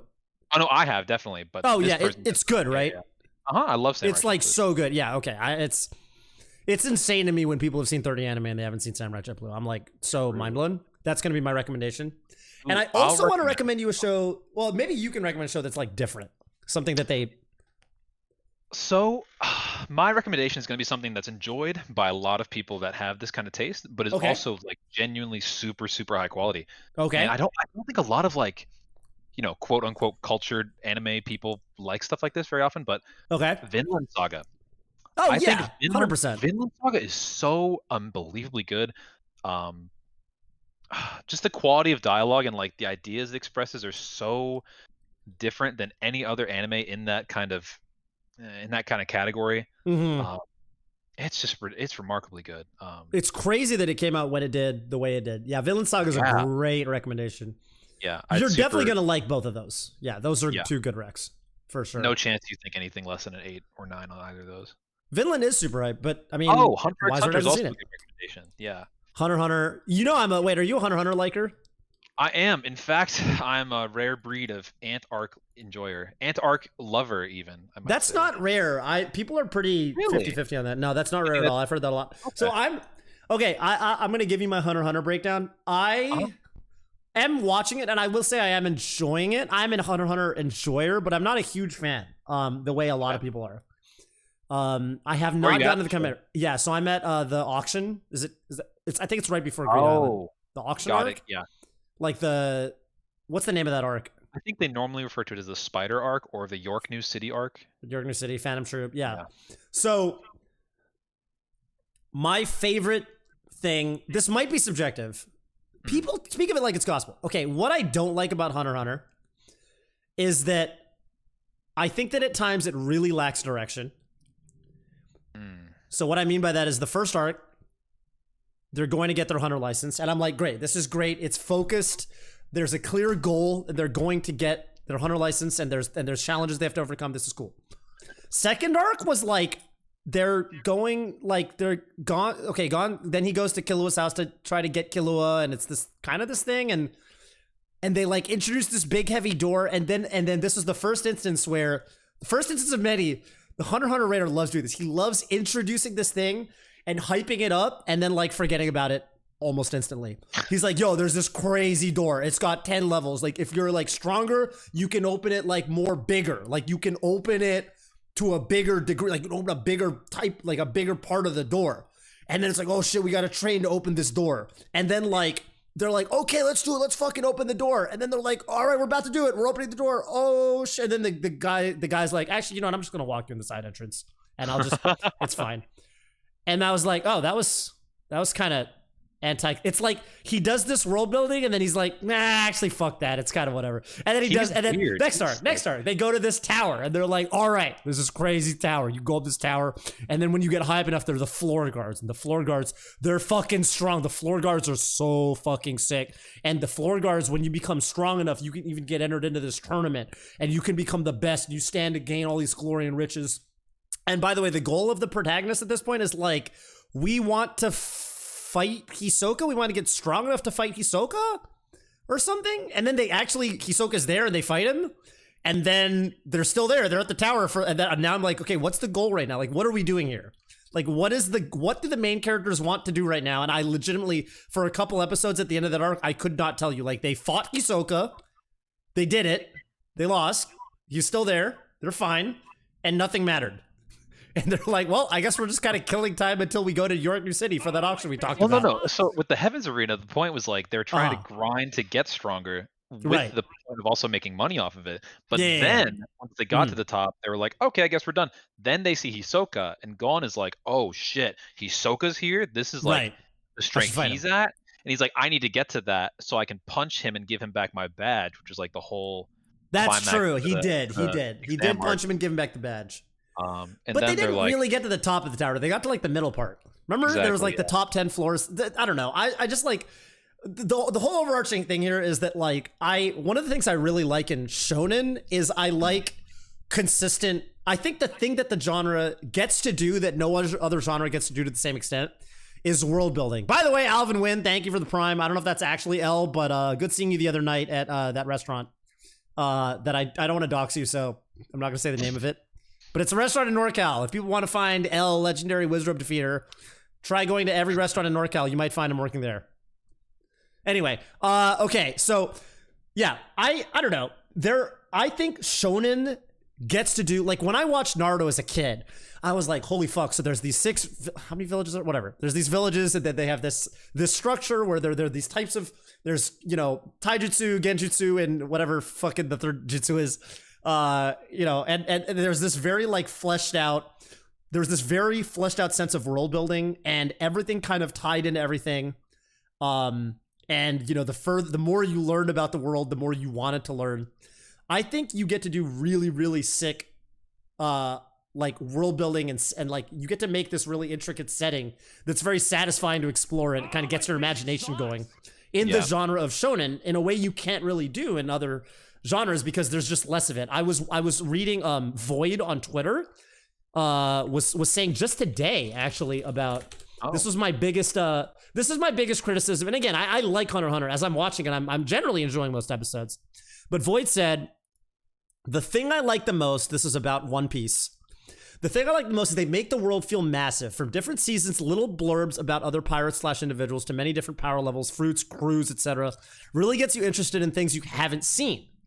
And I was thinking to myself as I read this, like, this is actually what I kind of don't like that much about Hunter x Hunter is that from arc to arc, it feels like the writer is really down to abandon concepts.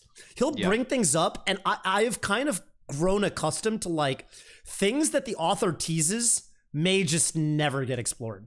So he brings up this like the door thing or like fucking the tower, what's it called? Tower of Heaven? Heaven's Arena? Heaven's Arena, thank you. And they don't actually get to the end of it. They never go to this tournament. They frequently kind of drop you know, the characters like, well, all right, you know, fuck this, we're doing this thing now. This is the thing we're interested in now. Right. I'm only like halfway through it. I'm only on like season 3. I know there's like 6 arcs and I'm on the 3rd or whatever. But yeah, I feel like the world building is of the shonens I've kind of taken like either read or watched. I feel like Hunter x Hunter is the most inconsistent world building. And world building is the thing that I like the most about the shonen genre. So to me, Hunter x Hunter is kind of, it's okay. I like the characters a lot. It's pretty disorganized with its world building, Yeah, he does that's come where I'm back at on to things certain times, like with the door thing. He'll use that as kind of like a very subtle like power level check in certain moments of the show or the manga rather. Like a particular character comes back to it much later in the show. They bust it open and like 4 doors go flying. It's like, oh shit, they're way stronger now. This is like a good visualization of that. Or like, but you're totally correct too, because like he has done that to a much greater extent recently in the manga, where he will just introduce legitimately 50 or 60 new characters with like each their own biography and name and all these powers and everything in like the span of like 10 chapters. It's crazy.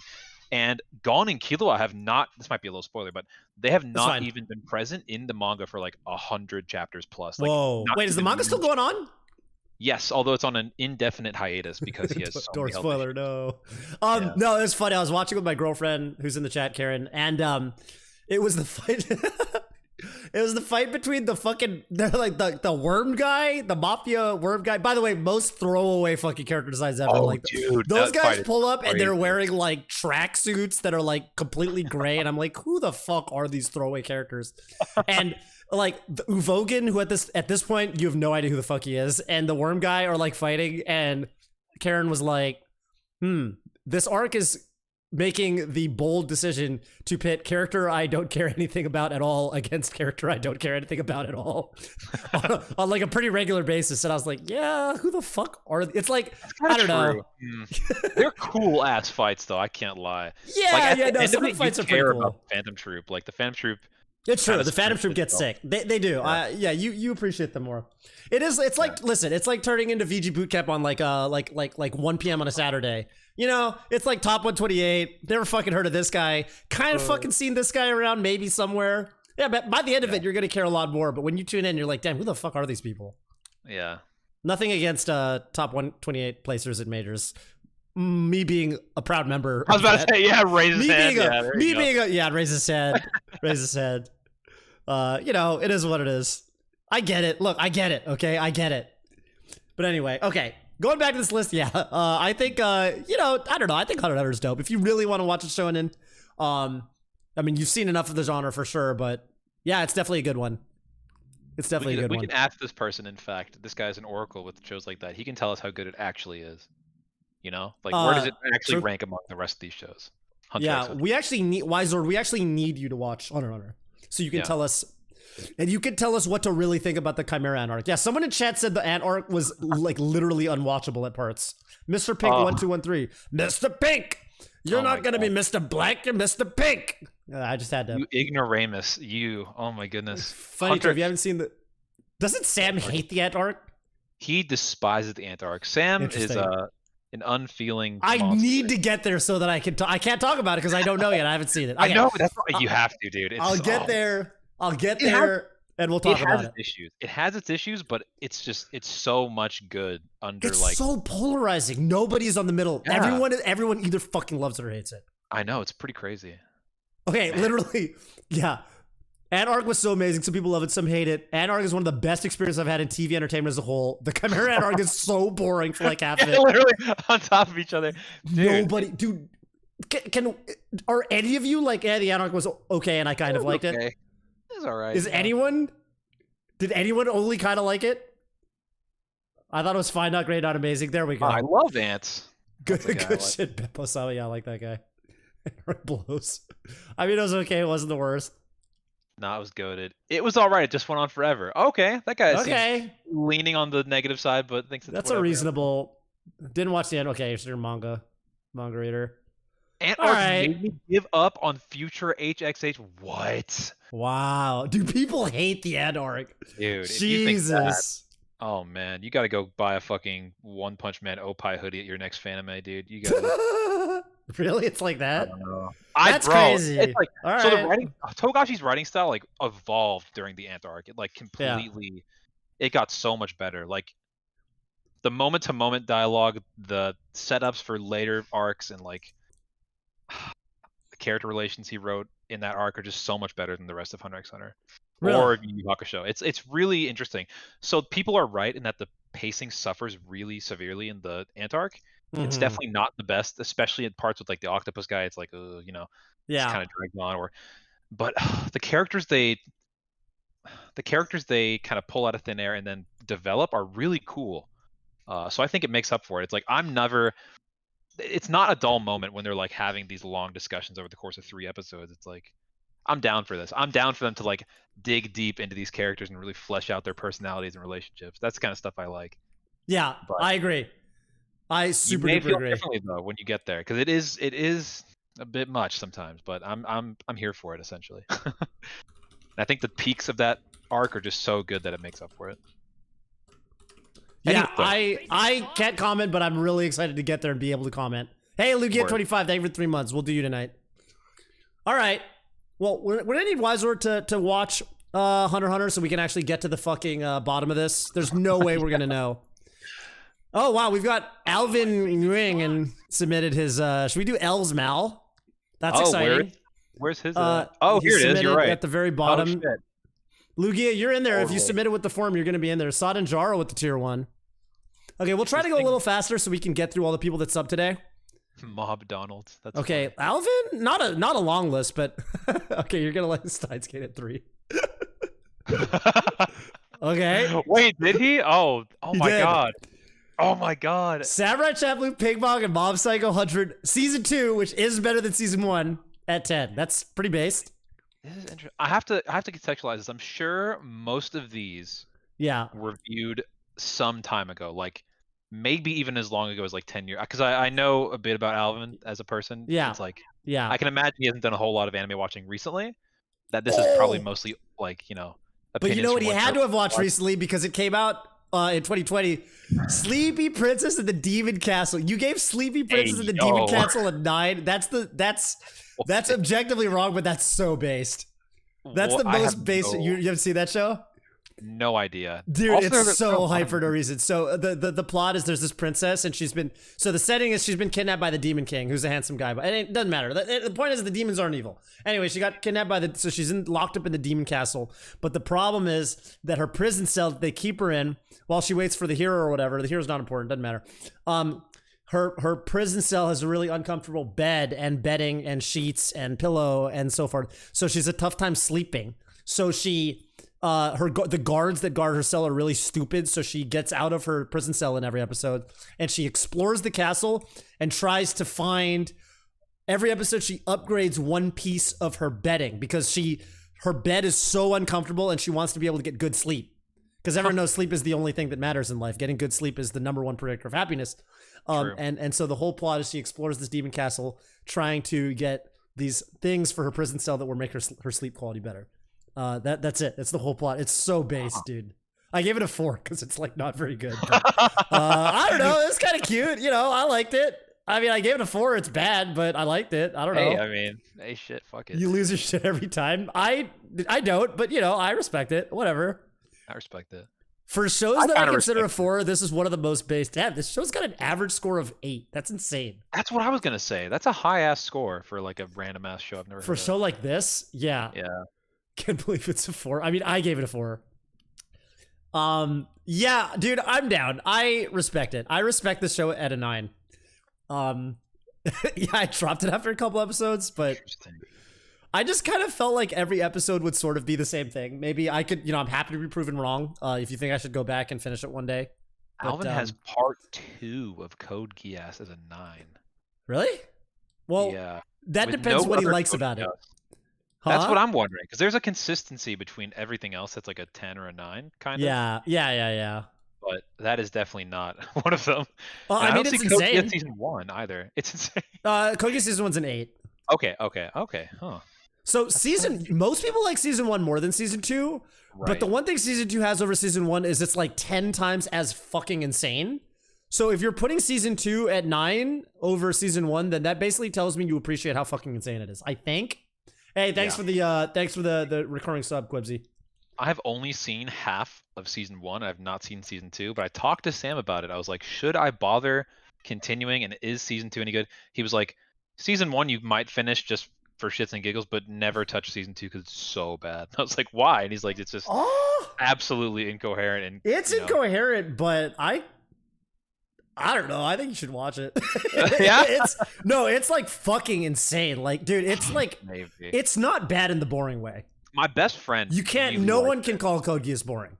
Yeah. No one can call it boring. No, it's also a good group watch show. Because I think the thing about Code Geass is it got so mainstream. People talk about it like it's a fucking, like they talk about it like it's a Steins Gate or like a show that's meant to be somewhat taken seriously. You know, that got really popular, but it's totally not. It's like it's like a Valvrave the Liberator. It's just off the rails.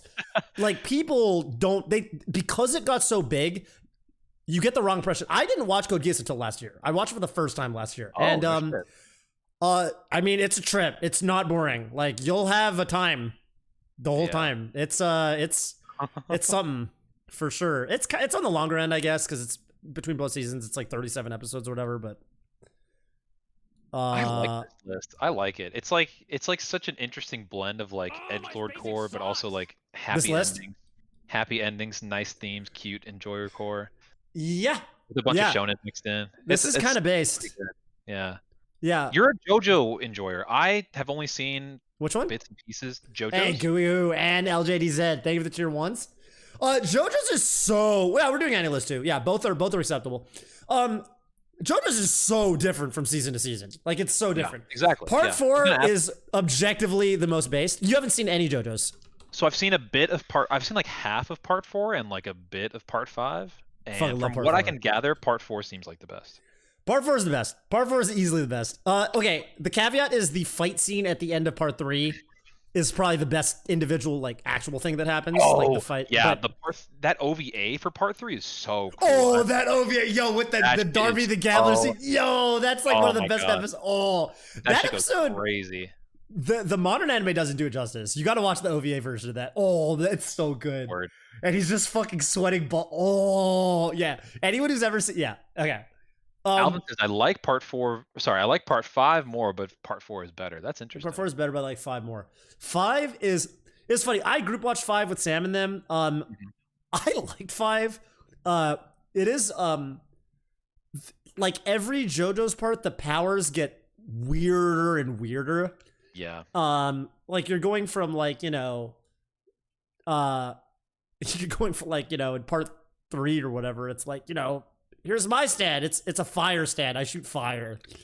And then in part 5, you know, it's like my stand is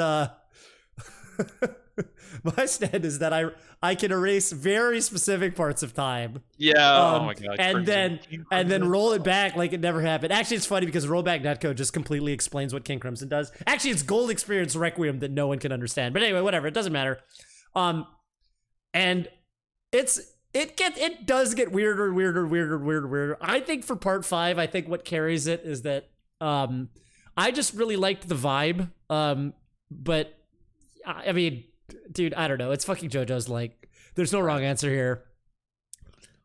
Some people are just like, it's stupid. 4 is like 4 is like so mundane, but in like the best way. It's like in a yeah. It's just interesting, you know. It's interesting in a real way, not interesting in like a JoJo's way, where it's just crazy bullshit happening all the time, and everyone looks like they're out of a, you know, Givenchy catalog. Yeah. That's part cool. 4 is easily the best. And I really like the villain in part 4, which I guess you didn't get there, or did you? I did. I didn't watch a sequence of like episode 1, 2, 3, 4. I just watched literal like okay. episode 1 and 2, episode 8 and 9, whatever. Yeah, but yeah, Yoshikage Kira is definitely a pretty fucking sick villain. Yeah, part 4 is dope. I'm a fan. This is like roughly my order of yes. Part 3 is second season's better. Part 3 first part is like it's all villain of the week. It's honestly kind of boring. I want to ask Alvin what your I agree with rating this. system is. I agree with this. Like, if you consider a 7 like quite good, or is 7 like, you know, pretty good, kind of so-so, and like a 6 is whatever, don't really have an opinion. Yeah, I'm curious about this too, because you've got Cowboy Bebop at a 7, and I rewatched Cowboy. It's funny because I was actually like not that much of a Cowboy Bebop enjoyer when I watched it in my late teens, early 20s, but I rewatched it recently, and I'm echoing Zeodine on this one, the legend Zeo, who also rewatched Cowboy Bebop recently. That show gets way better the older you get. So I now think 7 on Cowboy Bebop is like sort of offensive, but dang. I get it, because it's I mean, okay, what do you have against it? It's like, okay, it's episodic. Like, sometimes I've definitely heard the criticism that it's like sort of hard to get into because every episode is kind of its own self-contained story or whatever. Dude, Bebop, when I watch it, it's so, what did Zio basically said, like, you appreciate it more the older you get, because like, okay, I actually have this whole take. I'm gonna make a really like well thought out, like well edited YouTube video about it one day probably, but Samurai Champloo is about hope, and Cowboy Bebop is about, not to sound like Danganronpa, but Cowboy Bebop is about despair. Every episode of Cowboy Bebop is about how the main characters, this is Zio's take, not mine, but I stole it from him and I agree with it. Every episode of Cowboy Bebop is about how the main characters are basically like running away from either their past or running away from their like responsibilities, like they're, you know, it's like, it's about like holding on in this very like bleak, dismal way, and like, you know, Spike can't get over his fucking ex, and like all this, like it's this whole like it's very depressing, and it's like escapist. And in the ending, I'm not going to spoil anything, but you juxtapose the ending of that with Samurai Champloo, which I think, it's funny because there's a lot more death in Cowboy Bebop, but I think Samurai Champloo, there's a lot more death in Samurai Champloo overall because they're literally killing people every episode. But Samurai Champloo, in my opinion, is it's actually, I think, thematically the opposite. I think the characters in Samurai Champloo are like, they're living every day like it's they're not running away from anything. They're like completely going with the flow. They're like living every day like it's their last. They're like just down to fucking fight to the death for no reason, because they're like nihilists in the good way. They're like, well, everything's fucking meaningless, so we might as well have a good time. And that's like every episode of Samurai Champloo.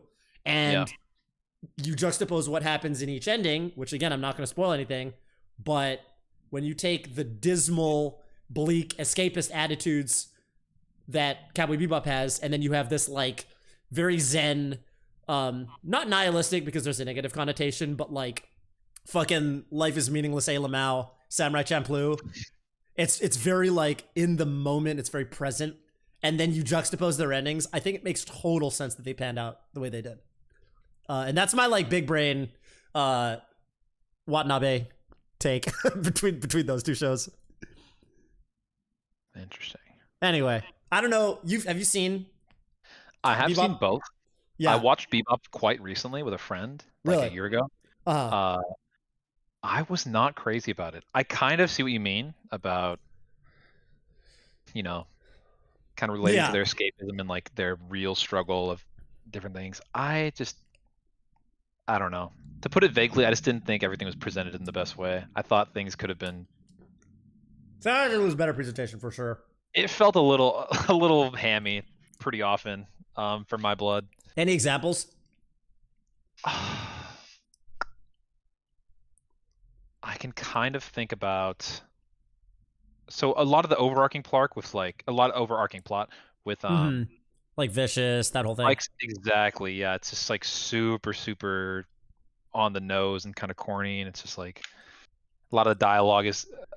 I don't want to say cringeworthy because it's not exactly. Oh, like they meet up and it's like, so you're still alive, and it's like, exactly, yeah. But now I have really to. Cliche, to be honest, and I normally don't mind it too much, but it's like that's kind of all there is. It is sort of hammy. Yeah, it is sort of hammy, but and it's fine. It's not bad, but it's like I kind of wish there was more to it than like the episodic, this and that. Yeah. There were cool characters in a lot of the episodes, but then it's like, oh, cool. I wish I could see more of these, and not, more of Yeah, I feel that. The young girl. And then, Ed or whatever, or Ed and I. I feel like, right. yeah. Something I hear people say a lot is like, I wish they just did the main story more fleshed out, and they didn't have so much episodic stuff. But yeah, I don't know. I never minded that stuff. Similar to Shampoo, because Shampoo has a lot of like detached episodes, but still kind of follows like a narrative structure throughout. It just has little filler episodes. I don't know how you use filler. You could say that kind of. Yeah. Just episodic episodes. A lot of the filler, a lot of the episodicness of it, I think if you took that out, it might be better for it. Like I said, like the baseball episode, while really fucking cool, I kind of wish that was just like an OVA, like a year later, not part of the actual. Sure. I mean, I respected the decision. You have to respect it, but I know what you mean. Yeah. Exactly. It can take you out of it or whatever. Right. With the hammy stuff, isn't it just kind of the genre? Because like, aren't they just trying to do a film noir thing? And like, no, that's just how film noir is. It's just hammy. That was my take on it. I think that's why I never minded it. I'm not sure. Well, if that is true, then I guess I might just not like film noir. Sure. I thought it was like very intentional. I never minded that stuff. Also, it was, for what it's worth, like for me, I mean, the first time I watched it was like when I watched it on fucking Adult Swim. So for me, it was one of the first things I ever saw that was that style in general. So it's harder to find something cliche, obviously, if it's the first thing you saw of that genre. So maybe that's part of it for me.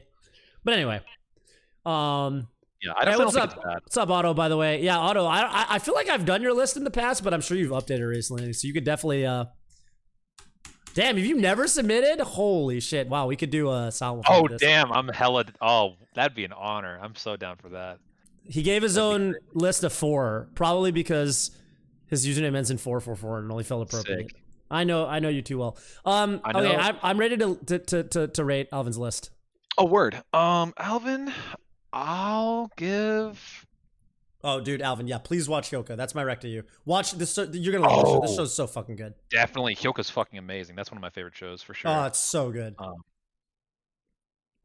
I shouldn't just second that. That's a cop out. What would I recommend, Alvin?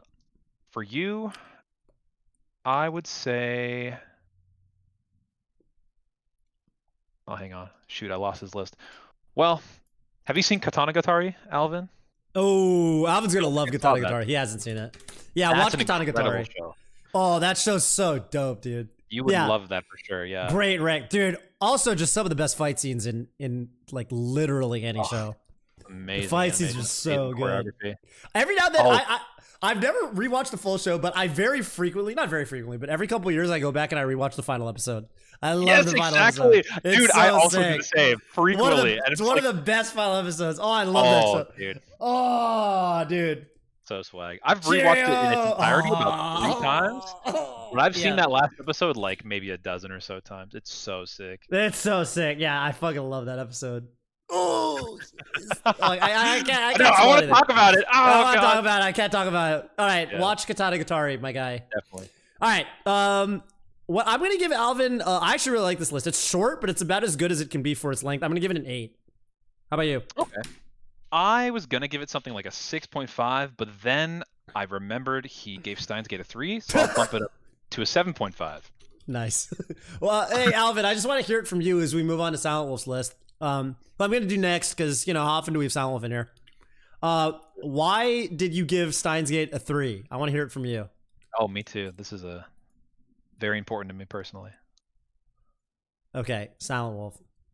So context here is I once asked Silent Wolf to. Okay, yeah, good. So I once asked Silent Wolf to make a Mal. I was like, dude, make a Mal. Like, you've seen a lot of anime. Like, it's fun. And he made a Mal, and he put every he put every show he'd seen on here, or a good number of them. But the only show he rated was Prison School, and he gave it a 10. And he didn't give any other show a rating. I was like, bro, you only rated Prison School. And he was like, yeah, it's my favorite anime. And I was like, all right. I mean, what about, like, you're not going to... And he's like, I'll rate the other ones later. I'll rate the other ones. This is like, by the way, this is like 5 years ago. He's like, I'll rate the other ones later. It's fine. But Prison School is my favorite anime. And I was like, okay, that's kind of based. But it looks like Sullivan's actually gone and rated his other shows. Happy to see Prison School still in the #1 spot, though. True. Dude, Prison School's... So, you know Prison School's good. I always say... So, you've seen Prison School? I have not seen it in its entirety. I've read a bit of the manga because my girlfriend is super, super fond of Prison School. Really? Okay. It's like one of her favorite manga. Yeah. Yeah, so it's like, it's basically toilet humor. It's raunchy. It's raunchy humor. It's super raunchy. I am usually not a big toilet humor fan. Like, I kind of like don't like fucking, I don't know, you're at like, I don't know, fart jokes or whatever. Like, right. Like whatever. Fucking, it's not really usually my cup of tea. Prison School is executed so well that even though it's totally not the kind of show I would normally like, it like broke through and I just fucking love it. It's like, it's just done so well. It's like the best example I could think of something I shouldn't like, but it was done so well that I just love it. I don't know. I've never seen anything quite like it. It's insane. Also, shout outs to Andre. Andre's my favorite character because he looks like this guy. Dude, anytime Andre's on the screen, I cannot stop laughing. Andre is the fucking best character, dude. Look at this guy. He just looks like this. No one ever brings it up. No one ever says anything about it. He just looks like this. Yeah, he's crazy. Andre's the best character. It relies so much on visual gags, which I love. I think it's such a... and it's done so well. Yeah. Oh my god. Yeah, I fucking love Prison School. It's really tastefully untasteful, I think. It's exactly. It's tastefully untasteful. It is tastefully untasteful. It's best to watch with a good group of people. Yeah, I can totally see that. I watched it by myself and I still loved it. I did not give it a 10, but I have to respect it. Word. Same. All right. So going down. Average Kaiju enjoyer, nice. Amagi in Brilliant Park, fucking slaps. Fucking love this show. You seen Amagi in Brilliant Park? I have. I really like it. It's not like good. I don't think it's phenomenal, but I think it's really good. I do. The first time I rated it, I gave it an 8, and then I rewatched it, and I gave it a 9, and then I rewatched it again recently with my girlfriend, and then I was like, fuck it, I gave it a 10. Nice. Yeah, it's definitely one of the funniest shows ever. It's so hilarious. Other than like Nichijou and maybe Daily Lives of High School Boys, it's probably the funniest anime I've seen for sure. Yeah. I fully agree. It's so fucking funny. The characters are great. There's like 40 characters, and they're all great. One of them is a statue. I'm not even sure if that constitutes a character. It's like really hard to tell. They treat him like he's a character, but I'm pretty sure it's just an object. Dude, it's so oh my god, this show's so fucking funny, dude. Dude, I hate when people rate this show and they rate it like a 7. I get so mad. I'm like, what the fuck? Like, what did you watch? What made you think that was a 7? They're like, oh, I don't know. It was all right. It was really funny. I'm like, yeah, just admit it. You really liked it. Give it a higher score. I don't know. Yeah, and it's got replay value. I've literally watched it 3 times, and it's gotten like funnier every time. Oh, it's so good. And there's drama. You're like, oh my god, are they gonna hit the fucking 10,000 or whatever? Oh, it's so good. It's so good, dude. There are stakes. There are stakes. In a way that a lot of comedies don't have. Yeah. To be honest with you. Welcome to the NHK at an 8. That's something, unfortunately, I don't agree with. I was not big on NHK. Oh, you don't like that show? You know, I didn't. Wow. Yeah, I thought... Well, I don't know. I kind of wanted to talk about it with somebody because, like... Okay, let's talk about it. Yeah, my ideas are not super fleshed out, but I did watch it pretty recently. Mm-hmm. It just felt like... I don't know. The main character is super... He's meant to seem relatable, I guess, to people that have, like, these kind of depression issues or just, like, self-defeatist. They have low ambition, no friends, etc. Don't lift. But it's like, right, exactly, no hoes. Plus L plus ratio. Yep. Yeah, yep. but like this guy, he's pretty hard to like. I couldn't really relate to him too much because he's just, I don't know, he's such a dick. A lot of the time, he like lies blatantly to other people and like makes them feel like crap and like treats people poorly. And I'm like, damn. I don't know. He wasn't supposed to be relatable for what it's worth. Right. So I'm not sure if he is, but or not, anyway, yeah. Right. It's like, yeah, for that reason, and like the way character relations develop in the show, and the main girl whose name I forgot already. Dude, that whole scene with them at the cliff with the boat, I was just like so taken aback by that. I was really not a fan. I was like, why would you react that way to someone doing that for you? It's like, oh my god, just made me hate him. And like, yeah, he's a little fucking shitter for sure. Yeah, apparently, the novel and manga the manga and the novel that the manga is based on are both a bit better. Apparently, the farther you get from the source material, according to my girlfriend, the farther you get from the source material, the worse it gets. Because it actually departs from the source material? Quite a lot, apparently, yeah. So the written light novel apparently is much, much better. And I'm kind of down to read that and like maybe rebase my opinion on the show. No kidding. Yeah. But yeah, the show I didn't do it for me. I can kind of see where other people might like it though. Yeah, it's funny. My whole perspective on it, I don't think the main character is meant to seem relatable. But I don't know. I guess he's like, maybe he is. I'm sure for some people he is. I'm sure for some people he is meant to feel relatable.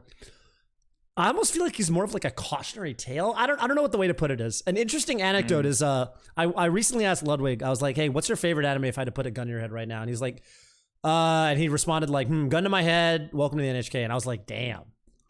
And I don't agree with that. Yeah, you really wouldn't expect it, right? So I guess that's what I mean by like, obviously, you know, like he's not going to relate to a character like that. But I thought that was a really interesting answer for a guy like Ludwig, who's obviously like extremely successful and, you know. Right. The antithesis of it's the antithesis, right? Protagonist of that show. Yeah. But even if it's not like a, you know, oh, this is so relatable, but look at the bright side, things could turn up all the way. It's like not a lot of what goes down from a human behavioral standpoint is super realistic, I think. Like a lot of the MC's decisions and reactions to things, like even if you take him as like a neat loser, autist, shut in, whatever, it's like even then it's kind of a stretch, you know, like it's just no good. Yeah. Happy Sugar Life, you gave it 6. Yeah, I feel that. It seems like you really value like realistic human dialogue. Maybe realistic isn't even the right word, but like human dialogue. It seems like that's something you care about. That's pretty close to accurate, I think. Yeah, that's definitely a value I have. All right. What was your That's why I like Kyoka so much, in fact. I think Kyoka yeah, I completely agree. Really, really well. Yeah. Hey, I thought everyone really likes the 3rd season of Haikyuu. I haven't gotten to the 3rd season. I'm like really, really, really, really not really a Haikyuu watcher. Really? This is your favorite? Doesn't everyone like season 3? Yeah, Shiro Torizawa. Isn't this is like everyone's favorite? No? Maybe I'm crazy. Season 2 is the best, but season 3 is close. Okay, season 3 is the best opening theme, I'll tell you that. There's some funny shit in here. Okay, I guess 6 is one of your lowest scores. So, okay, this is low, but I gave this show a fucking 1. Happy Sugar Life is you haven't seen Happy Sugar Life, have you? No, I have not. Okay, it's insane. It's like so bad. Even talking about it, I feel like it's so bad. And there's nothing I can say that'll make it. It's bad. Like the main character is this pretty girl who like kidnapped a little girl and is like holding her hostage in her apartment, and they've got some weird like pseudo Stockholm syndrome. It's insane. And but my favorite part about it, it's another good group watch. And my favorite part about it, dude. Okay, this is the best part of Happy Sugar Life. Oh my fucking god, dude, this shit blew my mind. So in the final episode, this is a spoiler, whatever. It's not that big deal. In the final episode, it's not a huge. I'm not gonna say it in a way that spoils it for anybody. But so there's a building that's on fire. Okay, it's a 12-story building. This is the kind of show this is. And the characters are on the roof, and they're having a dramatic scene because it's the final episode. Okay. And Okay. the building's on fire because of circumstances. Don't worry about it. Like there was gasoline and like shit went down. The building's on fire. They need to get off this roof or they're going to burn to death. Right. Right.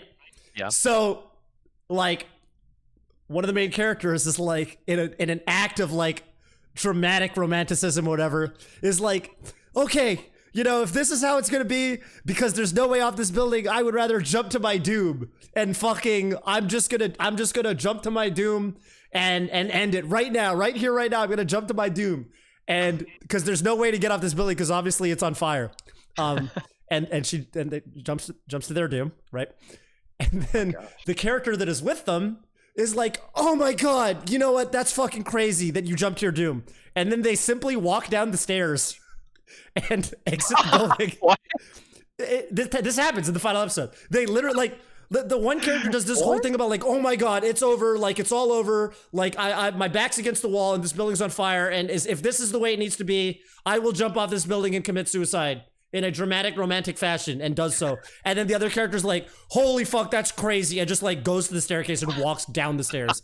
And like and then the next scene is like, you know, they're like, the fire trucks are there and they're like standing next to the fire trucks like, damn, that's crazy. She killed herself. Fucking sucks.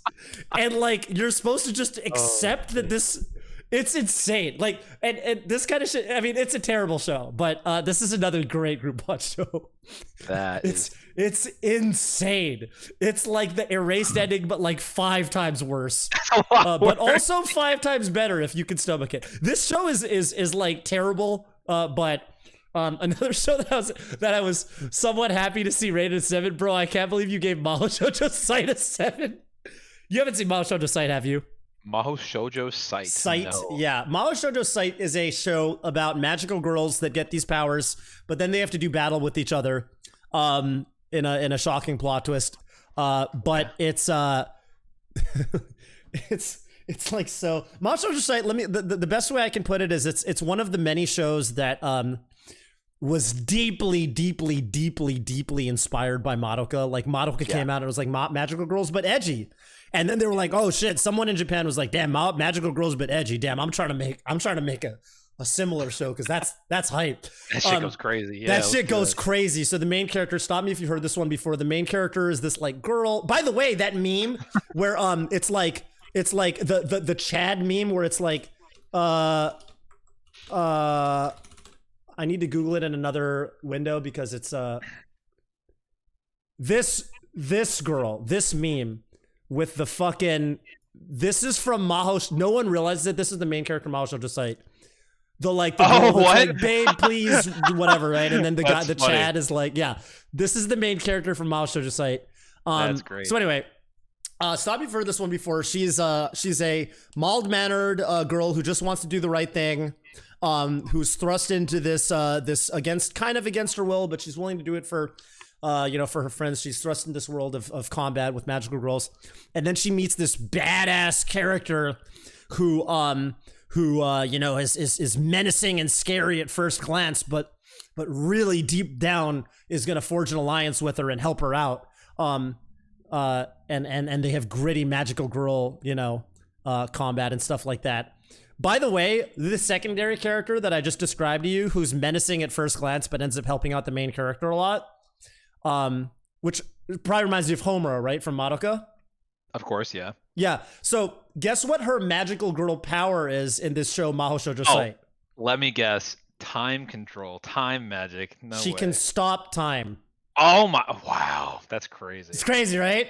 That's so novel. That's crazy. That's not. How did they think of that? Damn. So wow. It's just revolutionary. Never been done before. Never been done before.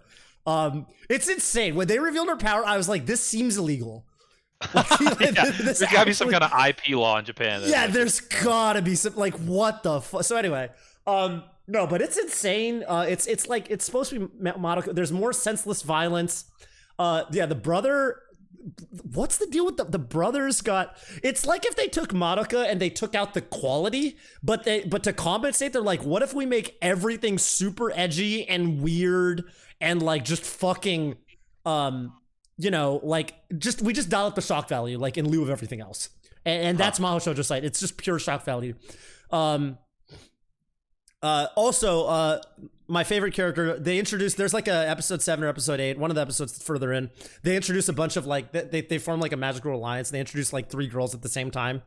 And, you know, they have to do the thing where they have to introduce themselves and their powers really fast. And my favorite one is there's the speed magical girl. And she shows up and she's like, she basically just, she like her only, I love when an anime has a character where their only attribute is their speed and it's the only thing they talk about. So they're introducing these characters and the speed magical girl shows up and she's like, I'm very fast. And I'm like, this is my favorite character. You know the character in One Punch Man that's like, I am not going to brag about my speed, but if I had to, it would be remiss of me to not point out that I am quite fast. And that's like the whole personality. Yeah, so this show is that. It's really stupid. I think I gave it like a 2, but I respect it. 7 is an insane score to give Mahou Shoujo Site. Yeah, he seems to not. Well, how would I say? The scores are not super spread out, so I'm assuming a 7 is like not stellar. Like a 7 is like not so good. Yeah, that's kind of my only complaint with this list is like I feel like there's some shows in the 7s that I'm like, oh damn, this show's like pretty fucking good. And I've talked to Otto and I know they like this show. Like Nichijo's a 7, like Nichi Bros is a 7. Nichijo, Summer Wars, that's surprising. Summer Wars is pretty fucking good, I would say. I love Summer Wars. Fooly Cooly. What is White Album's second season? Wait, did you try to watch White Album 2, but you accidentally watched White Album second season? Wait, what is that? Wait, that's the second season of White Album 1. Wait, Otto, when people say watch White Album 2... Well, no, this is the first season also. I think this might have been intentional. Wait, have you only seen White Album 1? 7 solid? 7 is solid? Okay. Huh. I would not call Mahou Shoujo Site solid, but I like it. You know, it's a show. It's a show. Definitely needed a group watch to get through it. Word. Wait, you gotta watch White Album 2. Yeah, everyone's only seen White Album 2. White Album 1 is like way worse, I think. White Album 2 is fucking based. These shows like New Game and Kobayashi and whatever you call that like genre of show where it's not so offensively like written, but it's also kind of just kind of dumb and moe and like pandery in air quotes. I like that shit. I like New Game and I like Kobayashi Dragon Maid. I like New Game too. I know, I agree. I think those shows are fun. Yeah. I got kind of bored of Dragon Maid. I did drop it, but Word. And you know what's funny? I totally would have watched season 2, but like I didn't finish season 1, so I didn't. But fucking shout outs to KyoAni for getting back on their feet. I was really happy when that came out because I think that was their first show back. So yeah, that's no, true. White Album 2's not on here. What'd you give it? Wait, you've definitely seen Domestic Girlfriend, right? Oh, Otto, you got to put I know you like Domestic Girlfriend. I know that's on your list somewhere, but you don't have it on here, so you got to put that on here too. White Album 2 and Domestic Girlfriend definitely like the two of the best train wreck romantic relationship shows. I have heard so much about Domestic no Kanojo from like Damien and Sam and a bunch of people. I know so little about the actual show. I just keep hearing like, dude, Domestic no Kanojo? Oh shit.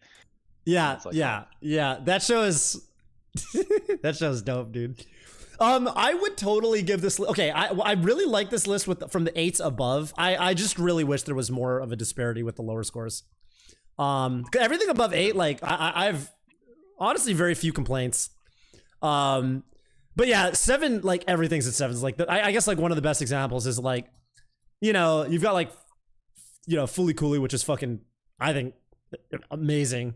And then there's also like To Loveru, which is dog shit. Or like Mirai Nikki, which I can't. I read the manga. Mirai Nikki's it's like not good, and then it's next to Nichijou. So I just think there could be a lot more granularity. Like 7 could mean fucking anything in this list.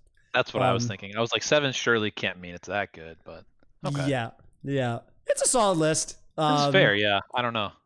I really like a lot of these shows, like Daily Lives of High School Boys. Like a lot of shows that many people have not seen or even heard of are on here and like well regarded. I think that's cool. Yeah. I don't know.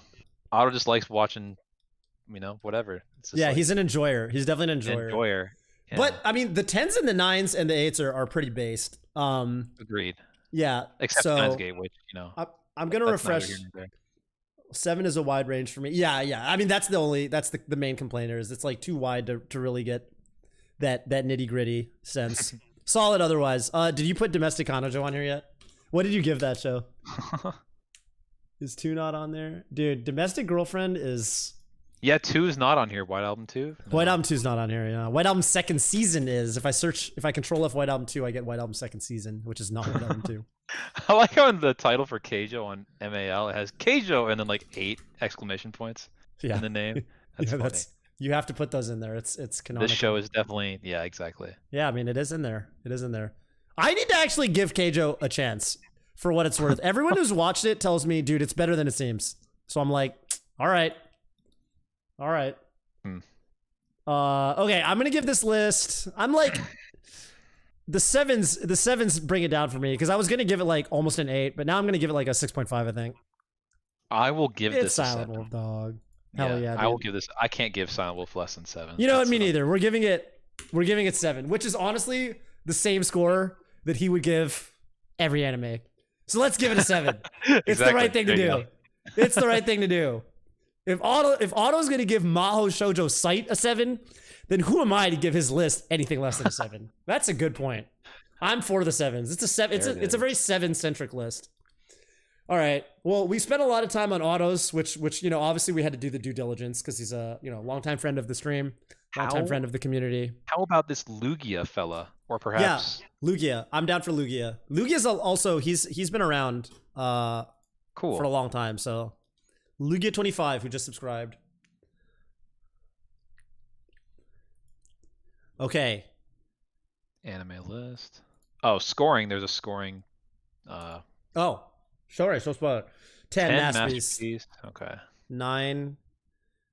Close to 10, not quite. 8 very good shows. 8 and above I'd consider favorite. Yeah, I kind of have a similar system. Yeah, this is about the same as my scoring system, so this will be good. Which is why I gave Amagi Brilliant Park a 10. I consider it a masterpiece. Word. I have like no complaints except I wish it was 2 cores. I just want more. That's my only complaint. Okay, 7 shows I enjoyed. 6 fine, and then 5 and below are varying degrees of dislike. Yeah, I feel that. 5 for me, I would even say that 5 I don't dislike. I would say 5 is more like I got bored. But okay. Yeah. Here we go. Lots of chaos. 5 is like whatever.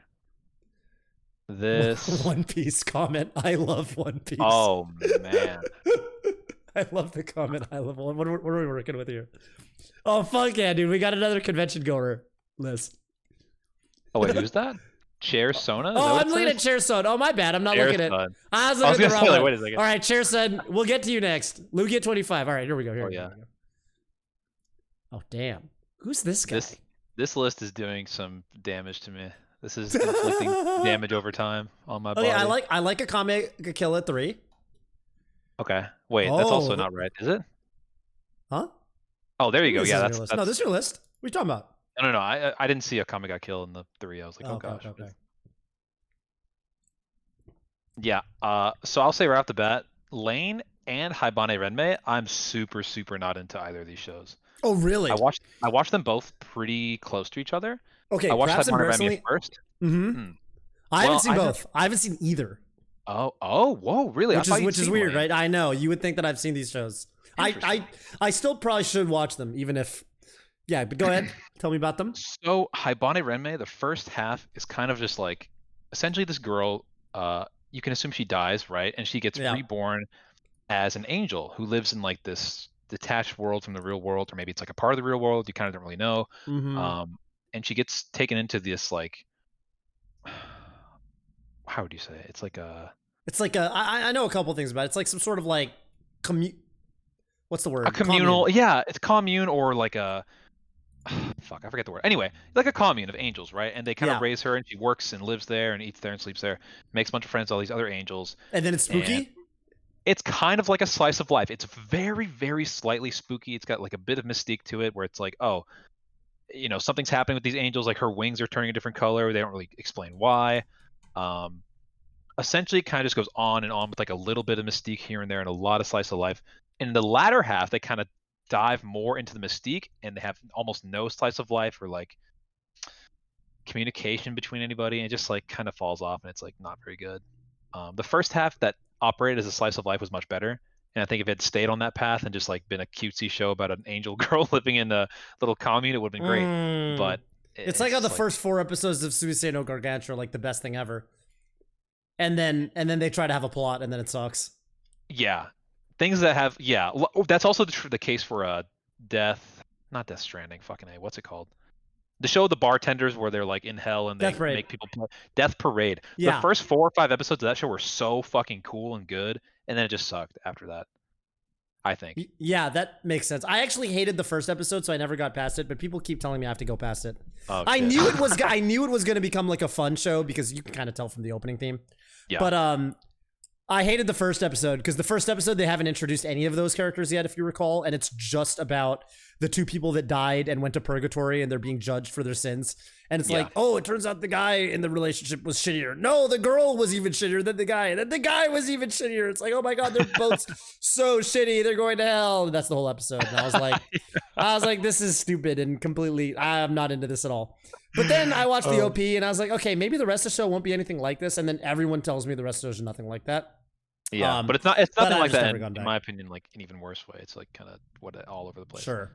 What about Lane? And Lane, Ever since Lane's like, is Lane just one of these like it's so fucking deep shows? Yes. Essentially, nothing of like any intrinsic value happens in the story throughout the whole show. And it's just like, it's so weird. And like, I kind of have to preface this with I read a lot of the stuff about the producer of the show, who I think also wrote it. I forget his name. I think is it Watanabe? I don't remember. I can sure look.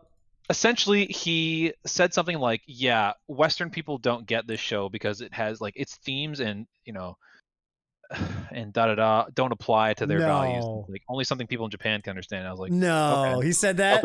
I was like, that's an interesting take. And then I watched it and I was like, there's literally nothing of any like substance here at all. Like it's just complete. I never felt. Obviously, I haven't seen Lane, but I know a couple things about it. I don't think it's necessarily. I've seen a lot of shows that are definitely like too deep for you type kind of shit. And some of them are good, some of them are bad. This is not like that. This is like, yeah, it's like too clustered and not storied well for you. It's like it's just very jumbled and messy. I also wonder, and I wonder if Lane is also the kind of show that probably doesn't age that well. I don't know. Okay, again, I kind of think so. Not having seen it, but isn't it kind of about like the internet? Yeah, and I feel like a lot of the takes. Again, I probably just need to watch it and have my own like actual opinion instead of just what my projection is. But I do think that a lot of things written about a lot of works of media written about the internet in that because this was like 1998, so like people didn't know a lot back then, and so like there's definitely. Yeah, anime and other works where you watch it and it's from back then and it's just like, yeah, none of this applies anymore. Like what actually ended up happening with the internet is just not what happened. Lane ages better as time goes on. Lane aged really well. Wow. I'll give it a shot if everyone's saying nice things about it. There's definitely more agreement in my chat about liking Lane than about the Chimeran arc. You might like it, and frankly, I might have missed a lot of the theming of the show, and I might not. Maybe I just don't get it. But I'd love for someone to explain to me what's so good about it. Every time I ask or I've looked up people describing what's so good about it, they just describe all the dog shit, and I'm like, maybe I'll check it out. I'll check it out. All right. Well, getting past those two shows, which again I can't remark on. What is Kobato? I don't know. It seems interesting. Wait, what is this? This is so flowery and pretty. Is this a series? Wow, I've never heard of this. Theme Yashike. Is this just extremely cute? It's got little stuffed animals, you guys. Little mascot creature. Oh no, the dog's evil? He's not evil. There's no way this dog is evil. The dog is talking right now, I think. That masculine voice is, I think, the dog.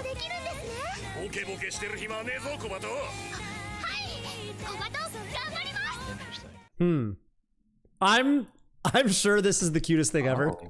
This is like. By the way, Yashike is like, Yashike basically means like, like Yashi means it heals you or whatever. It's like a healing show. And when Urobuchi Gen was making Madoka, he's like, yo guys, I'm trying to do something different than what I usually do. I know I usually make this dark stuff with plot twists, but I'm doing something different with Madoka. I'm making an Yashike show. I'm going to make something that heals you. It's going to be uplifting and, then of course, episode 3 happens, and then he was like, "You mad?" I was like, all right, Gen. That's funny. Nice job. You did it. You did the thing you always do. Congratulations. Do mine later. Fire alarm just went. Oh damn! Good luck with that. Oh fuck. Yeah. Also, Makia, when the promised flower blooms. I'm not sure what it says on yours, mine, or in English. I don't know why that is, but. Which one's that? It starts with sayonara. I can't read the rest of that. Ni something something. It's Makia the flower bloom. It's like this really weird movie. Essentially, like it's about this girl who's like pretty young, and she's like an elf. Essentially, she doesn't age very much, and she has a son. Like she adopts this kid who's a human. Her home gets invaded. She moves out, adopts this human boy. He grows up, and it's about him growing up and like all the turmoils of being a mom and having a son, and he's adopted, and he like grows up to be this old, normal aged human guy, and she still looks like she's 15. It's just interesting. It's not good. It's just, I saw the trailer for this very recently, actually. Yeah. I don't remember why I ended up watching this trailer, but I could totally I bet if you showed this to Bobby, he would really like it. But yeah, Bobby loves this sort of show. It's like this is the impression I got from this list. This list is really all about. Let me see where Kimi ni. You haven't seen Kimi ni Todoke. Kimi ni Todoke is like the most quintessential show that you probably should just watch because early recommendation.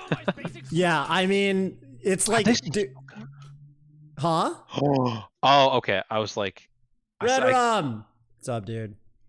I control F Hyoka and it appeared at like 100 something. I was like, oh my god, you're kidding me! But they haven't seen it. They haven't seen it. Yeah, you should watch Hyoka. That show's fucking dope as fuck. I'm gonna go from the bottom up and Sakura Trick 1. Come on. Whoa. Come on. What did Sakura Trick do to you? I respect anyone. They're just really good friends. Okay, they're just really good friends. Dochimo Maid for 2 because there's 2 of them. Have you seen Dochimo Maid?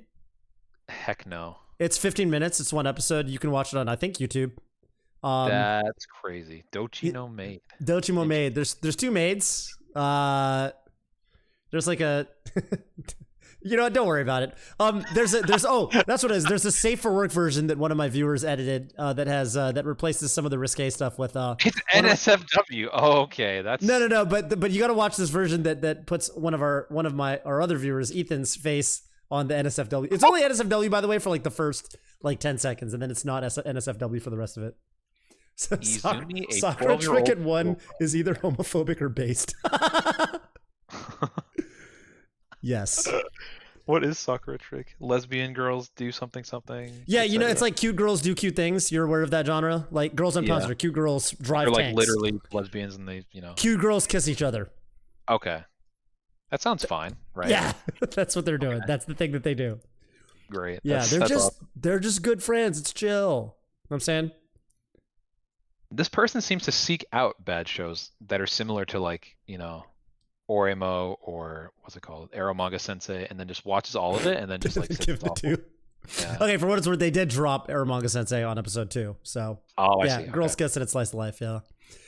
Listen, for what it's worth, Sakura Trick is kind of boring for Slice of Life. It's actually like not the most interesting. You know what it reminds me of? If you take the kissing out of the way, it's kind of like what's that show? The show with the Ayaya. Oh yeah. What's that show called? I forget. I've never seen it, but I know of the clip Ayaya. What's that show called? Chat. Help me out. Kinero Mosaic. I tried to watch Kinero Mosaic. That show's boring as fuck. I'm sorry. Yeah, they're fine. I don't know. It's like, it's just so much worse than like K-On! And they don't do anything in K-On! Either, but it's better. Yeah, Kinero Mosaic. Do you know about this show, Yagate Kimi ni Naru? No, I kind of want to watch it. It seems good. It's another lesbo anime that's actually good. I think it's supposed to be. I've heard it's pretty good. I haven't seen it though, so I can't really say. Tenkinoko at 5. Do you think Tenkinoko at 5 is offensive or based? I don't know. I don't even know what Tenkinoko is actually. Tenkinoko is Weathering with You. It's your name. Oh my god. I haven't seen it still. Oh, you haven't seen it? No, dude, and I kind of have to, right? Like, you've seen Your Name. I have seen. Did you like Your Name? I enjoyed it. I think Your Name's good. I think it's. I think Takenoko-go's worse than Your Name. I really like Garden of Words. I like Garden of Words more than I like Kimi no Noa. Garden of Words it plays more to Makoto Shinkai's strengths. Okay. Which is like really pretty artwork, wistful romance with some sort of, like it can't be perfect, and just like no real plot because like that's just he's not the best at writing a plot, but he's so wrap good. Wrap it up quick, bro. Wrap it up. No, he's so good at he's so good. He's so good at what he's good at. Yeah. The reason I like Your Name is I think it's the only time he tried to write a plot and it actually worked. I actually liked I thought that the whole thing about the musubi or whatever, like the bonds that tie us all, I thought that was a little corny, but I actually liked the plot twist. I thought that was like, I was like, oh, this is actually kind of. I thought it was cool. I kind of expected it, but not entirely. I didn't know how he's going to pull it off. And the way it got pulled off, I thought was good. I was like, oh, this is cool. Right. So Tenkinoko, Weathering with You. No, go ahead. Go ahead. Oh, I was just going to say, and the animation and every other part of it is like. It's amazing. It's phenomenal. Obviously. It's phenomenal, obviously. Yeah. And the romance is great. Tenkinoko, okay, so now Shinkai thinks he's a big deal. He's like, okay, wow, I did it. I overcame my one weakness, which was being unable to write a cohesive plot. I did it. I wrote a plot that wasn't just about romance, and I pulled it off, and it was a good movie. Your Name, I think it's a good movie. And so he's like, well, I can do this now. So he does Weathering with You. I liked Weathering with You. It is arguably even prettier than Your Name. It also has a very lovable romance between two characters. Some of the characters, I like a lot of the characters, especially that one girl who works at the bar or whatever. She's amazing.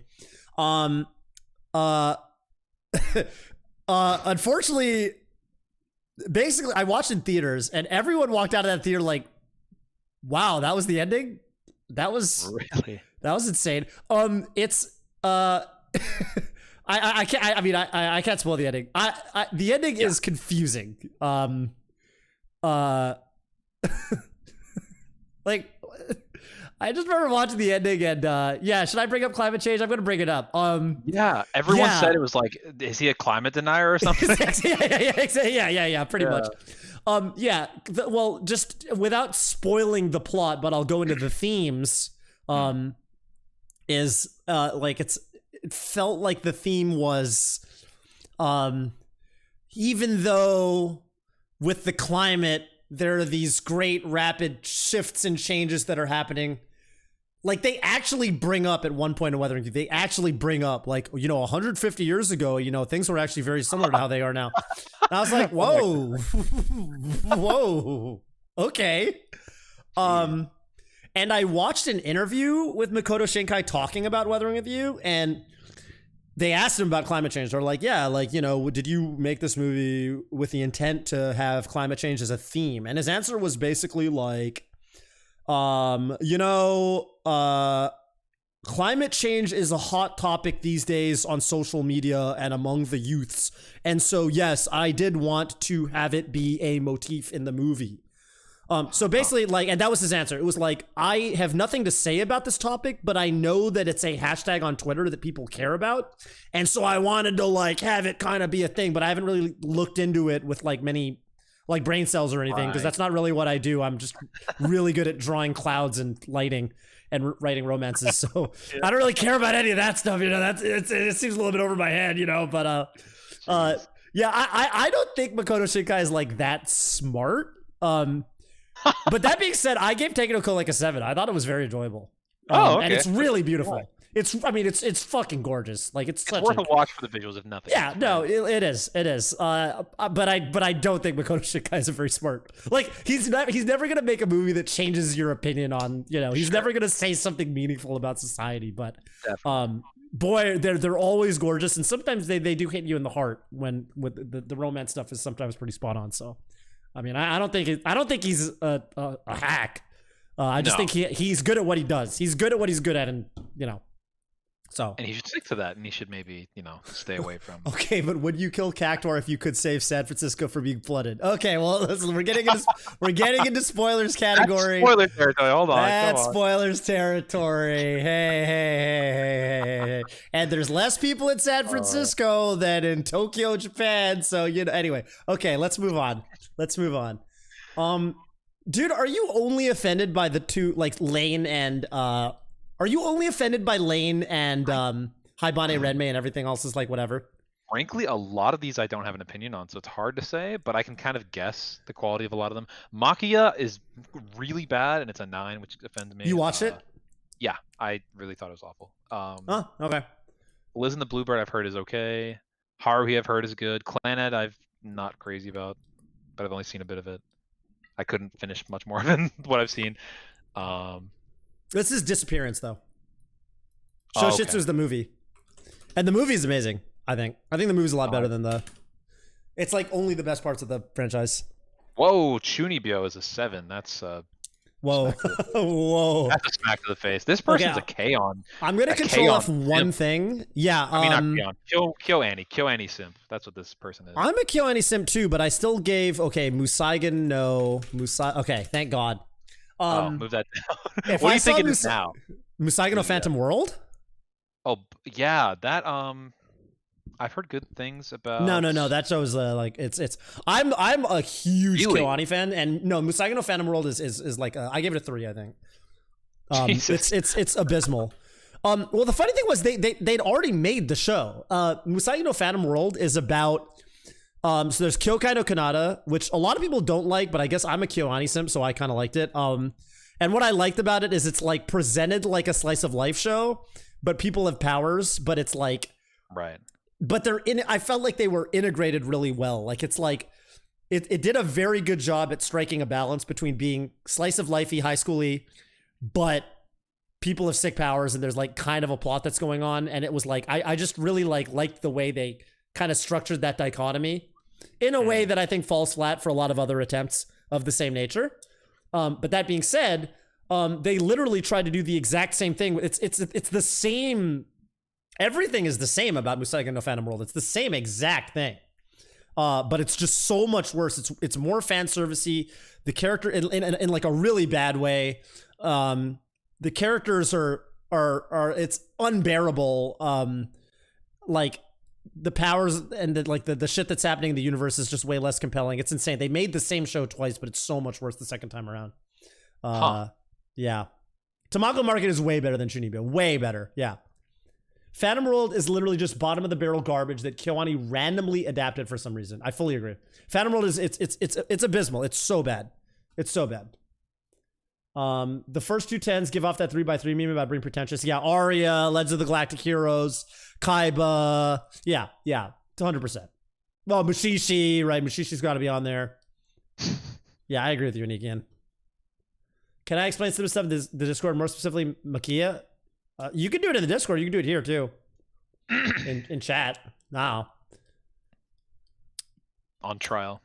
On trial. Understand. Tell us. I mean, I actually don't think this list is that bad. I don't either. I actually kind of think it's nice. And I can't judge Lane and Haibane Renmei, so because I haven't seen them. So. Other than those, it's like, but that's also consistent with the rest of this list, I think. I kind of can't tell what this person's vibe is. Yeah. It's very pink. Yeah. I'm gonna recommend, honestly, especially if you're looking for something more old school, just watch Kimi no Todoke. Kimi no Todoke is so heartwarming, and it's gonna make you believe in humanity in a way that, damn, you gave Sakasama no Patema a 4. Why do people give this show a low score? Have you seen Sakasama no Patema? Oh, is that what is it in English? The upside down. Yeah. I haven't seen what's it called? Everyone says it's really good. Movie. Every now and then I see people that give it a pretty fucking low score, and I don't really know why. I thought it was dope. Wait, why did you like this movie? It's a movie, first of all. What is it? What is it in English? What do they call it in English? I fucking forget. Sakasama no Patema. Yeah, inverted, right. So inverted, yeah, Patema inverted. Yeah, the whole setting is like there are 2 types of people. When you're born, you're either gravity pulls you down or gravity pulls you up. That's just the setting. And so the people where gravity pulls them up, they live underground, obviously. And people like me and you, gravity pulls us down and we live on the surface. And there are like there's like a place where you can go to like interact with the people that live underground, but the people that are underground are generally like treated as lower class. I mean, they literally have to live underground because gravity pulls them up. And it is fundamentally about a romance between, I think it's a guy who falls down and a girl who falls up, or vice versa, whatever. Right. And then there's plot twists, and I thought it was fucking good. You didn't like it? Characters didn't feel developed? Huh. What? Dude, wait, really? Asaka-sama? Oh, Dang, I thought it was 4. That's pretty low. I thought it was sick. I mean, it's a movie, so of course the characters aren't going to feel as developed as if you had. And this, I don't know. I just thought the setting was like, I was like, whoa, this is a cool. And like, there's like a part, you know, like pretty early on, not really a spoiler. There's a part where like the girl's falling up into the sky, and the guy has to like, you know, it turns into this like she goes to visit him in the, you know, our world, and they have to navigate that, and it's just like. Even just that shit, like those scenes where they're trying to not fly into the space. Like, I was like, dude, this is sick. Dang, he gave I Want to Eat Your Pancreas 4 too. That's crazy. Was it Pancreas? I actually haven't seen that. I'm reading the I hear manga. good things about it, though. You like it? Yeah, but yeah. Oh, you didn't like it? Hey, what's up, Mr. Cat? Yeah, Patem inverted. What's up, Mr. Cat? Dude, I have seen people give it a low score, and I don't get it, because maybe I need to rewatch it, and maybe I just had dog shit taste when I watched it or something. But I thought it was sick. Everyone I know whose respect or whose taste I respect that's seen it says it's really good, so I can only assume. Yeah, and there's some like, and then there's some plot twists and stuff. There's like some kind of overarching, you know, whatever. I don't know. I don't know. This list is weird. Pancreas is a crybaby show. It depends if you thought it was sad or not. I thought it was sad, so I liked it. Okay. So maybe they thought it was like a Your Lie in April. Like, it's like that, but Your Lie in April actually like just sucks like badly. So it's not. Yeah, quite and they also gave Your Lie in April a 4 for what it's worth. So maybe that's why they didn't like it. Strange. Pancreas Your Lie in was April's shallow. bad for a lot of other reasons though, other than it being like crybaby shit. Like the first 2 episodes, there's just so much horrible everything. Like I am edgy and I can't play the piano because my. Yeah, it's like I'm watching a sketch play put on by like a local high school anime club for the first 2 episodes. And then apparently it also becomes like a crybaby, poorly written crap shoot by the end, which is like there's so much wrong with the episode of Your Lie in April alone. Yeah, I respect it. Yeah, that's true. Yeah. We definitely agree on certain things. Okay, I don't know. I'm down to give this like a 7 or maybe a 6.5. This is a reasonable list. Yeah, okay. You give it a 7, I'll give it a 6.5. Sure. And the reason I'm giving it a 6.5 is because they gave Emiya-san Chino Kyono Gohan a 6, which is, that's just, come on. You're going to give Emiya-san a 6? Emiya-san is amazing. You really like that, don't you? Have you seen it? I haven't, because it's so good. It's so good. Oh, how can you not like it, dude? Oh, it's so good. Wait, hold on. They gave Kimi no Na wa and Garden of Words and Bunny Girl Senpai a 6. Whoa. Yeah, I actually, they just are really discerning when it comes to those sorts of shows, I think, which is kind of interesting. I want to know more. I kind of am down for this. I would like you, Lugia, to talk more about this, because some of your ratings. I don't know. I think you gave Anohana an 8, and that's definitely a crybaby show that like I think people harp on for like being too crybaby. Oh yeah, so that's definitely a crybaby show. Wow. Yeah, I don't know. I mean, it's actually a pretty interesting list. I'm going to give this a 6.5. Yeah. And I'm going to recommend, I'll stick to my guns. I'll actually lower my score to a 6 on second thought after seeing a lot more of that. So like thinking more about like strange inconsistencies. Just, I don't know. Like of the shows that give off, you know, this vibe, a lot of the better ones I think are pretty low rated, which is like strange. And then thinking about how Lane's a 10, it's like, yeah, you're you know, yeah, within my right. I think you're within your right. You're within your right. All right. Okay, so you're gonna give it a 6. You know, if you're giving it a 6, I'll give it a 7 to balance it out. There you go. All right. Let's do one. Okay, so here's the tragic part: is that I have to go by 8, and I can only do one more person's today. But I will. Dude, I'll be down to do this again even this weekend. Usually I do this once a week. But yeah, I don't know. I don't know if you're doing anything. I'd be down to have you back. Usually. I might be down. My schedule's pretty swamped for the rest of the week, but I can see what I can do. Okay, listen, I'll hit you up. I can explain some of my scores. Oh, Anahana, you just put it up there and yeah. Sometimes it's just an old score and you haven't rebalanced it. Quibs, you got a short list? Okay, I know Snow Craggy subbed recently. Jay Leon, yours is short too. All right, let's do some short ones. I don't know if Cherison's still here. Their fire alarm went off. I guess I can save. We can save Cherison for next time. Oh, Marit's gift is such a dank. Yeah, Marit's gift. I opened this a while ago and I was shocked by what I saw. This is such a sick like opening page. Made me really want to review it, but we can do someone else's depending on who's in chat. All right, let's do Quibs first because Quibs is a long time stream watcher and also only has 20 shows on your list. Word. Quibs. Okay, let's go through some pretty quick. You came back. It was the second only fire ritual this year. Damn, college moment. Marids, I'm gonna do a stream on Saturday just for you and Cherison. I'm gonna do a Saturday. I don't usually do a Saturday stream, but I'll do a Mal review stream just for y'all. Mystacat's like 10 anime. We'll end the stream with Mystacat then. We'll do some short ones. Auto Exorcist 1. Okay, based. Darwin's game at an 8. Okay, based. Wait, what the fuck is this? Holy shit! What the fuck is this? Wait. Kuroko is definitely not bad. Why is this a 2? Wait, have you seen Kuroko no Basket? I mean, it doesn't matter. It's not a 2. Right. Yeah. Yeah. Exactly. Unless like basketball players like killed your parents. You know what I mean? Like, how do you give? It's just a fucking good. He just got bullied by the basketball team in high school. Yeah. Fuck basketball. I hate basketball. It's not a 2. Like, I don't care. It's not like one of the worst shows of all time. Like, obviously. If you've only ever seen Haikyuu and your second anime ever is Kuroko no Basket, then it's a 2. But maybe? I don't think that was the case. I don't even think even then you the have case. A very skewed like anime scoring system to think that. I think Kuroko's kind of just better than Haikyuu, but whatever. Yeah, I mean, I don't know. Whatever. Whatever. Fooly Cooley's a 6. That's out of control. Fooly Cooley's a 6. Yeah, the Darwin's game being an 8 is insane. Demon Slayer's an 8. Goblin Slayer's an 8. That's based. Zankyo no Terror's a 10. Nothing happens in Zankyo no Terror. Bad things about Zankyo no Terror. I watched the whole thing. It's to me it's very forgettable. It's got a really interesting premise and then they just don't do anything with it. I don't know. Not really a fan. I'm not really sure what it was trying to say. It's like vaguely about terrorism.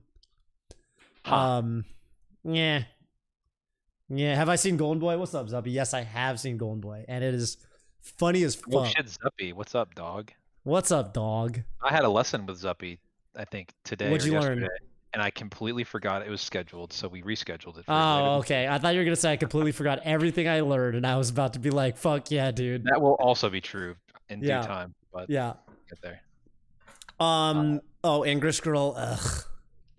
I'm gonna You need. I'm gonna give this list a 2.5. Damn. Yeah. Okay. Yeah. Brutal. I will say. Yeah. I'll say it.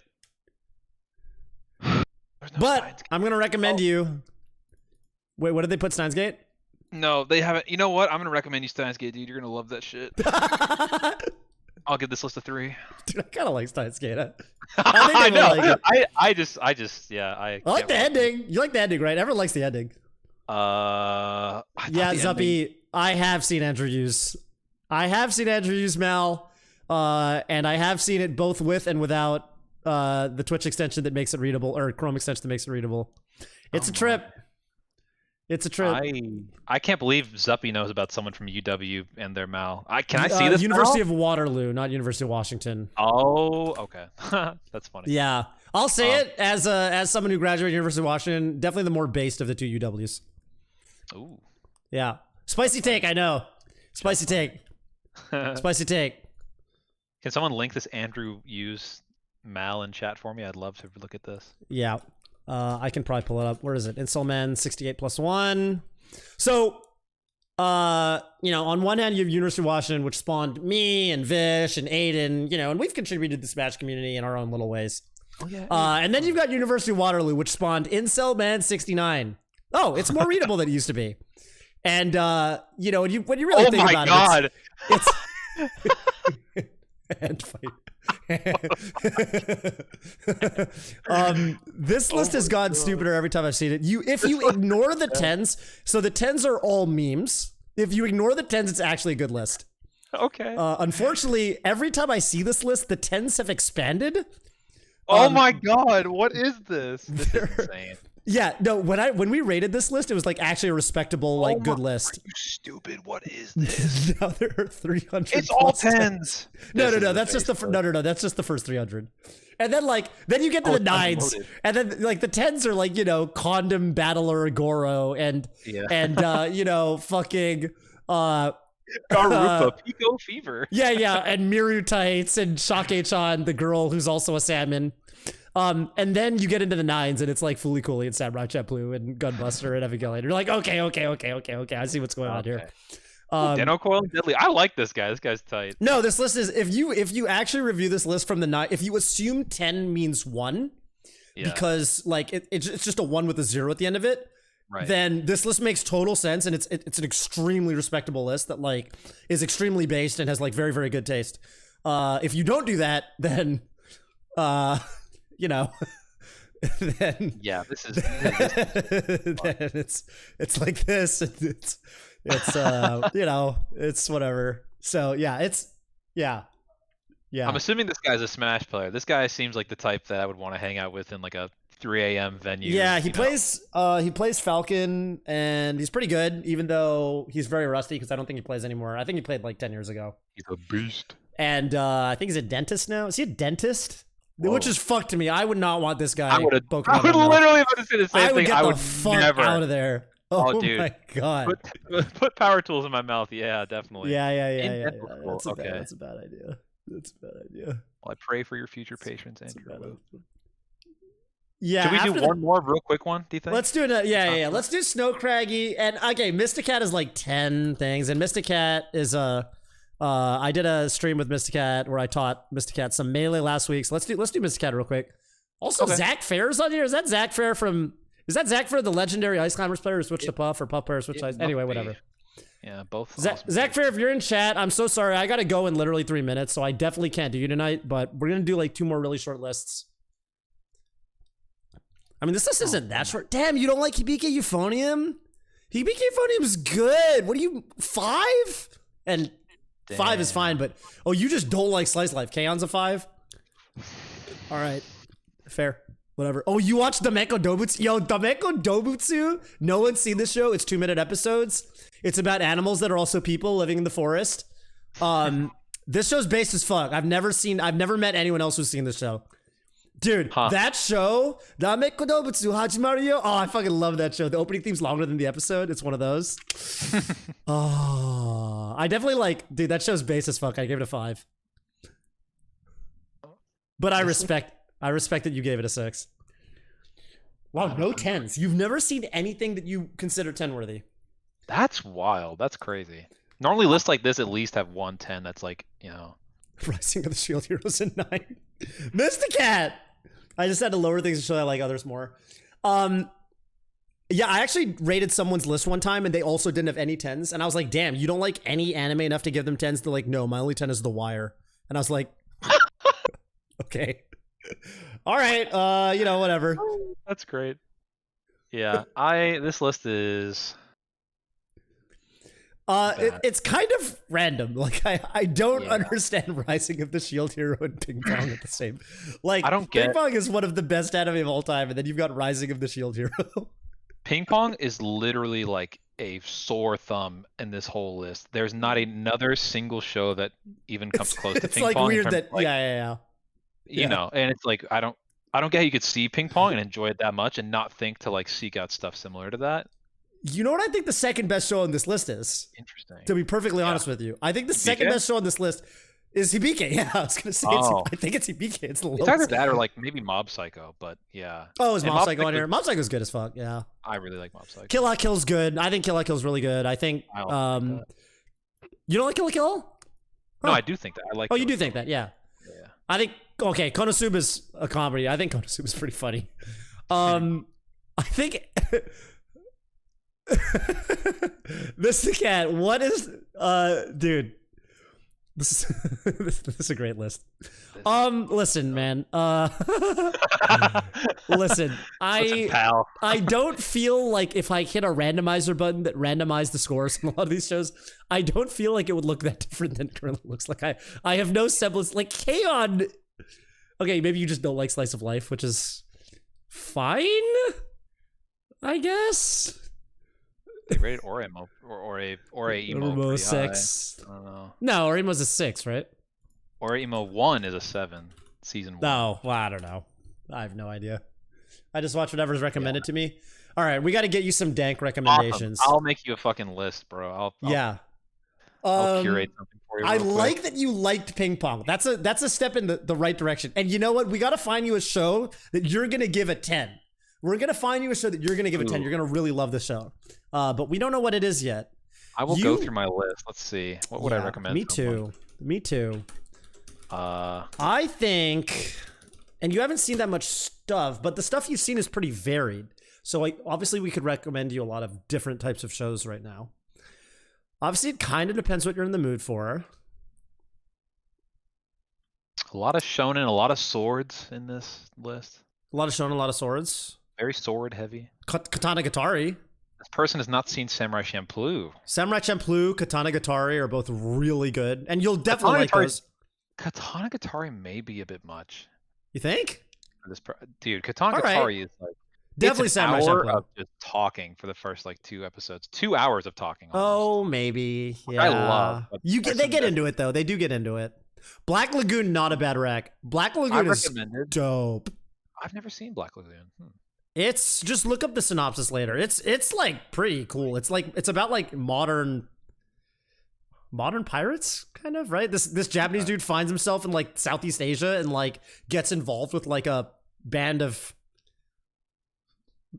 It's metal as fuck. Yeah, there's like the Russian chick is hot, true. Yeah, and it's just like it's like about like crime and it's just I don't know. It's just like a really easy to recommend show. Okay. It's not deep or anything like that. It's just really cool and executed well. Sure. It's like gritty, kind of. I mean, gritty. Not really about being gritty, but I've only seen season 3 of Don't Pick Up Girls in a Dungeon, aka Danmachi. You've only seen season 3. Whoa. All right, another recommendation might be seasons 1 and 2. Well, I'm cutting right to the chase. What's happening now in the world? Yeah, that's right. That's right. Also, if you want to watch a really based show along the lines of Dameko Dobutsu, where the episodes are 2 minutes long, you might consider dude, you know what? Honestly, my recommendation to you is Space Patrol Luluko. Ooh, this that's a good one. show is 2-minute episodes, and it's by the creators of Kill La Kill, which I think you liked, and I maintain that it is fucking hysterical. I think this is so funny. You can watch the whole thing tonight. It's like 20 episodes, but each episode is a minute long, so it's an hour and a half long in total. It's a fucking hoot. That might be the best thing to come out of that studio, I think, actually. It's that or Kill La Kill, I think. Yeah. They're Agreed. both very similar quality. Agreed. Check out Space Patrol Luluko. That show is amazing. Space Patrol Luluko, Samurai Champloo is amazing. You'll definitely like it. Great Pretender. Great Pretender is another good one. Yeah, Great Pretender. Great Pretender, I think. Definitely, yeah. That one's on Netflix. Really easy to watch on Netflix. Oh, there's so many things I could recommend you. I like that you've actually got pretty eclectic taste because I feel like there's a lot of things that you actually might just enjoy. Hey, I'll say it. I'm gonna be the weirdo and say it. I liked the last arc. People were upset by it. They were like, "Whoa, what the fuck?" Blah blah blah. I mean, you know. Pat, did you like the last arc? Oh, Great Pretender. I did like it. Yeah, I thought. People said it invalidated the rest of the show. I disagree. Oh, I disagree. I think that as soon as you take Great Pretender that seriously, you're missing the point. I think you're not supposed to take Great Pretender that seriously. Agreed. Anikian, I've seen that take though. A lot of people say that. I like the variety. Unfortunately, Mr. Cat, I disagree with a lot of your scores. Insofar as I think 2 of the best shows on your list are literally 2 of the lowest. And like, you know, you've got Ping Pong the same as like Rising of the Shield Hero and shit. So I unfortunately have to give you like a 4. I don't know.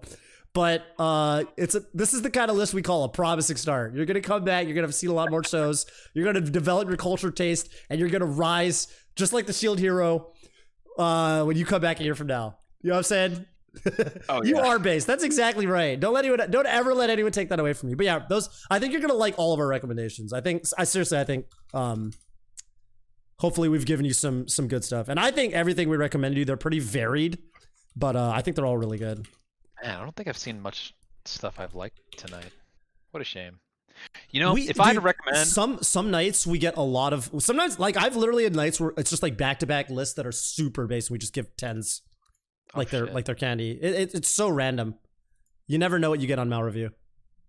True. What's your score? Oh, I'll say 3. Fair. Jalian and Snow Craggy. All right, I'm gonna go until my friends get here, aka Loudandus. So hopefully, I think they're supposed to be getting here pretty soon. But let's fucking do it. Let's do Zach Fair. Are you in chat? Well, whatever. Fair.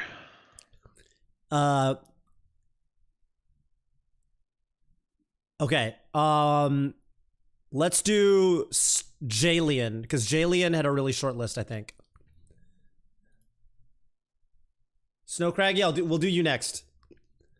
Jalian. I like their profile picture on Mail. What is that from? It looks like it's from the mangaka that did Based. Girls Last Tour, but I have no clue what it's actually from.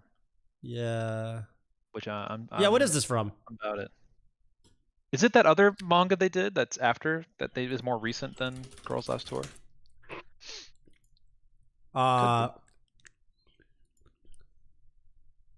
forget what it's called. The most recent manga they did. Shimeji Simulation? Yeah, that's it. It's a Eurocamp. It's a Eurocamp Tronus the Unabomber. Sick. Yeah, dude, that's based. Okay, Laudanus is here. Hilarious. Yeah. Oh, word. Maybe Laudanus can help us review the final 2 Mals of the evening. Oh, hell yeah. Okay, so End of Evangelion, only 10, tag height of art, extremely based. I agree. End of Evangelion is my top 5 movies of all time. Same. Yeah, Girls Last Tour is better than 5. I got bored and dropped it after 2 episodes. It's weird. Sometimes I watch shows where I really I like them, but then I get bored and drop them anyway because I don't know, I fall out of the habit of watching them or whatever. Dude, I should probably go back to it one day. Dude, after that profile picture and all these top 10s, this is dope.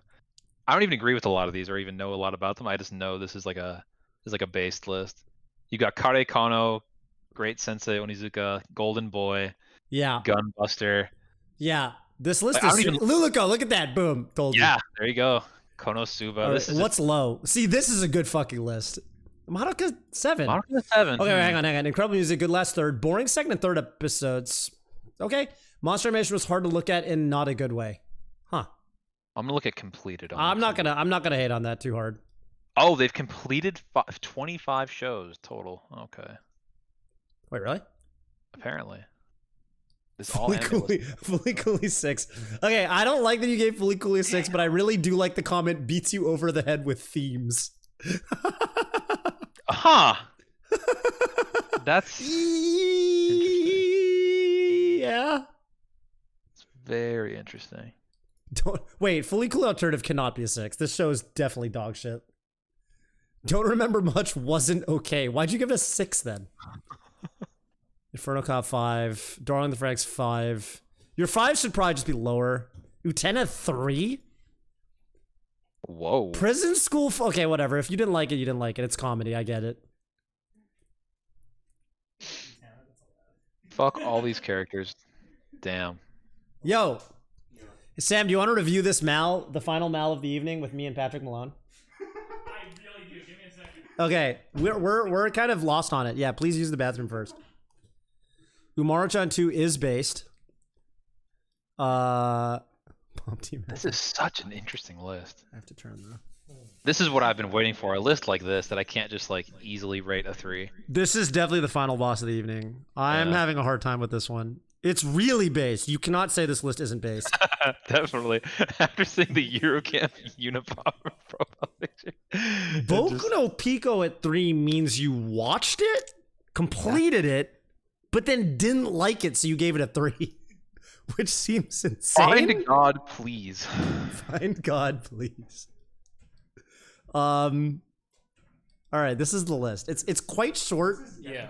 but it's impressive for its list. And the best part about this, you'll be able to also give it a score on the spreadsheet. Okay. Okay, so Okay. This is. Panty Stocking was a 6. I agree with that score. Very hit and miss for sure. This is all. Okay. yeah, Until you get to the low school. That's a high score for Madoka 3. you're not gonna like the Madoka 1 Oh no. score. Is that Bible Black? What? Where? Yeah. That was Yeah. Oh shit! I didn't even see that. Hopefully watch by Hoseki no Kuni is also really high. Yeah, very cool CG. Everyone. Doesn't- Oh, they've only seen episode 1. Maybe they just Yeah. Okay. they're like, oh shit, this is cool. Okay. Fucking- Madoka, this is their reasoning. Incredible music, good last third. Everyone talks about the fucking music.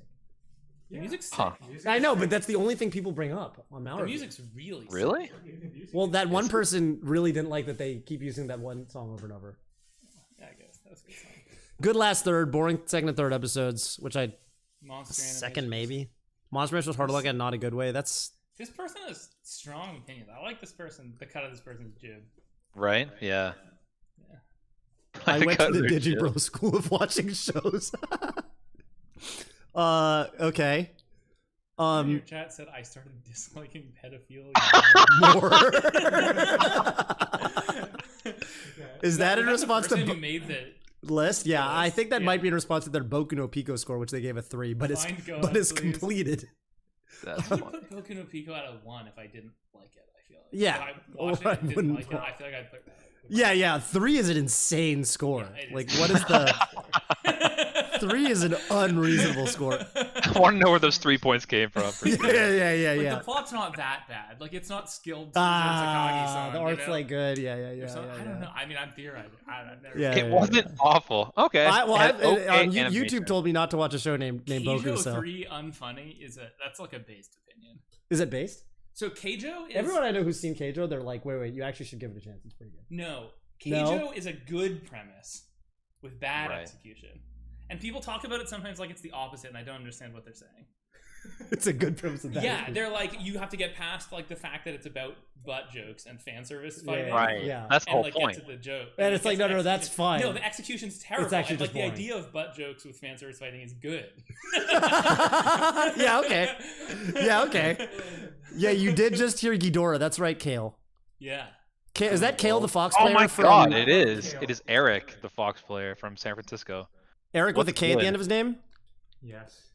Everyone who's named Eric No? that has a K at the end of their name plays Fox, and everyone who's named E-R-I-C. Eric with a C at the end of their name plays Falco. And Really? I've- Not the end of his name. That's Huh? funny. He used to play Falco, and he has a C at the end of his name, but now he plays Fox. Then he fixed it. He's- Right, and then if there happened to be a wait, how do you spell his name? E-R-I C. Oh no, he's an Eric with a C. with the C, and he plays Fox. Oh, Uh-huh. That's fucking weird. That shouldn't occur. Is that Damien? Scroll up this Yeah. Yeah, that's Damien. Hi Patrick. Oh, what's How up, you doing? Damien? And then if you have a hybrid and This is a good your one, name yeah, happened to that's- end with C and K, then you play the third fast forward kind of Falcon. yeah. That's Bringing the whole theory. Yeah. Darling in the Franks is above A 5. Durara, which I kind of like. I kind of hate Durara. School Days is a 5. That's good. Girls on Ponds are too low. Girl Ponds are so fucking. I sold Patrick Malone on Girls on Ponds earlier. Yeah, Yeah. I'm super down to watch that. Dude, it's good. I don't. So here's what really I don't understand at all is Fully Cooley 6. I do think this is a Yeah. funny comment though.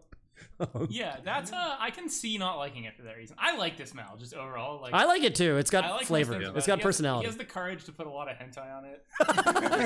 It's 2 shows, but that's more than More most than people. 2. Fully Cooley Alternative is also a 6. Don't remember much. Wasn't okay. That's crazy. Yeah, that Why'd you- obviously that But can't be giving right. Fully Cooley Alternative the same score as Fully Cooley's fucked up. Yeah, that's fucked up. You should give this a even if you just gave this a 5, I would be so okay with this. Right. I hated the Was okay. CG in Girls on Ponds. It was a little Seems very annoying. visually driven in general. Yeah, Huh. visually driven. I am gonna go ahead and okay. I think my recommendation to you, first of all, you should finish this show. You can't judge Girls and Panzer until you get to. So episodes 3 and onwards are a sports anime about tank warfare. Episodes 1 and 2 are introducing the characters, of which there are 50. Episodes 1 and 2. And you And then I dropped it. stopped, and then I dropped Yeah, it. so you can't do that. Yeah. You can't do that. I hate I when didn't people even do try that. to Oh, make you it. got to get to this episode. Trust me, bro. You got to get to this episode. But it actually changes genres on episode 3. So it. I was waiting for it to change genre. Well, there are 50 characters, and they gave all of them very like intentional character designs. Yeah. They fleshed out 50 characters. Of course, they need fucking 2 episodes to just introduce them. That's just how it is. So I'm or I'm you could- planning to undrop it at some point. Yeah. because I started watching because I wanted to watch tank fights, Yes. but I didn't get to see them yet, and I got bored. Right. Yeah. I will go out on a limb, and I will say start on episode 3. Huh. I will say yes. I'm permitting you to start on episode 3. I'm down. Start on episode 3 if you You want lose tank nothing. fights. Good rec. I was gonna. I had a recommendation on the tip of my tongue.